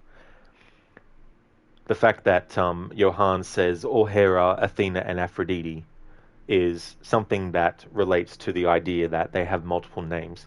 And using that conceit, I think, hang on, I always use that word sometimes, and I think, am I actually wearing it? Am I actually using the right word of it? There might be multiple meanings. Here we go. There's two meanings. So in the context of oneself, having excessive pride. So if you're conceited, it means you have excessive pride in yourself. But conceit can also mean an ingenious or fanciful comparison or metaphor as well. But in any case, the fact that these Isu have been known as many names allowed them in Valhalla to have them with different names. And what was cool is that the characters of Juno, Minerva, and Jupiter, who were voiced by their actors in their respective games, return for Valhalla to voice the same characters, but seen through the lens of Eivor's memories of Odin and all that kind of stuff. But I can't remember the names that they take in that. But they definitely established this idea that Juno, Minerva, and Jupiter weren't always known just by that name alone. There were other names that they were known as in other time periods by other people and all that kind of stuff. MO503, Fairy Queen. I sit in my study alone, staring at the painting Uncle John has given me. My hands tremble as my fingers brush the edge of the dry wax sealing his scroll. I carefully break the scroll seal and unroll it. I immediately recognize Uncle John's penmanship. Lady Beth, it begins. I smile, for I am still fond of the private name Uncle John used to address me. Fairest and most noble of poetesses, please accept this humble gift from your not-so-humble friend and mentor. Uncle John is much more than that. He is family, a second father to me.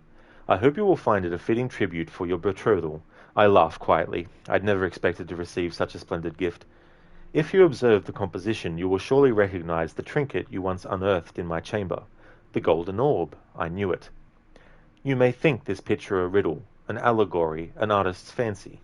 It is not. The object in the hand of the Fairy Queen is real, so is its power, and so are the goddesses. Data stream terminated. So this relates to things in the series, obviously, but this was part of Project Legacy, which was tied to an online thing that, from memory, what I can remember of it, is you were able to find out information of multiple different characters in multiple different time periods through an internet server or something that they had set up, and something along those lines. And so that's what this is actually from. Divine Science presentation, unreleased presentation from Project Legacy. Kroger, do you think you like their aliases as Huey, Dewey, and Louie the best?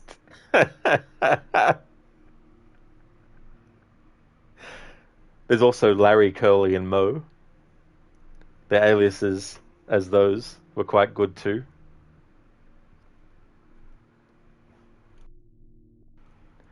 I've covered that, and that goes underneath the crypto history.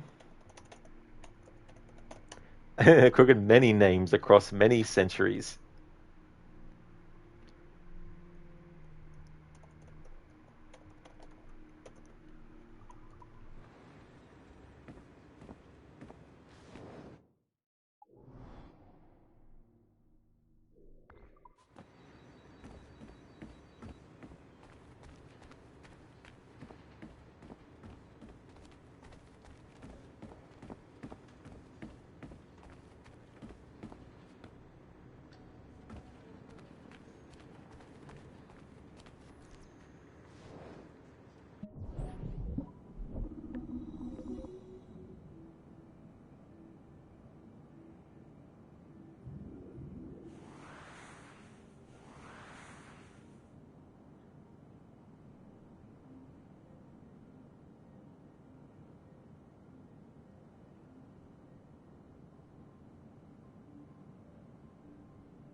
Remember the first time I played this, I didn't know that you could rotate the ball around to track the pathways.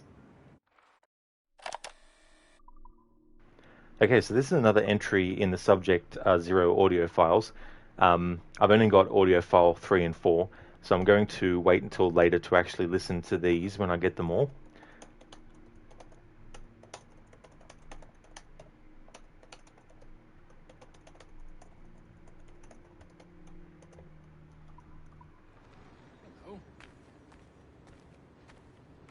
That's an odd way to describe a job interview.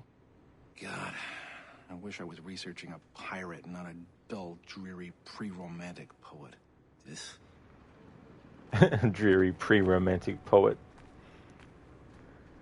You know, if I was actually working for Abstergo Entertainment, I'd probably be living the memory of someone who basically had the most boring life in existence. What is it with all these emails we're getting about heightened security? Have you ever actually met this guy, John, the one down in IT?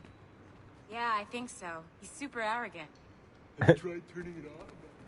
Have you tried turning it off and back on again? Get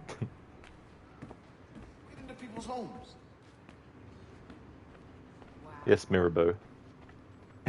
It's so funny, like all the actors who have played characters across the series, and hearing them also do voices for NPCs.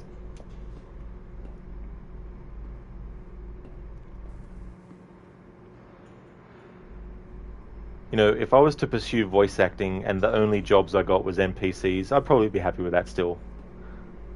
Because there's so many different NPCs that, especially nowadays, when you think about it, there's friggin' thousands and thousands of NPCs and shit, you know. Crooked, it might be even more fun in some ways. Oh yeah, that's the other aspect about it too. I think it would be a bit more fun. That'd be quite cool.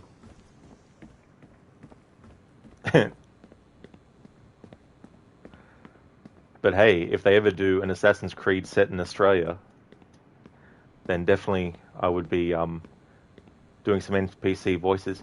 Crikey, mate, you see that? Well, that's a bit more British. Oh, yeah, mate. I saw that guy with the hood. He just fucking killed that guy. What the hell? Made me spill my beer.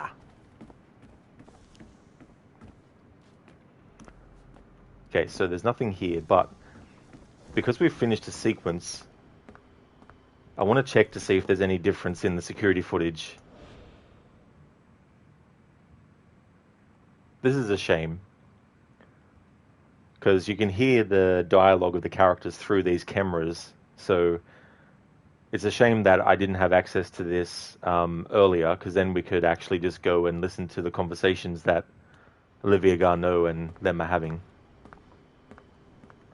And Melanie LeMay.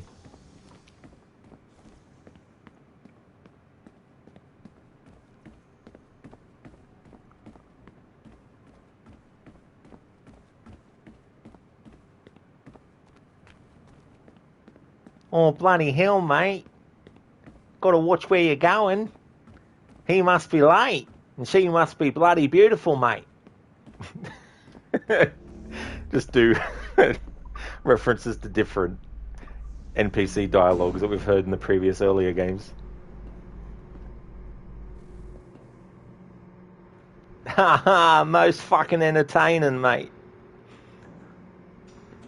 Crooked AC in Australia when? Yeah, that'd be so cool.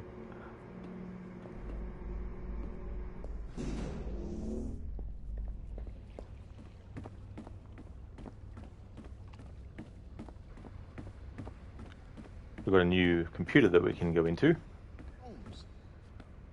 I still think it's a shame that they didn't give Sean any dialogue to say, even if it was just like, you know, not directed at you as the character, but just hear him be like, "Hello, anyone want a coffee?"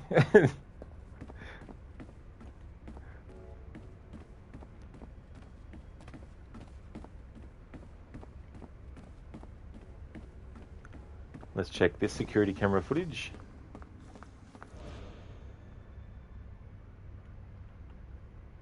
Great spot to put your camera. Memory data? And this is... Grogger, definitely a bit of a missed opportunity. It really is. If they ever do a remake of this, it'd be cool if they added more stuff like that. And what would be even funnier is to have Sean say things that are very, very prominently easy to know that he's an assassin, yet everyone's completely oblivious to this. You could even have him do a play on nothing is true, everything is permitted at random, and people are like, that sounds pretty cool.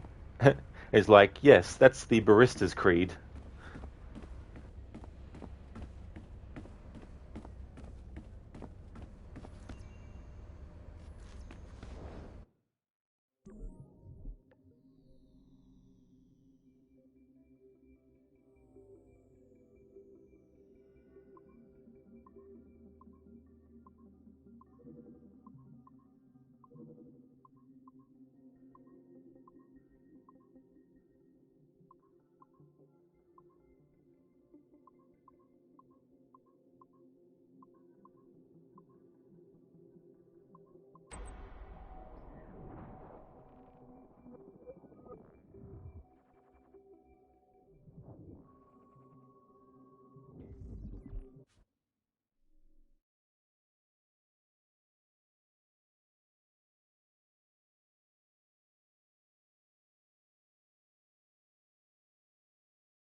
Alright, it seems I'm going to have to replay this, but I'm going to have to go in and turn the music volume back on, because it seems like they've tied that dialogue to the actual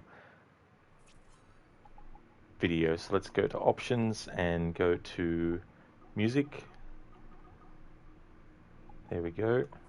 Just temporarily. Now that would have been put under something different in my files. Let's have a look. Probably... let's see, Stogo Industries. Yeah, so the Defiant Science video. So this relates to the document that I read not long ago. Divine Science video, unreleased video from Project Legacy. Krogan makes sense, doesn't it? Oh yeah. It's like, hey, how about we tie this dialogue to the music volume, not the actual dialogue volume. We are attempting to synchronize the DDS system. This will only take a moment. We are almost there. The DDS is now in sync. Thank you for your patience. We hope you enjoy your experience. Rudolf II invited many notable figures to his court, making Prague the center of European culture. Among them were Englishman Edward Kelly and his stepdaughter, Elizabeth Jane Weston. Observe her and report any alleged collusion.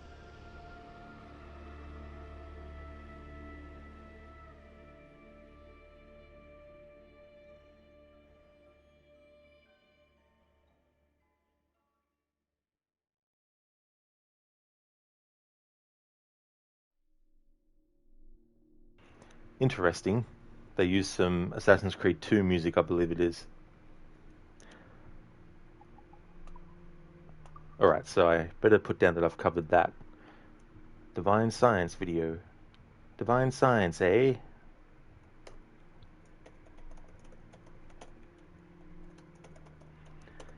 Alright, so now that we've played that, I'm going to turn the music off. But yeah, it's strange that the music and dialogue for that particular video was tied to the music volume.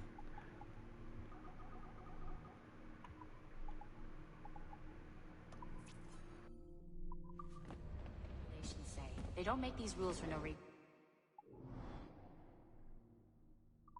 Yeah, I've been pushing it. Nolan? We really should look into that security company from Chicago. They know what they're doing. That's unsettling, to think we're not even safe where we work. Man, I want to replay Watch Dogs. I can't wait to replay that again.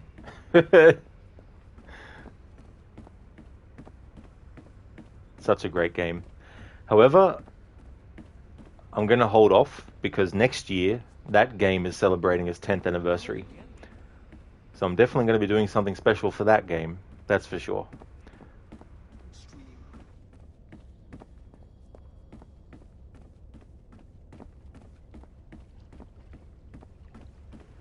Got the music in my head now from Watch Dogs. Boom, boom, boom. Love that game soundtrack.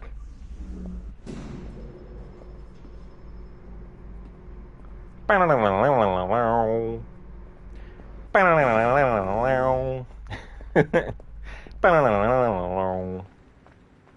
little bit of music from Watch Dogs.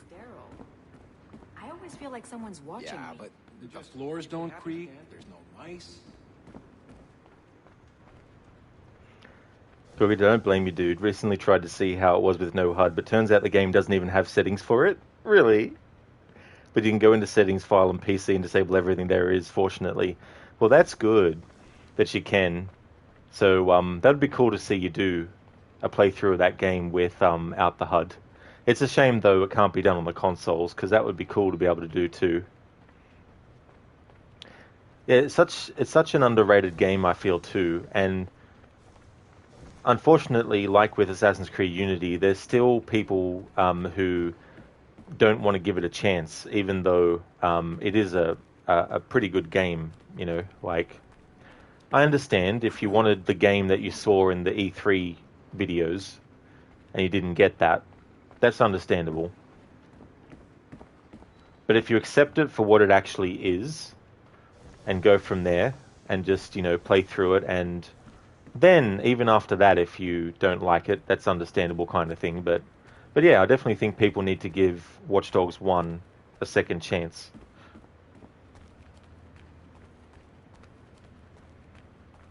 That's what you thought as well. Yeah. And the irony of the fact that both of those games came out in 2014 as well. Assassin's Creed Unity and Watch Dogs. And they both ended up having, you know, issues stemming from their launch, or, you know, in Watch Dogs' case, before the launch.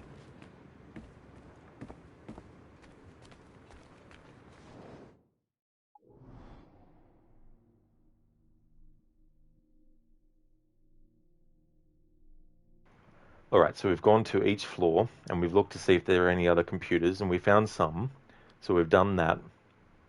I've covered all the reading stuff in present day that I want to read. There's still some things to listen to that we haven't yet, because I'm waiting to get all of the different parts. So now let's go back into the Animus.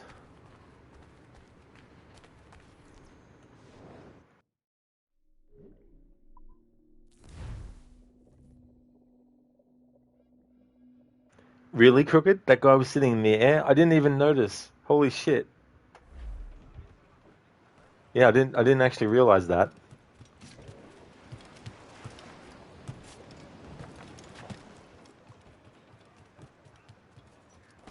Let you see if you can clip it? Oh, please do if you can. That'd be awesome. But yeah, I hardly even, didn't even notice.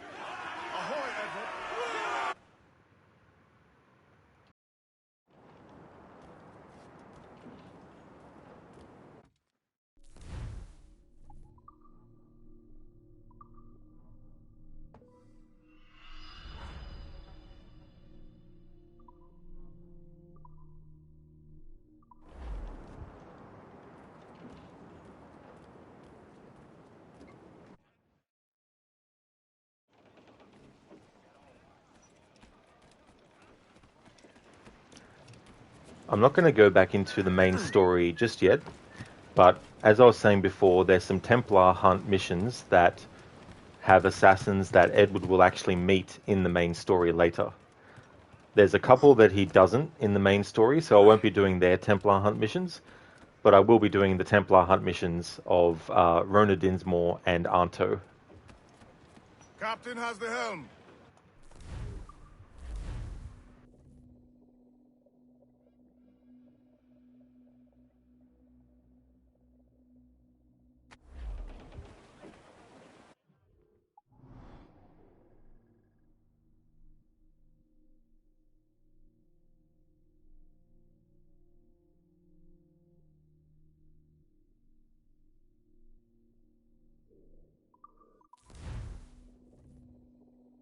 Hey, I'm in a bear suit. Welcome. How are things going? And how was yesterday? I hope it all went well. Senny, thank you so very much for clipping that. A glitch outside the Edimus.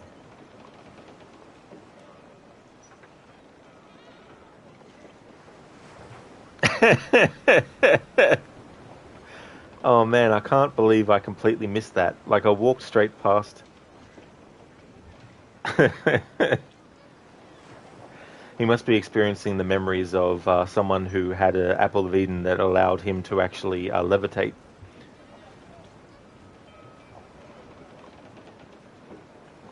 You didn't do the Templar hunts when you played the game. Think when they introduced one of the assassins late game, you were like, who is this?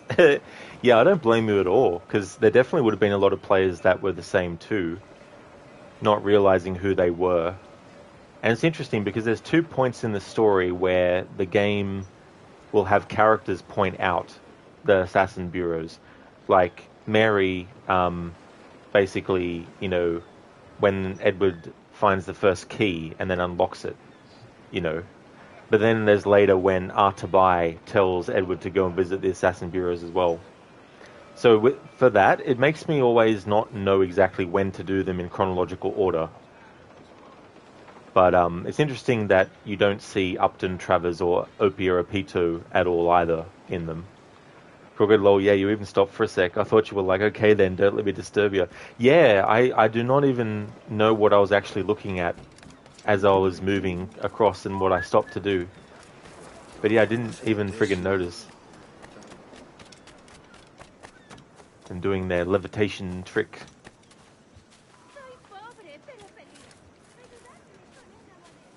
¿Necesita algo?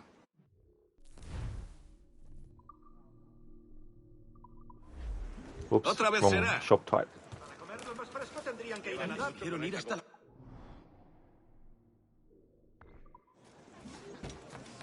Con estos precios prácticamente los estoy regalando. ¡Socorro! Voy a morir de soledad.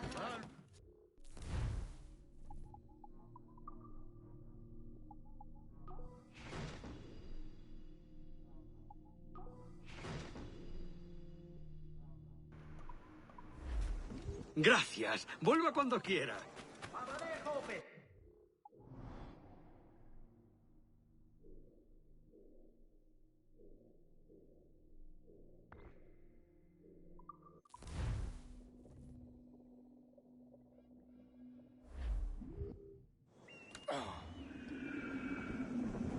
Fue la era Tolima Galilea. Llévense uno de estos ejemplares.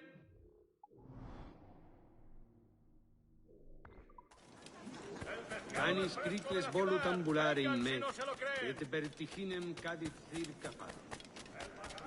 I'm the best. That dude was so engrossed by his Animus session, didn't even need a chair.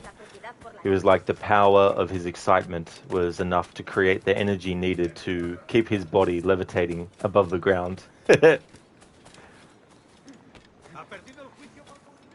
Si es el mismísimo vicealmirante de los 7 mares.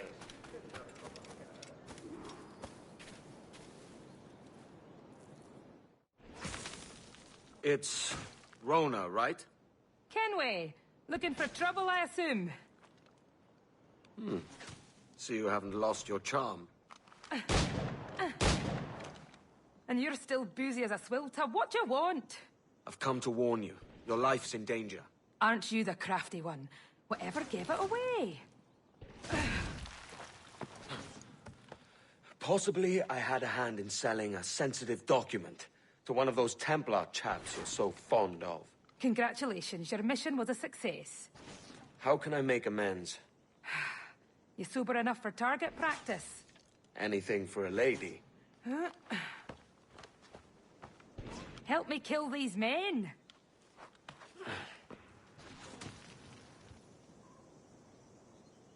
Wonder what gave it away. Love that I'll quote. take care of this one. You're... Sorry, I talked over that.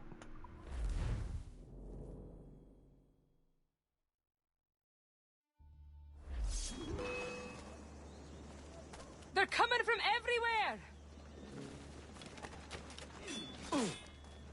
I'm hurt!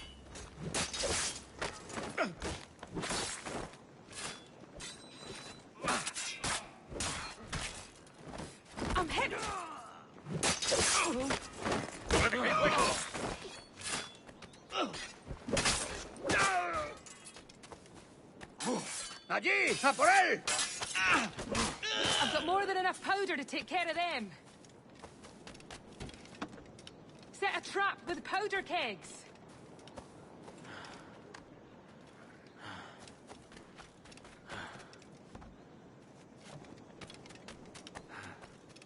Take a keg. Set a trap.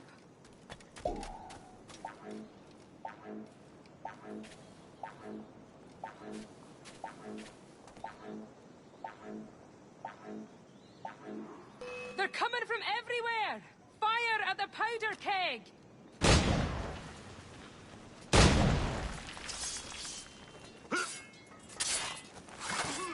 Come on, then! Use a keg!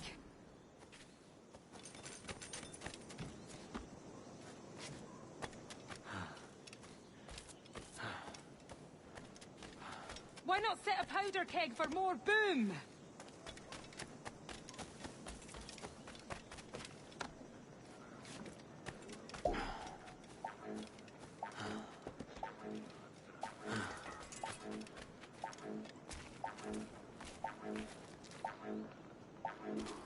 They'll come from the back! Blast a keg! ¡No eres tan rápido!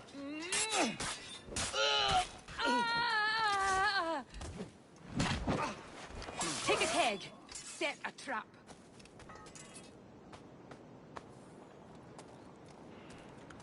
I see it says connecting to chat on Twitch, which means Drag a powder keg over there. let's refresh. Hope it doesn't mean that the game is going to crash, or that the stream's going to crash.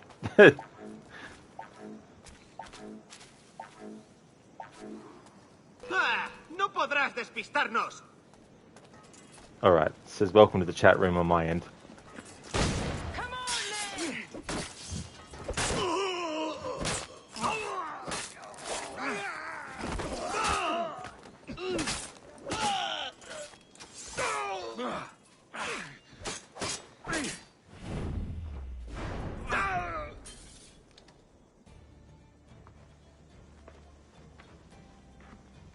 So, is this your new persona?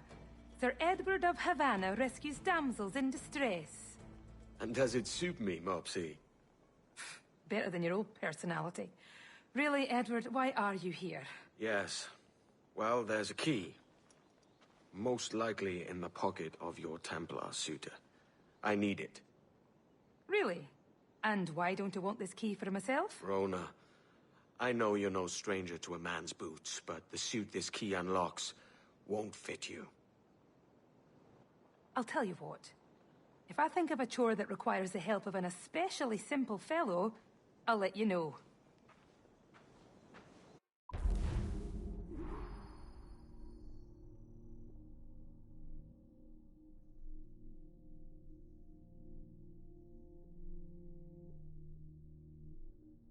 I mean, if they suit choke points in video games with lots of dumb NPCs, there is no better combination. Exactly. And they don't change their attack. They don't start to, like, have brutes appear and throw bombs or anything like that. So that's Rona Dinsmore. I'm going to keep doing more missions with her. But that's an assassin that later in the story will actually reappear.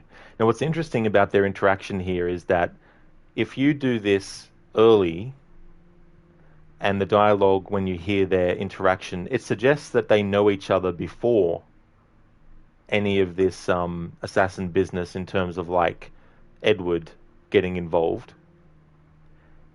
If you do this later, after having done the story, the dialogue doesn't necessarily fit, because it's like you've met each other before in the story, but you're talking as if, I don't know, it's very weird. Like, they talk as if they know each other, but then they talk as if they're meeting for the first time.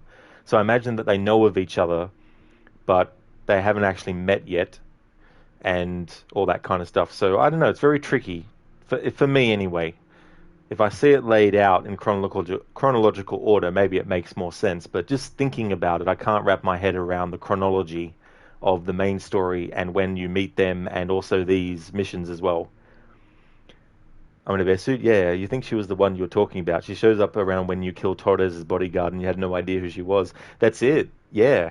Yeah, and that's much later in Edward's journey as well. That's when he is committing to becoming an assassin, you know, when he's on that path intently. But yeah, it is very interesting if you play through the game without doing these Templar Hunt missions, because then you're like, who is this character? So Rona is one of them, and Anto is another. He's in Kingston.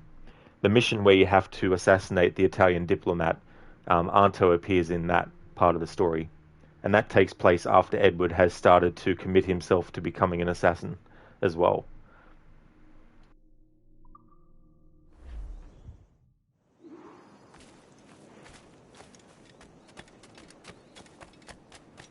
I mean, going by what number is assigned to their Templar hunt, Opia Repito is who Edward meets first, but we don't see her later in the main story though.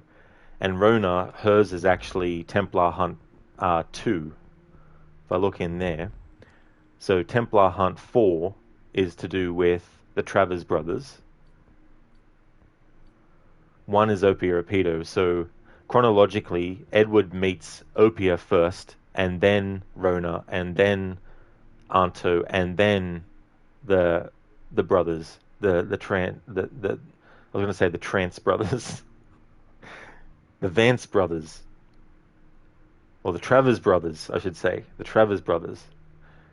So that's Templar Hunt 4.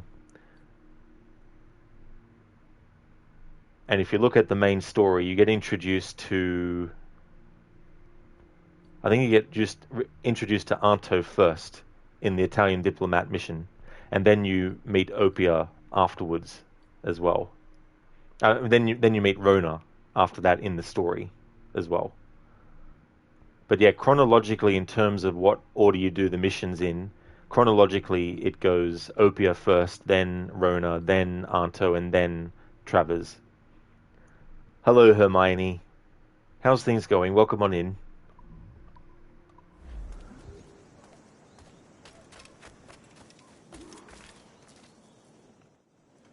Have you reconsidered my offer, Rona? Yes, as I'm indisposed, and my sense of duty runs deeper than my pride, there's a situation I hope you can investigate. Go on. Mind, I said investigate a situation, not create one. Yes, Mum. What is it? A rash of thefts and mischief. Seems too convenient it started at the same time as these bureau attacks.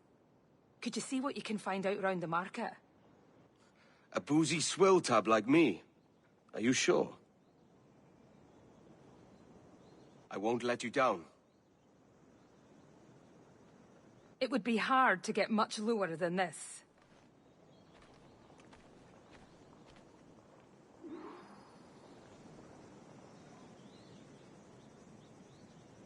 Hermione, doing well, thanks. You just have a few minutes to stay. Oh, that's okay. Thank you so much for choosing to stay in the stream for a few minutes. I'm glad to hear that you're doing well. As for me, I'm doing really good. Having a good one with this game. Taking a break from doing the main story. But I wanted to do the Templar Hunt mission with Rona. And I'm going to do the one with Anto, because they're two assassins that you actually meet in the main story as well. So I wanted to do their missions too. So that's what we're currently doing. And Lindsay Ann Moffat plays Rona. So there's her IMDb.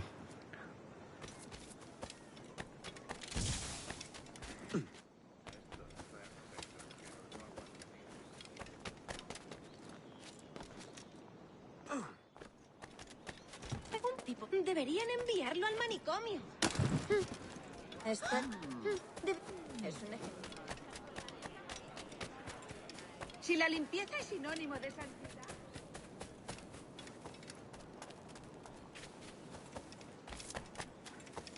Tan despreciable. ¿En serio? Disculpa.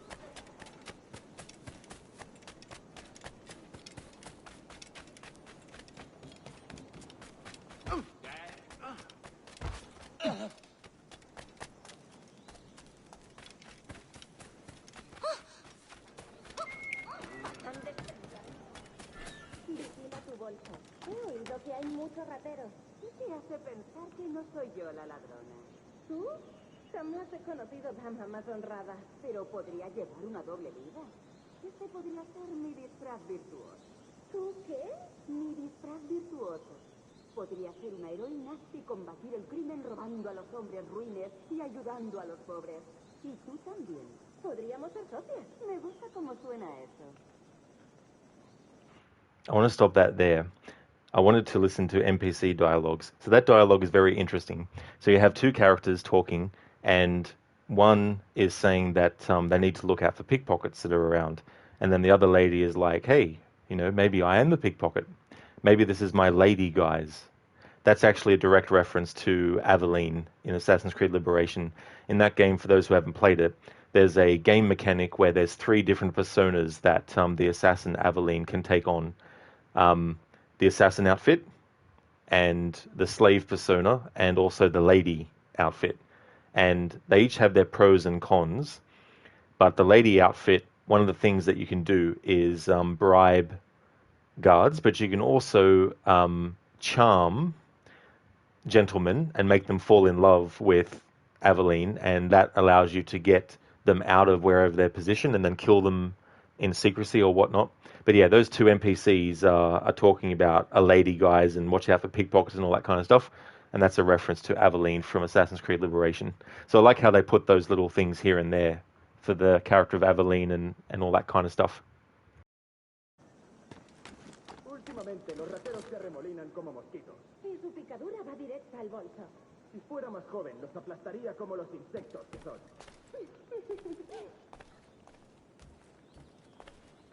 Mantente bien atenta y vigila tu bolso. La Habana se ha convertido en un lugar horrible. Hay rateros por todos lados. Si estuviera en mi mano, los colgaría a todos. Si fuera por ti, serías el único hombre vivo en La Habana.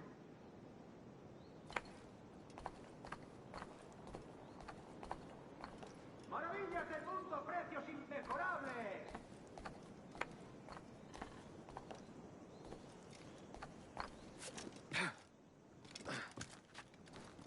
Tengo muchos artículos buenos para ustedes, amigos.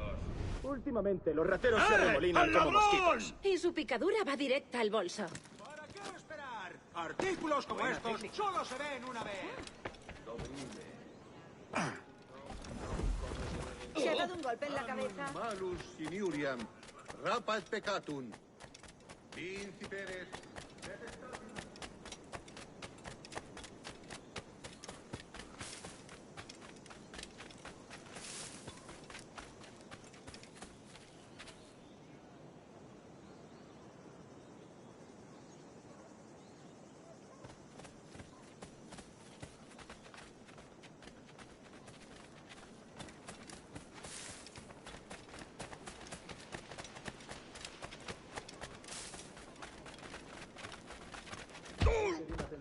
Vigila tu bolso.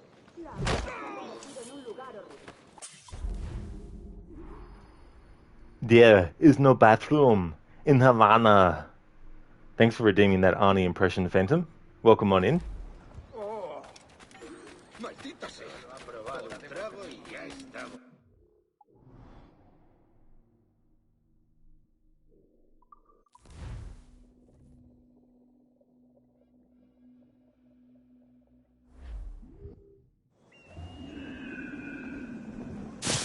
Caulis nostra sunt loca unde exinerum ne.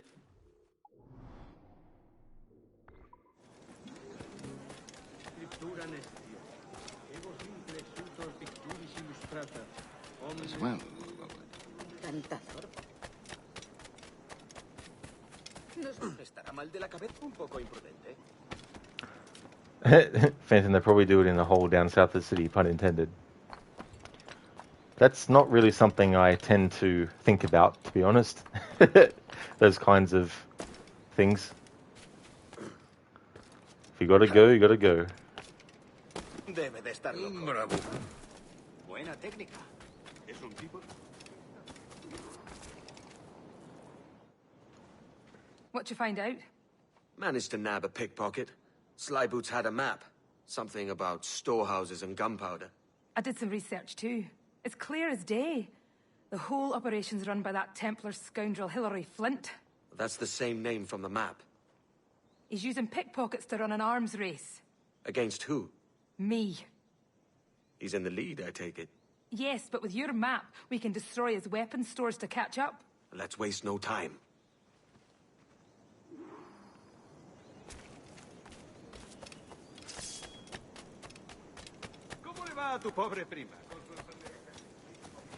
Phantom, you always think of that when you're in a game world, for law's sake. Maybe pooping was invented after the 1900s. Who knows? I guess we all have the things that make us motivated to play games, I guess.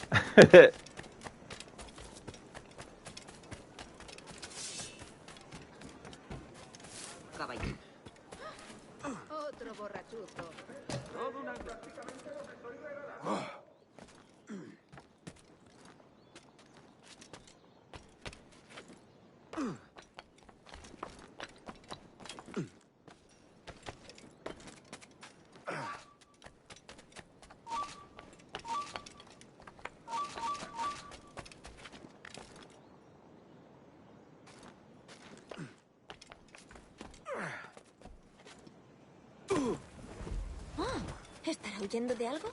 ¿Está loco? ¿Estará huyendo de algo? ¿Está loco? Si yo no lo tengo es porque no lo necesita. Hello there, Lucinda. Good morning to you as well. Welcome. Black Flag is going well. I covered some present-day stuff at the start. There was a big chunk of text to read. It was an excerpt from what they call in the game Edward's Journal, but which is also from the novelization that they wrote of Black Flag. It's about how he first met Caroline. So I covered that stuff, and we've been outside the Animus a couple of other times after that to cover some things. Then there was a really massive bit of text that I read, which was even longer than the one about Edward Kenway. So I covered that. And I've done the main story up past the point where you escape from Nassau. And I've taken a detour, and I'm doing the Templar hunt missions that relate to two assassins that you actually meet in the main game story. But there's other ones that I'm not going to do as part of this playthrough because Edward doesn't meet them in the main story. So it's been going really well, making some good progress. Still a lot to do though. I've got the Freedom Cry DLC as well, on top of all that stuff to get done. Soy mucho más limpia que esas rameras inglesas, te lo aseguro. Ya te puedes estar largando de aquí. Aquí no se... ¿Listo? ¡Quieto!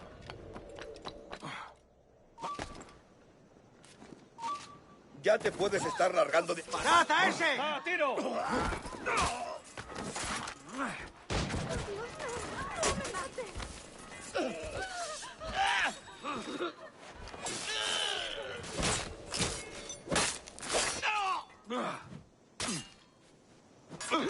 ¡Tiranos! ¡Rufianes! ¡No lo pienso perder! ¡Lo tengo en mi línea de tiro! ¡Puedo abatirlo! ¡No lo perdáis!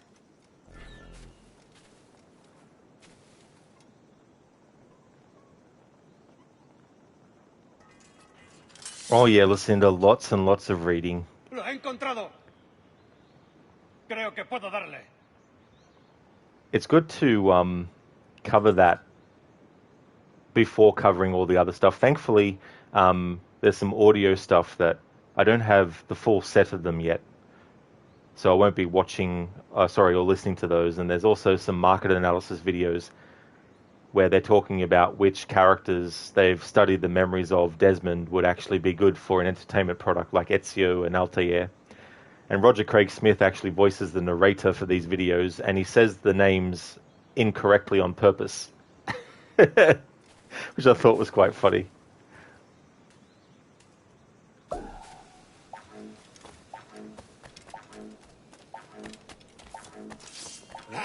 ¿Cómo voy a disfrutar?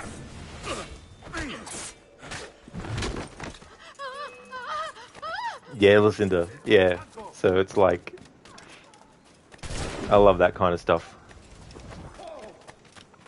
Phantom, you still wonder who is the one in the Animus in Black Flag, the man and woman with no name. I think there's nothing that says who they are even after this game, so it's safe to assume that it's supposed to be you, the player, who is the Abstergo employee who's experiencing these memories of Edward.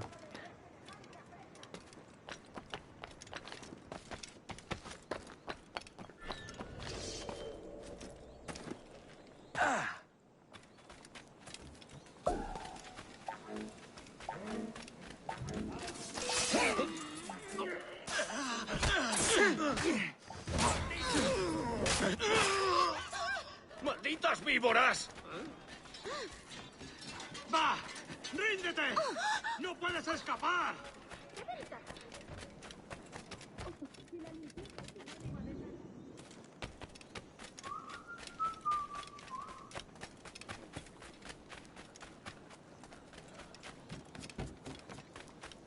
Me llevo eso, sí. Ardo de pasión. Rufián. Si necesita algo y no lo tengo aquí, se lo encontraré como sea.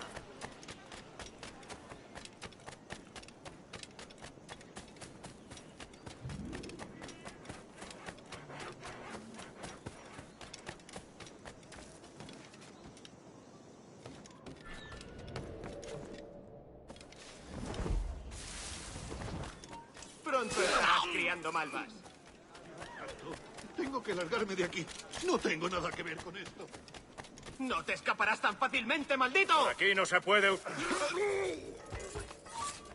lo repito más. ¡Objetivo a la vista!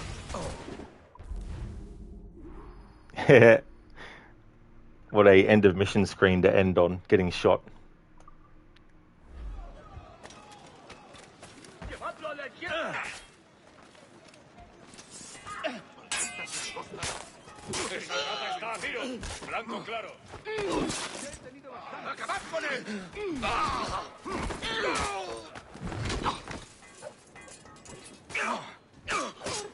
¡Que no os vea!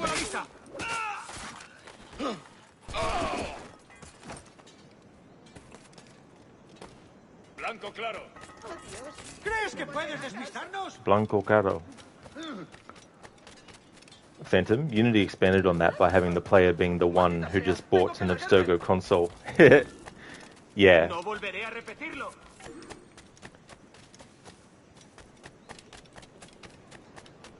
Yeah, that's how players experience the memories of characters. No sé dónde he dejado But it's mi all tied casita. to Abstergo's cloud server, so that's why Bishop and Sean are able to hack into it and recruit you and others to sift through the genetic data.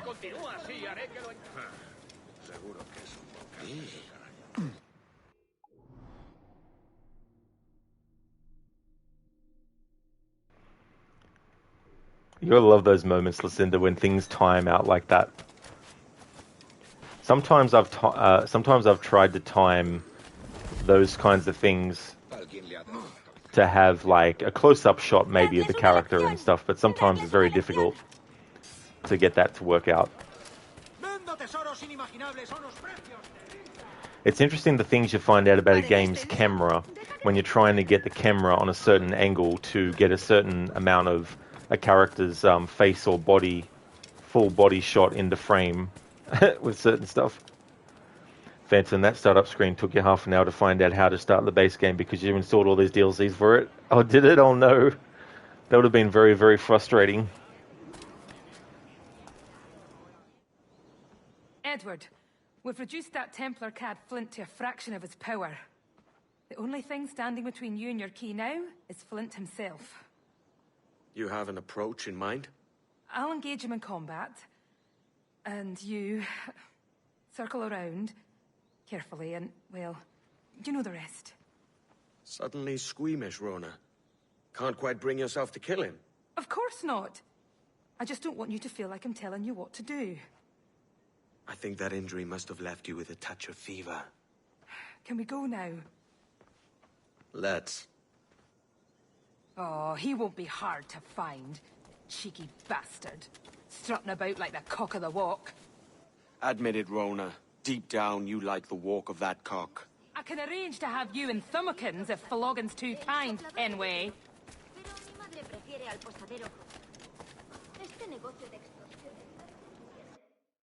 Just want to stop it there for a moment. All right, so this is going to be tricky because there's going to be multiple dialogues happening, but I want to try and cover it all. So there's going to be dialogue between what Rona and Flint are actually discussing. So I'm not going to do the assassination straight away. I'm just going to hold back as much as I can just to get as much of the dialogue and all that kind of stuff. But there'll be a lot of dialogue that will be going on. But it's so funny, the interactions with Rona and with Edward right there. And the thing about Flint is that Rona and him have kind of like romantic feelings for one another, but obviously being on opposite sides of a conflict means that their sort of like romance with each other is compromised by that. And in a way, this is foreshadowing what we see with Arno and Elise in Assassin's Creed Unity as well. Yeah, Phantom, I don't think we really need to go into, sex jokes and going into, like, using that word a lot of the time in sentences and stuff. This is a stream not for children, but it's also not for childish people who aren't mature enough to hear words and not have to go into, detail about it. So I know that you're only, telling jokes and stuff, but there is a certain limit to certain things that I'll actually allow in chat to be discussion topics, and that's one of them.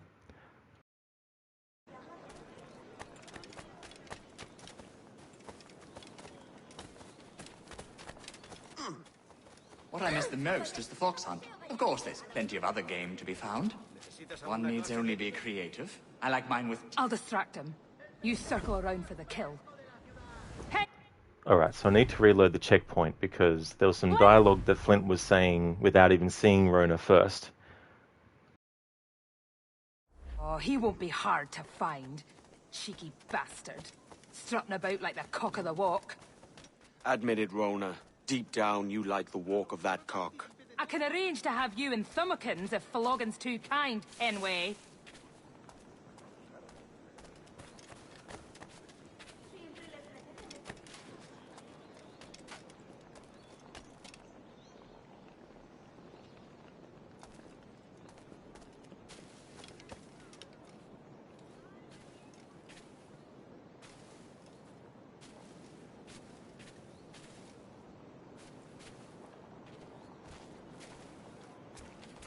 What I miss the most is the fox hunt. Of course, there's plenty of other game to be found. One needs only be creative. I like mine with teeth. Chase is more fun when the prey bites back. Of course, it's not the same here as home in England. But there's a wild quality I've come to enjoy.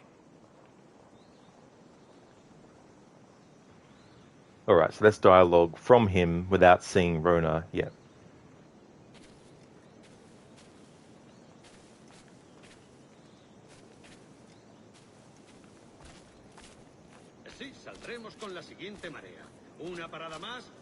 I'll distract him. You circle around for the kill. Hey, Flint! Hey, Flint! Ha! Not much of a shot, are you, Flint? I should, after studying you for so long. And how many men have you sent? Alright, we can see his dialogue text, but we can't actually hear his voice, so I need to get closer. Hey, Flint! Ha! Not much of a shot, are you, Flint? You should know, Dinsmore. I should, after studying you for so long.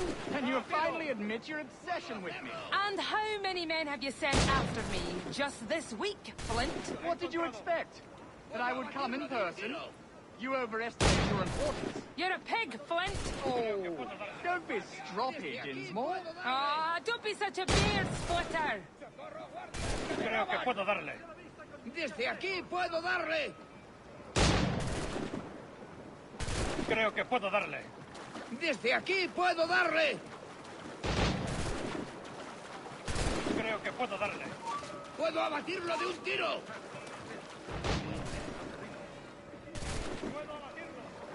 ¡Lo tengo a tiro! ¡Vuelve! ¡O lo haremos por las malas!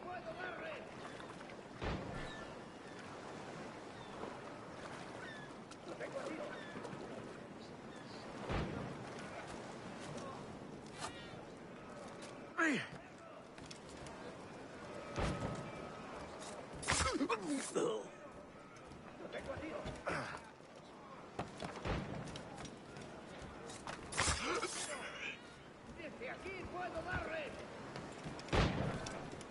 Una pequeña granja. ¡Puedo en la llanura de abatirlo! Salamanca. ¡Puedo Un abatirlo paraje de un helado tiro! cuando sopla el ¡No viento. corras, que es peor! Pero la tierra es buena y se vive bien. Sería encontrado. ¡Puedo ¡Pare, hacerlo! Rosano! Disponemos de un coro con las voces de algunos oficiales. ¡Alto! ¡No somos tan Puede tontos! sonar la voz. ¡Puedo hacerlo! ¡Puedo abatirlo! ¡Atrapad a ese bastardo!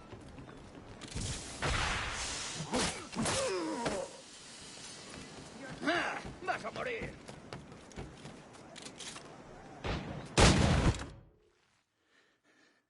I knew we would end in fire. But I always thought our positions would be reversed. I should have died happier, knowing there was one less assassin in the world. What a pity. We could never fight together on the correct side of things. Would, you two like a moment alone? No. It's too late.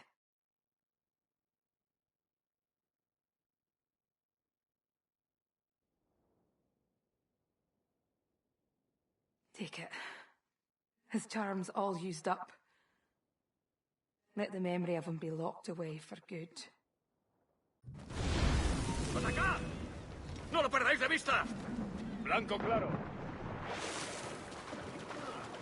Ubisoft, there's another female assassin you can make a game about. Remember? Cassandra isn't the only female protagonist in the series.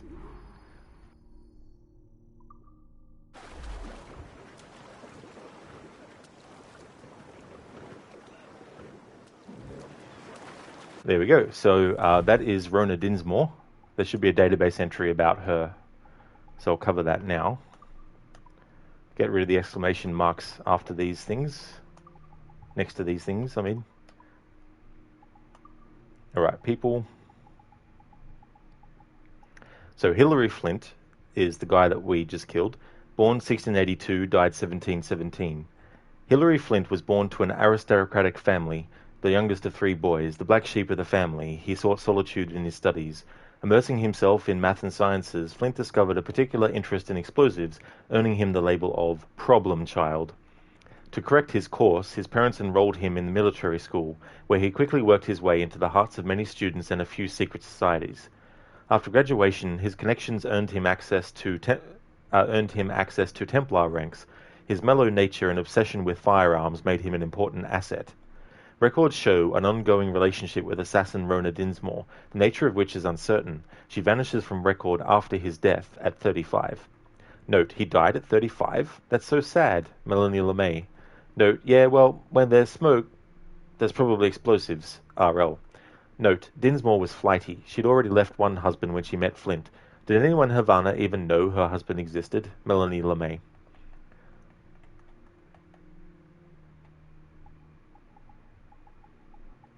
Rona Dinsmore, born 1688, died not yet. Born in Scotland, Rona Dinsmore was made for adventure. After suffering the lows of a depressed household, her father absent and her mother an alcoholic, throughout her childhood, Dinsmore left her home in Glasgow in her mid-teens. At 19, she found work amongst merchants in Bristol and remained at that post for nearly 2 years. By 21, Dinsmore was trapped in a terrible marriage. She fled again and sought refuge in Boston, where she remained for 6 months before moving on to the warmer climes of Jamaica. There she found it exceedingly difficult to work among farmers and finally took to the sea, ultimately finding her calling with the Assassin Brotherhood. Notes, rumoured terrible marriage. Look at the facts. All her patterns after that are those of a con artist, even if her independence is a little inspiring. Melody LeMay. It's interesting, these notes that these Abstergo idiots from Abstergo Entertainment actually chime in with. I'm only reading them in this playthrough because it's tied to the actual story, but their interjections are nowhere near as well done as those of Sean. I'm not talking from a writing perspective, a skill writing perspective. I'm just talking from a perspective of I prefer Sean's interjections in the database entries than these Abstergo employees' interjections. Note, anyone find confirmation of romantic ties to Hilary Flint yet? RL. Notes, no, but there's a lot of sarcasm. JM. Notes, there's still room for love in that. The opposite of love isn't hate, it's indifference. RL. Notes, oh, you're a poet. JM. Notes, see, that's exactly what I'm talking about. RL. Funny.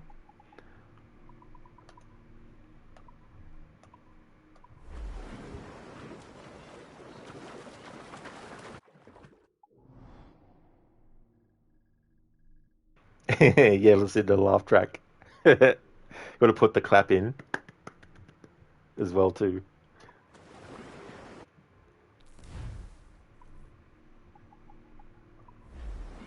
Okay, so the next assassin that we're going to do a Templar hunt mission with, who actually does make an appearance in the main story, is Anto, and he's in Kingston. So we'll fast travel to Kingston and do his missions.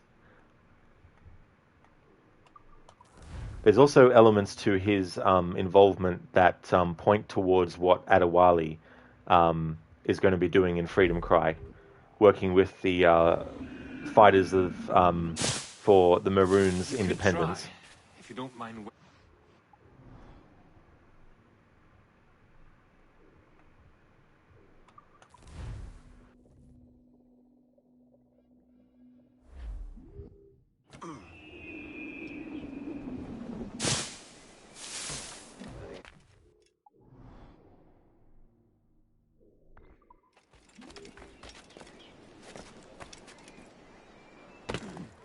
Been at the moonshot. What's the matter?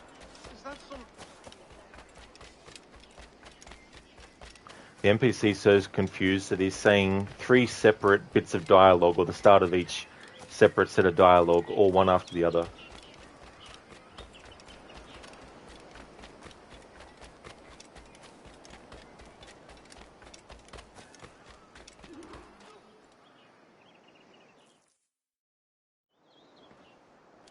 What do you want, Englishman? Edward Canway. I'm here to warn you of danger. And I'm Welsh. You all look the same to me. Why should I need your warning? My life is all danger. I may have brought it on you.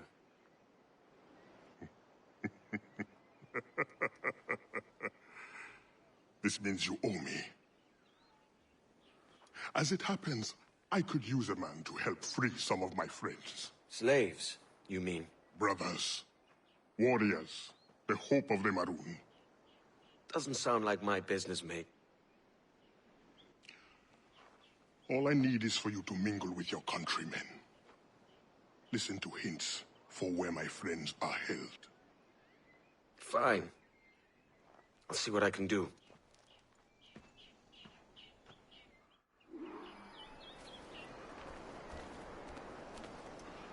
Alright, we need to eavesdrop on the guards, so I'm going to obviously be trying to listen to all the dialogue that I possibly can.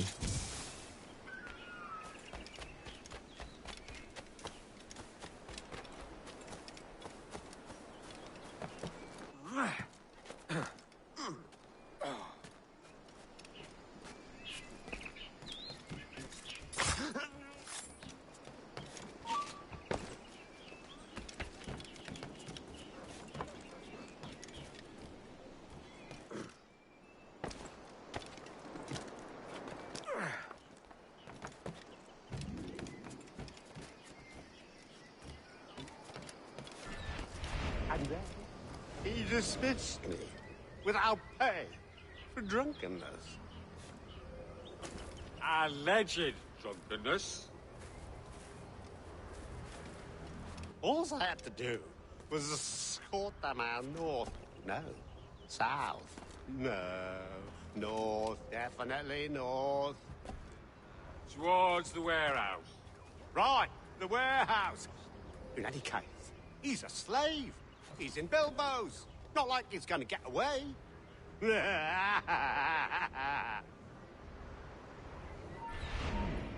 heard what he said? Those bastards.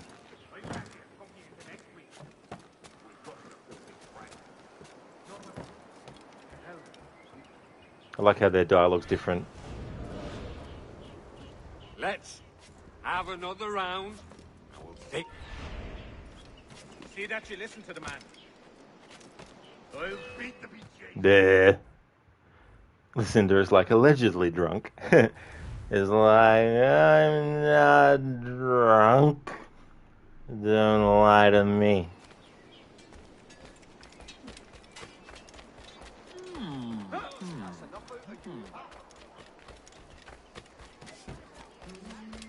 Get so lonely here. How can I relieve? And then he dismissed me without pay for drunkenness. Alleged drunkenness. All I had to do was escort the man north. No, south. No, north, definitely north. Towards the warehouse. Right, the warehouse. In any case, he's a slave. He's in Bilbo's. Not like he's gonna get away. I'm no swab to sit sogging. I says so when have another round. I will think this through. Are you buying? I just lost me job. I like that. Are you buying? I just lost me job. It's like, pay for it yourself. Already paid your tab 5 times over this month. It's not my fault you got fired. Otro majadero peor. Otro majadero.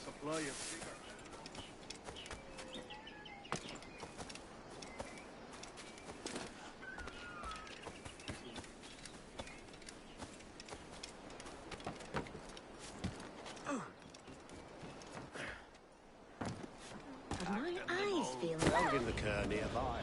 Whatever for? I don't know. To make an example of, or some such. Well, what did he do? Does he need to do anything? Sometimes examples just have to be made. Hey, now isn't that just the truth?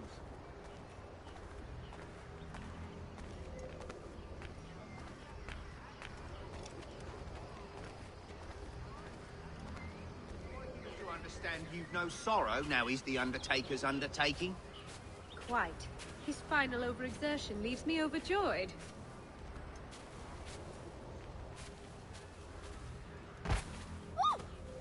Clean the loon out yet? I wouldn't linger here. The walls have ears, if you know what I mean. Are we followed? We must warn the others.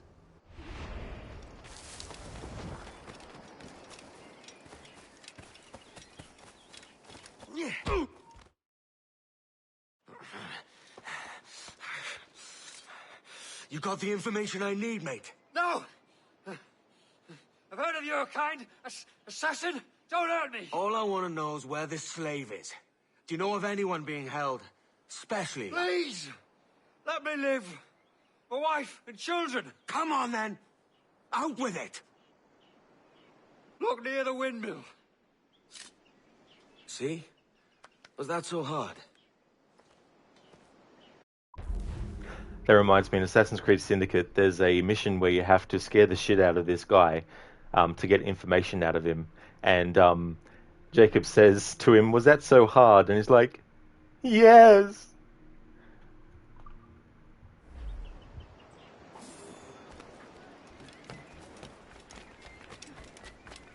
Okay, so we've done that. It was so funny, those NPCs that were in my way. And I just pressed the button that you hold down to run, and that made them separate like that. It was so funny. But get the fuck out of my way. It was like Edward was parting the Red Sea. Do I need to fetch the authorities?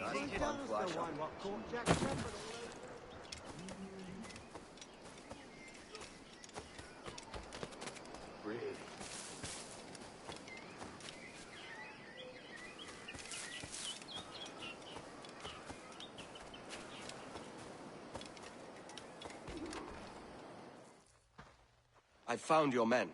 and I found where his brothers are kept. Help me release them. No, mate. I've settled my debt. Meddling with slaves is none of my affair. I doubt there's even a Templar behind it all. All affairs of freedom are assassins' affairs. I really like that moment there. Edward's a bit taken aback, of course, as well. But Anto is right. And the thing about these missions is, if you do them later in the story, when Edward is actually becoming an assassin, i.e., he's like, right, I want to go the way that the assassins are going. If you do that first and then come back here, it's a good bit of dialogue that Anto says, because he's right. You know, the assassins, you know, all affairs of freedom are assassin affairs, kind of thing. But it still rings really true when you do it at this point in the story as well. I probably feel it fits better doing it at this point in the story that we're up to, because Edward is still in his phase of, I just want to be a pirate, I just want to go around and take what I please and all that kind of stuff. He hasn't yet started to go towards the side of the assassins, and so I like to do the Templar hunt missions, if I can, earlier in the story when I do them. What is your price? What? A man without principle must be moved by coin. How much do you need? There is a key I'm looking for. Belongs to a set I've been stripping off Templars. The Templar keys? I thought they'd been destroyed. I'm not the only one who knows about them, then. If we find it, it's yours. You have a deal. Let's go get your friends.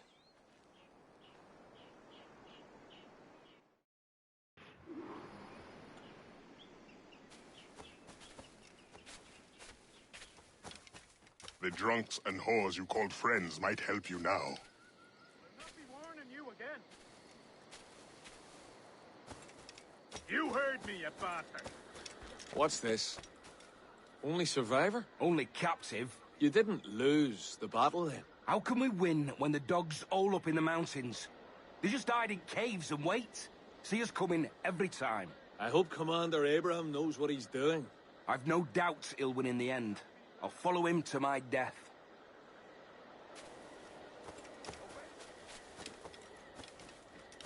Look for a hole in the fence. We catch them unawares.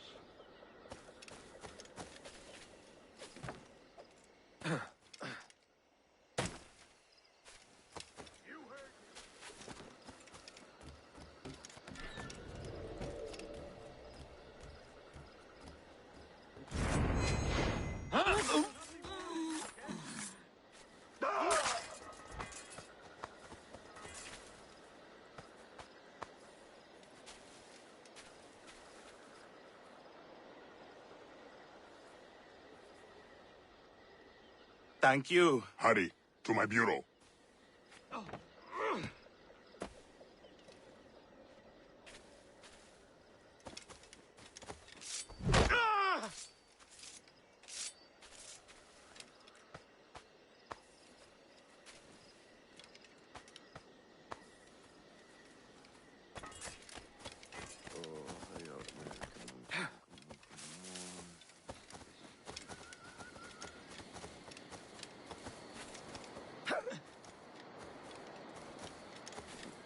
He'll break his neck.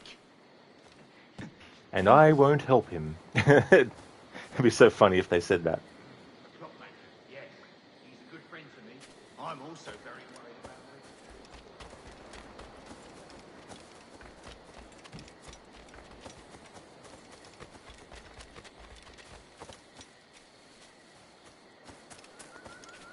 him. We had 100 men, and they...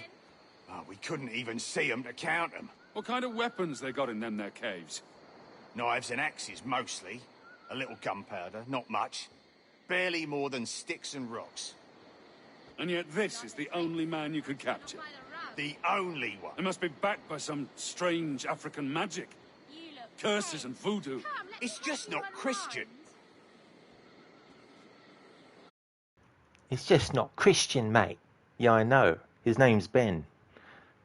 Lucinda, and I won't help him.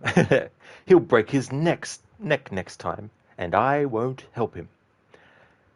So we have some dialogue there where they're talking about a skirmish that happened between the Maroon freedom fighters and the British, and they've captured one Maroon fighter here, which is the point of this mission. Adewale will be doing this in Freedom Cry as well, and these characters mentioned black magic and voodoo. And in Assassin's Creed Liberation, there's a mission where the assassin mentor Agate has set up these things around the swamp, the bayou, that are supposed to scare off people. And so what you need to do in that mission is you need to use the poison dart to kill the enemies and make the others think that they're getting cursed as well. And of course, the idea of something being considered cursed is not something that was initiated with Assassin's Creed Liberation. In Assassin's Creed Revelations, there's actually a mission with the gypsies that you can do, or the Romanis, I should say, that you can do to do with a box. And they want to make people think it's cursed, so you have to use poison to actually kill the people carrying the chest as you go through. And so this is reiterating this idea that they were thinking that some kind of magic was being used somehow.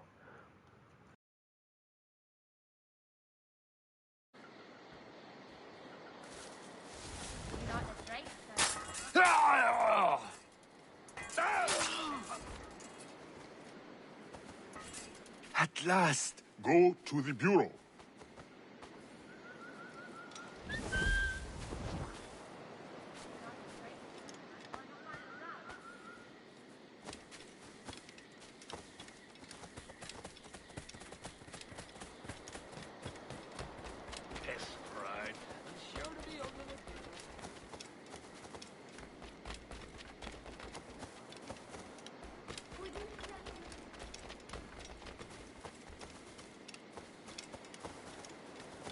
You must exercise caution. The area will be well guarded. You know how this works. Take your position.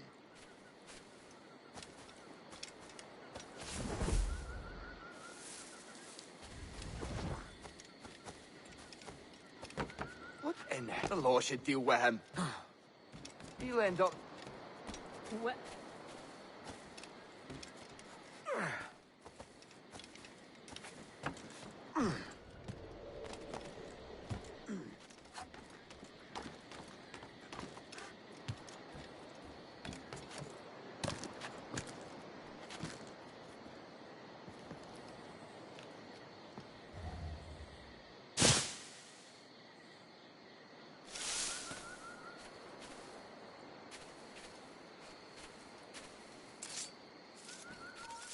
Hey, over here!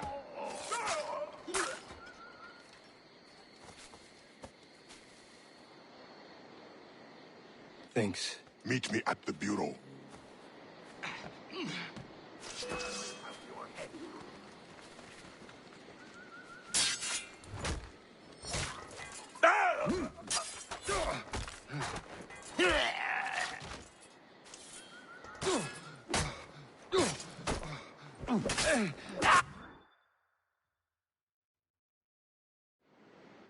Where to next?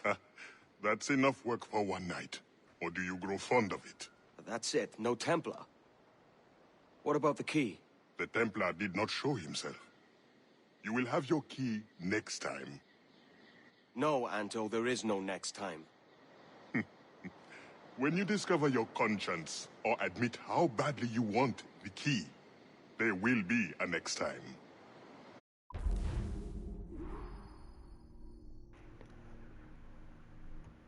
I'm going to reiterate it when we get to the next mission, but at the end of that mission, how Edward is reacting, where he's like, nope, I've had enough, and is going to walk away from it. Obviously, he doesn't. He goes from the point of being like that to actually wanting to teach them a lesson about what's going to happen. So I like to point this out because it's like a book-ending kind of situation. So we have this situation here where Edward is like, no, I've had enough of, trying to do things your way and whatnot. I'm just going to, leave you to it. But then he comes back, and then later on he's like, no, I want to teach these Templars a lesson.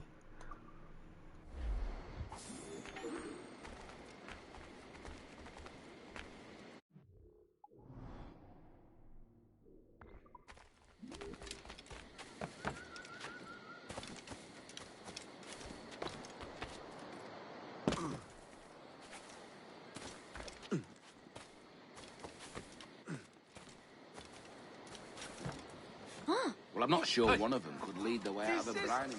But then...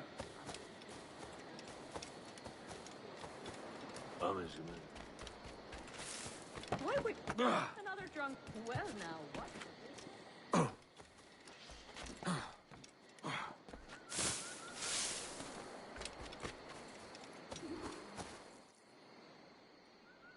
You returned. Have you brought your conscience?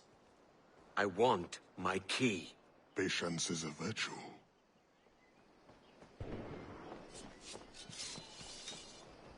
Expecting company. You may have your key sooner than you think. Help us defend the Bureau. The men we freed will help.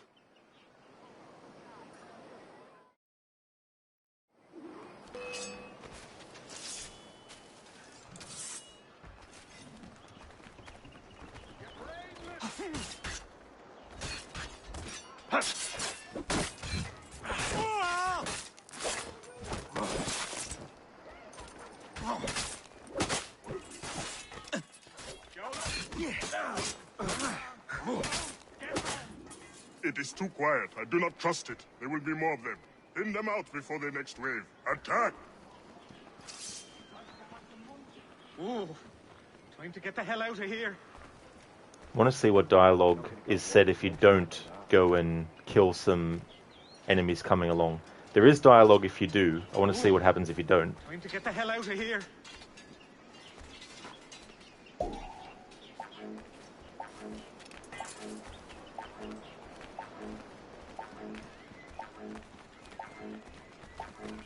Defend me! Another way from the east. So many still live. This will not be easy. There we go. He said, so many still live. This will not be easy. That's because we didn't go around and try to kill some approaching ones. But now I will, to get the different dialogue. Eliminate as many as you can before the next wave.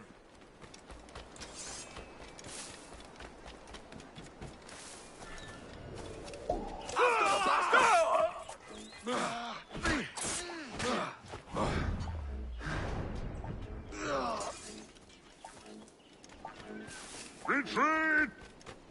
Another way from the south. This will be easy. You took out so many already. There we go.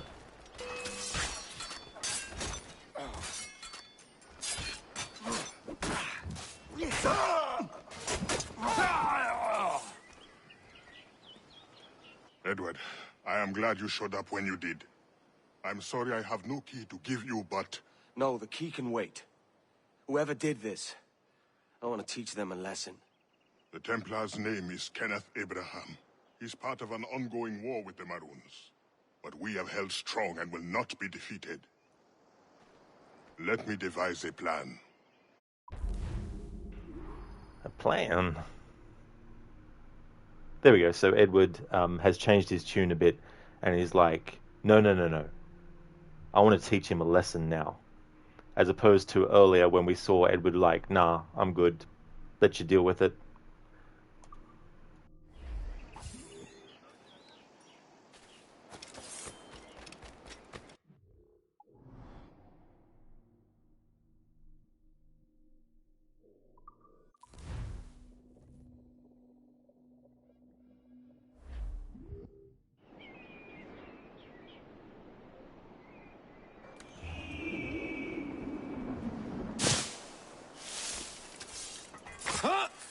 Whoa, what a glitch.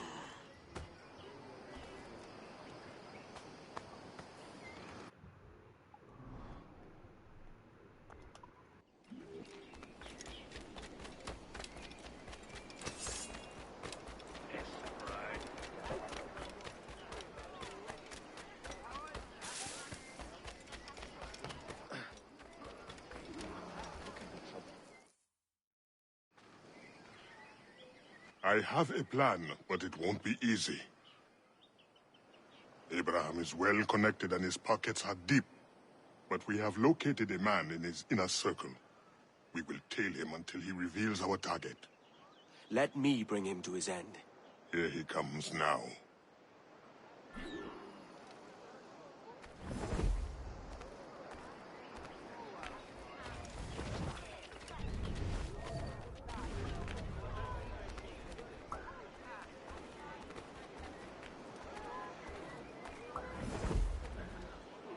Evening.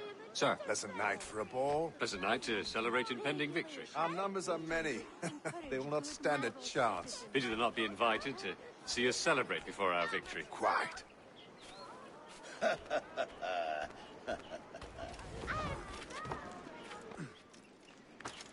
Singular, lad.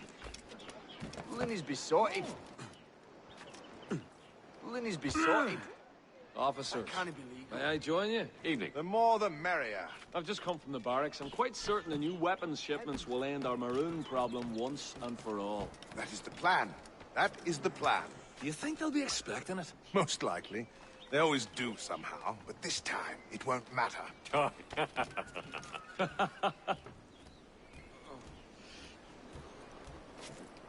Now, if Friggin' you'll excuse me, hilarious. I have a private matter to attend. Sorry, my timing was off. For Spoke over dialogue.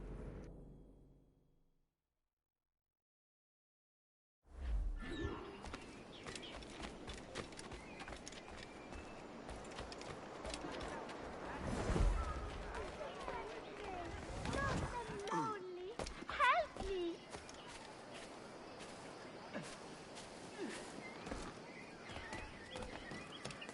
Evening. Sir. Pleasant night for a ball. Pleasant night to celebrate impending victory. Our numbers are many. They will not stand a chance. Pity they'll not be invited to see us celebrate before our victory. Quite.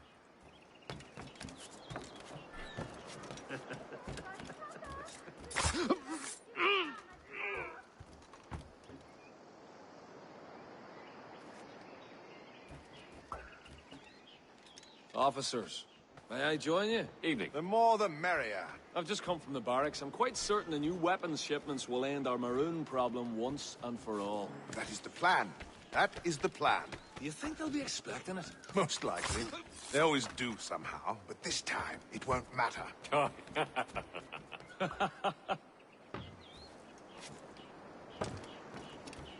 Now, if you'll excuse me, I have a private matter to attend before I make my entrance. As do I. We will see you there.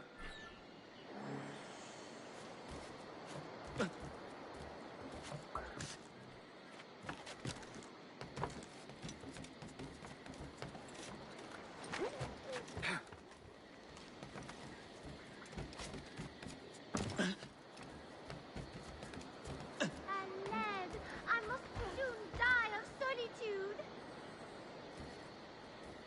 Will no Good evening. Will the commander be in attendance tonight? Yes. I was just speaking with him. He's here somewhere. The Pratt was right under our noses the whole time. He's a slippery one. He won't behave like an ordinary soldier.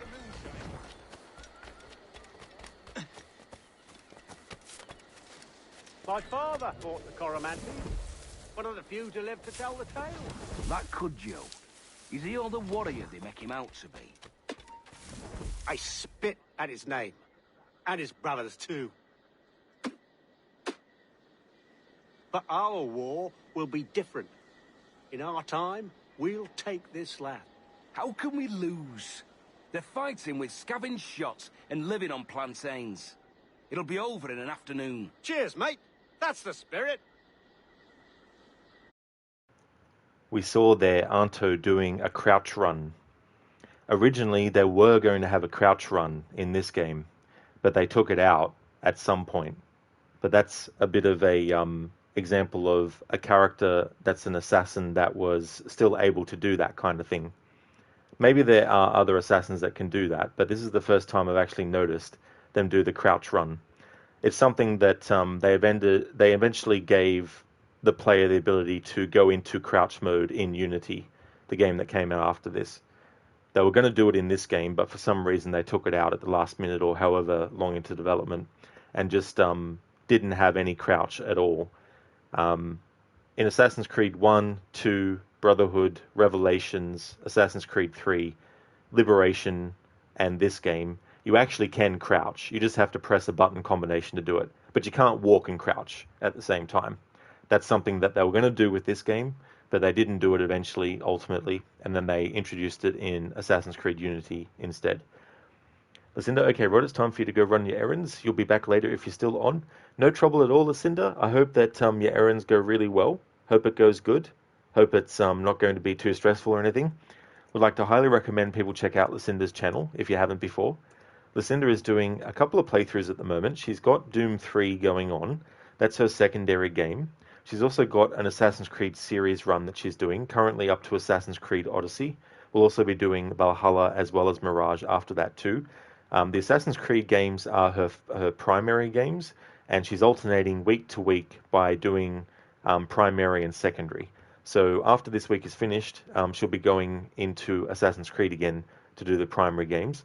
A great streamer, so highly recommend. Also a fan of horror games, especially The Last of Us, as well as Evil Within, but also especially Resident Evil. Resident Evil is kind of like a flagship or a pillar of her channel, doing quite a lot of different kinds of playthroughs, doing annual playthroughs, but also doing throughout the year different kinds of runs with different kinds of approaches as well. And absolutely no trouble at all for the shout out, Lucinda. More than happy to give you one as always, and I hope you go well with your errands. I don't know how much longer I'll be streaming, but I'm definitely going to be seeing you around Twitch after the stream. Probably will do the rest of this Templar Hunt mission and then see where I go from there. But thank you so much for joining and being here and chatting.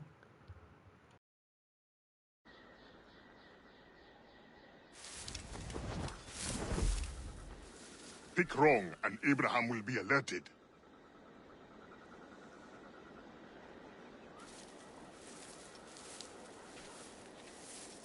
Oh!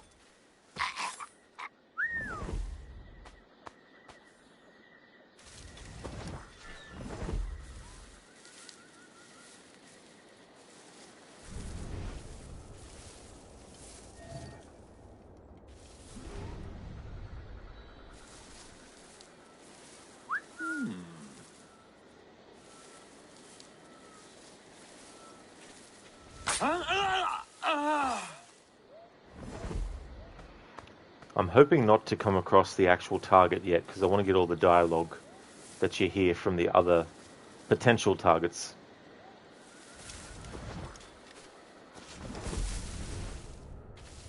Could we not simply starve them out? How? The land is full of boar and fruit, and we need the rivers as much as they do. Could we not take the land then? Not according to treaty. Treaty?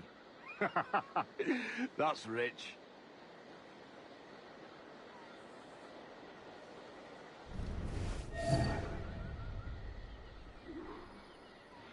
Okay, that is the real target. A checkpoint was probably created there.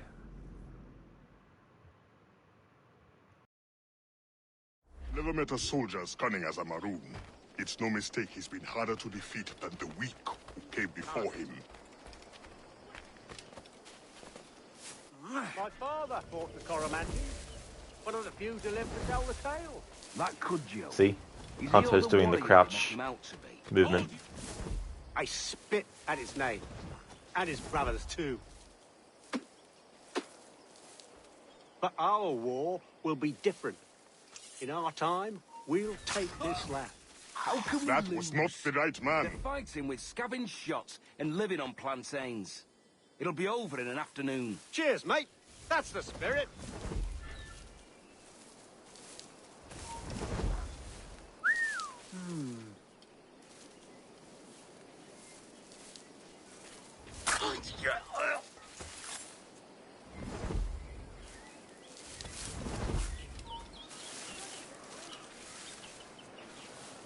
Cockpits, you say?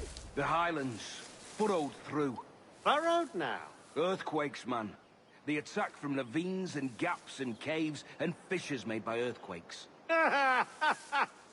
Cockpit! Laugh all you want. It's your funeral. I've heard the stories. I'm not getting caught.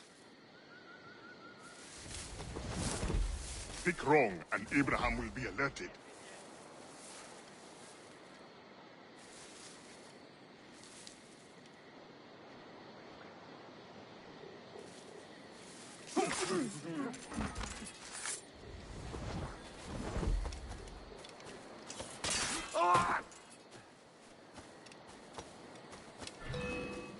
Hey! Get out here, you skulker!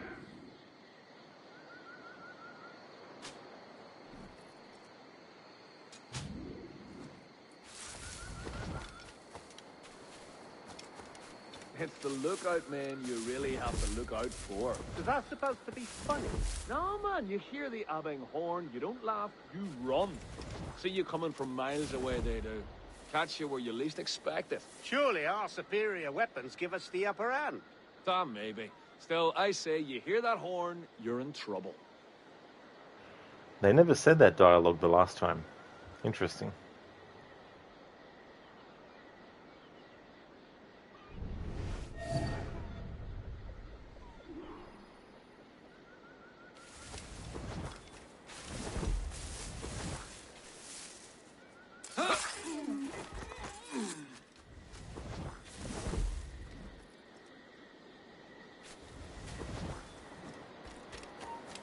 Stand still.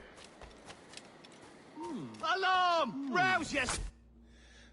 Hunter, how many years have we fought? Your men in the mountains with no weapons to speak of, and my army resplendent. And yet you live, and I die. You lack the conviction to win. I love that line. You lack the conviction to win. So essentially, he was like, we have all these superior weapons, we have strength in numbers, and yet you have done me in and still survive. And Anto is like, you lack the conviction to win. Love that line.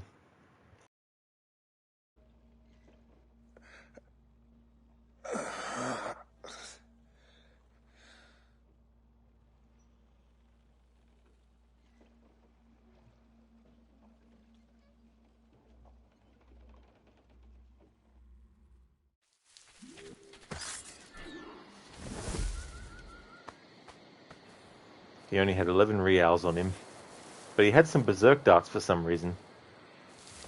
Wonder where he got a hold of those from. Go different, lad.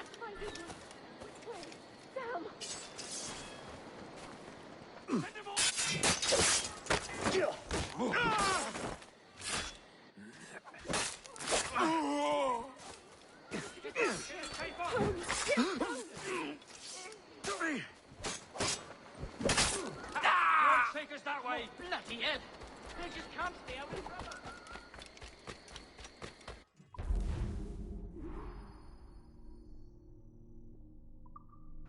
And there we go. So that is another assassin that you can do a Templar hunt mission with. And Anto also appears in the main story later on. Same with Rona Dinsmore. And that's now those two assassins covered in their Templar hunt missions. I'm not going to do the other two assassin missions, Templar hunt missions, because those assassins don't actually appear in the main story. Only Anto and Rona. And I've already done a playthrough in Phase 5 where I actually did all the Templar hunt missions and got all that done. So for this phase, just wanted to do the two Templar hunt missions with assassins in them that we actually meet in the main story later on. Now that I've done that, the next part of the main story is in sequence 8.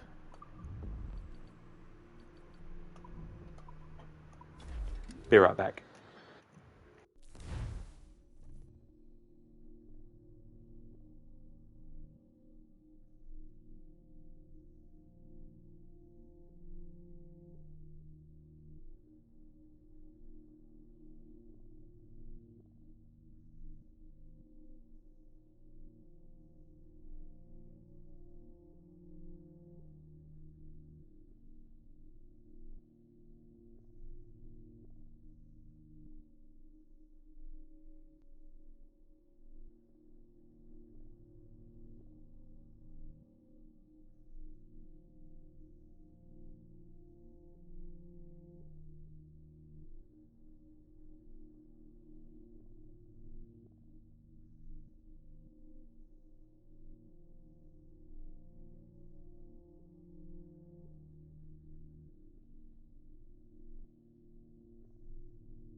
Alright, so I've actually looked at what the next sequences are, and I think this is where I would like to call it a stream.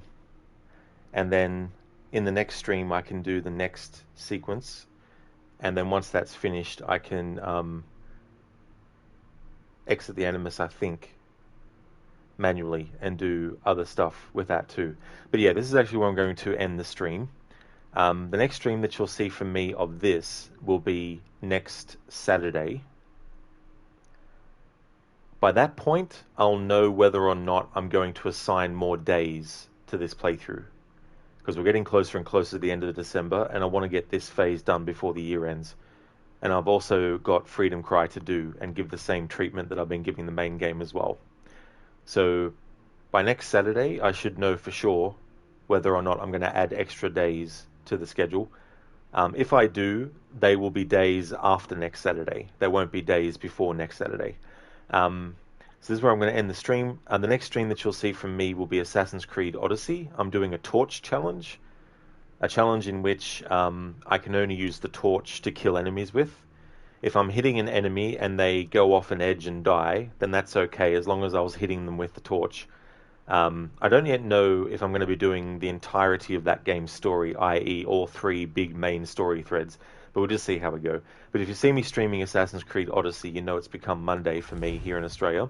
Just want to thank everyone so much for watching. I'm going to go and raid out to another Australian streamer, Lucy Ginger Perks. She's actually playing through Alan Wake 2.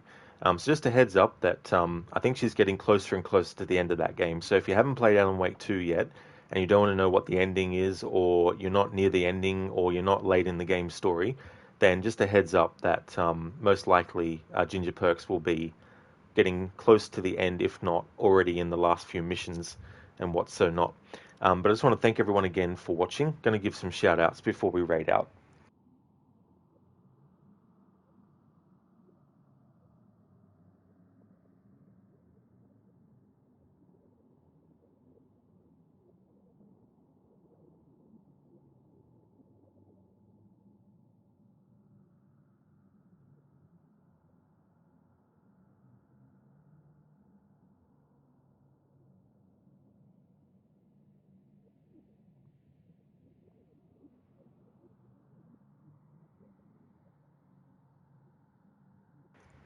So I'd like to highly recommend people check out Crocodiles, who is playing through Cyberpunk 2077. He's almost actually finished the game, but he's also a big fan of Assassin's Creed as well. He's doing a series run of Assassin's Creed where he's not allowed to have the HUD on. He can't look at the map whenever he wants to. There's limitations, and he's not allowed to fast travel as well. He's currently on Assassin's Creed 3 doing that series run, and he'll be doing those challenge requirements for all the main entries in the series, up to and including Mirage as well. I'm in a Bear Suit has been doing some streams of The Last of Us Part 1. He's actually been doing a challenge with that game, Permadeath by Chapters, and so far, knock on wood, he's gotten through without getting any deaths in any chapters. So he does challenge runs of games like that. He's also a fan of a lot of From Software games, especially the Dark Souls series. So highly recommend, another great streamer to check out. And also highly recommend checking out Lucinda. She's playing through games like Doom 3 for her first time. She'll be finishing that this week. Next week she'll be jumping back to Assassin's Creed, continuing her Assassin's Creed Odyssey playthrough. And is also a big fan of Resident Evil, but also The Last of Us and The Evil Within as well. So highly recommend checking out those streamers if you haven't before. And here is a general raid message that people can feel free to use. Here is one with some free follower... Hey, whoops, that's the wrong one. I did that twice. Here's a raid message that has some free follower emotes. And I'll also throw one in for subscribers as well. And the next stream of this will be next Saturday.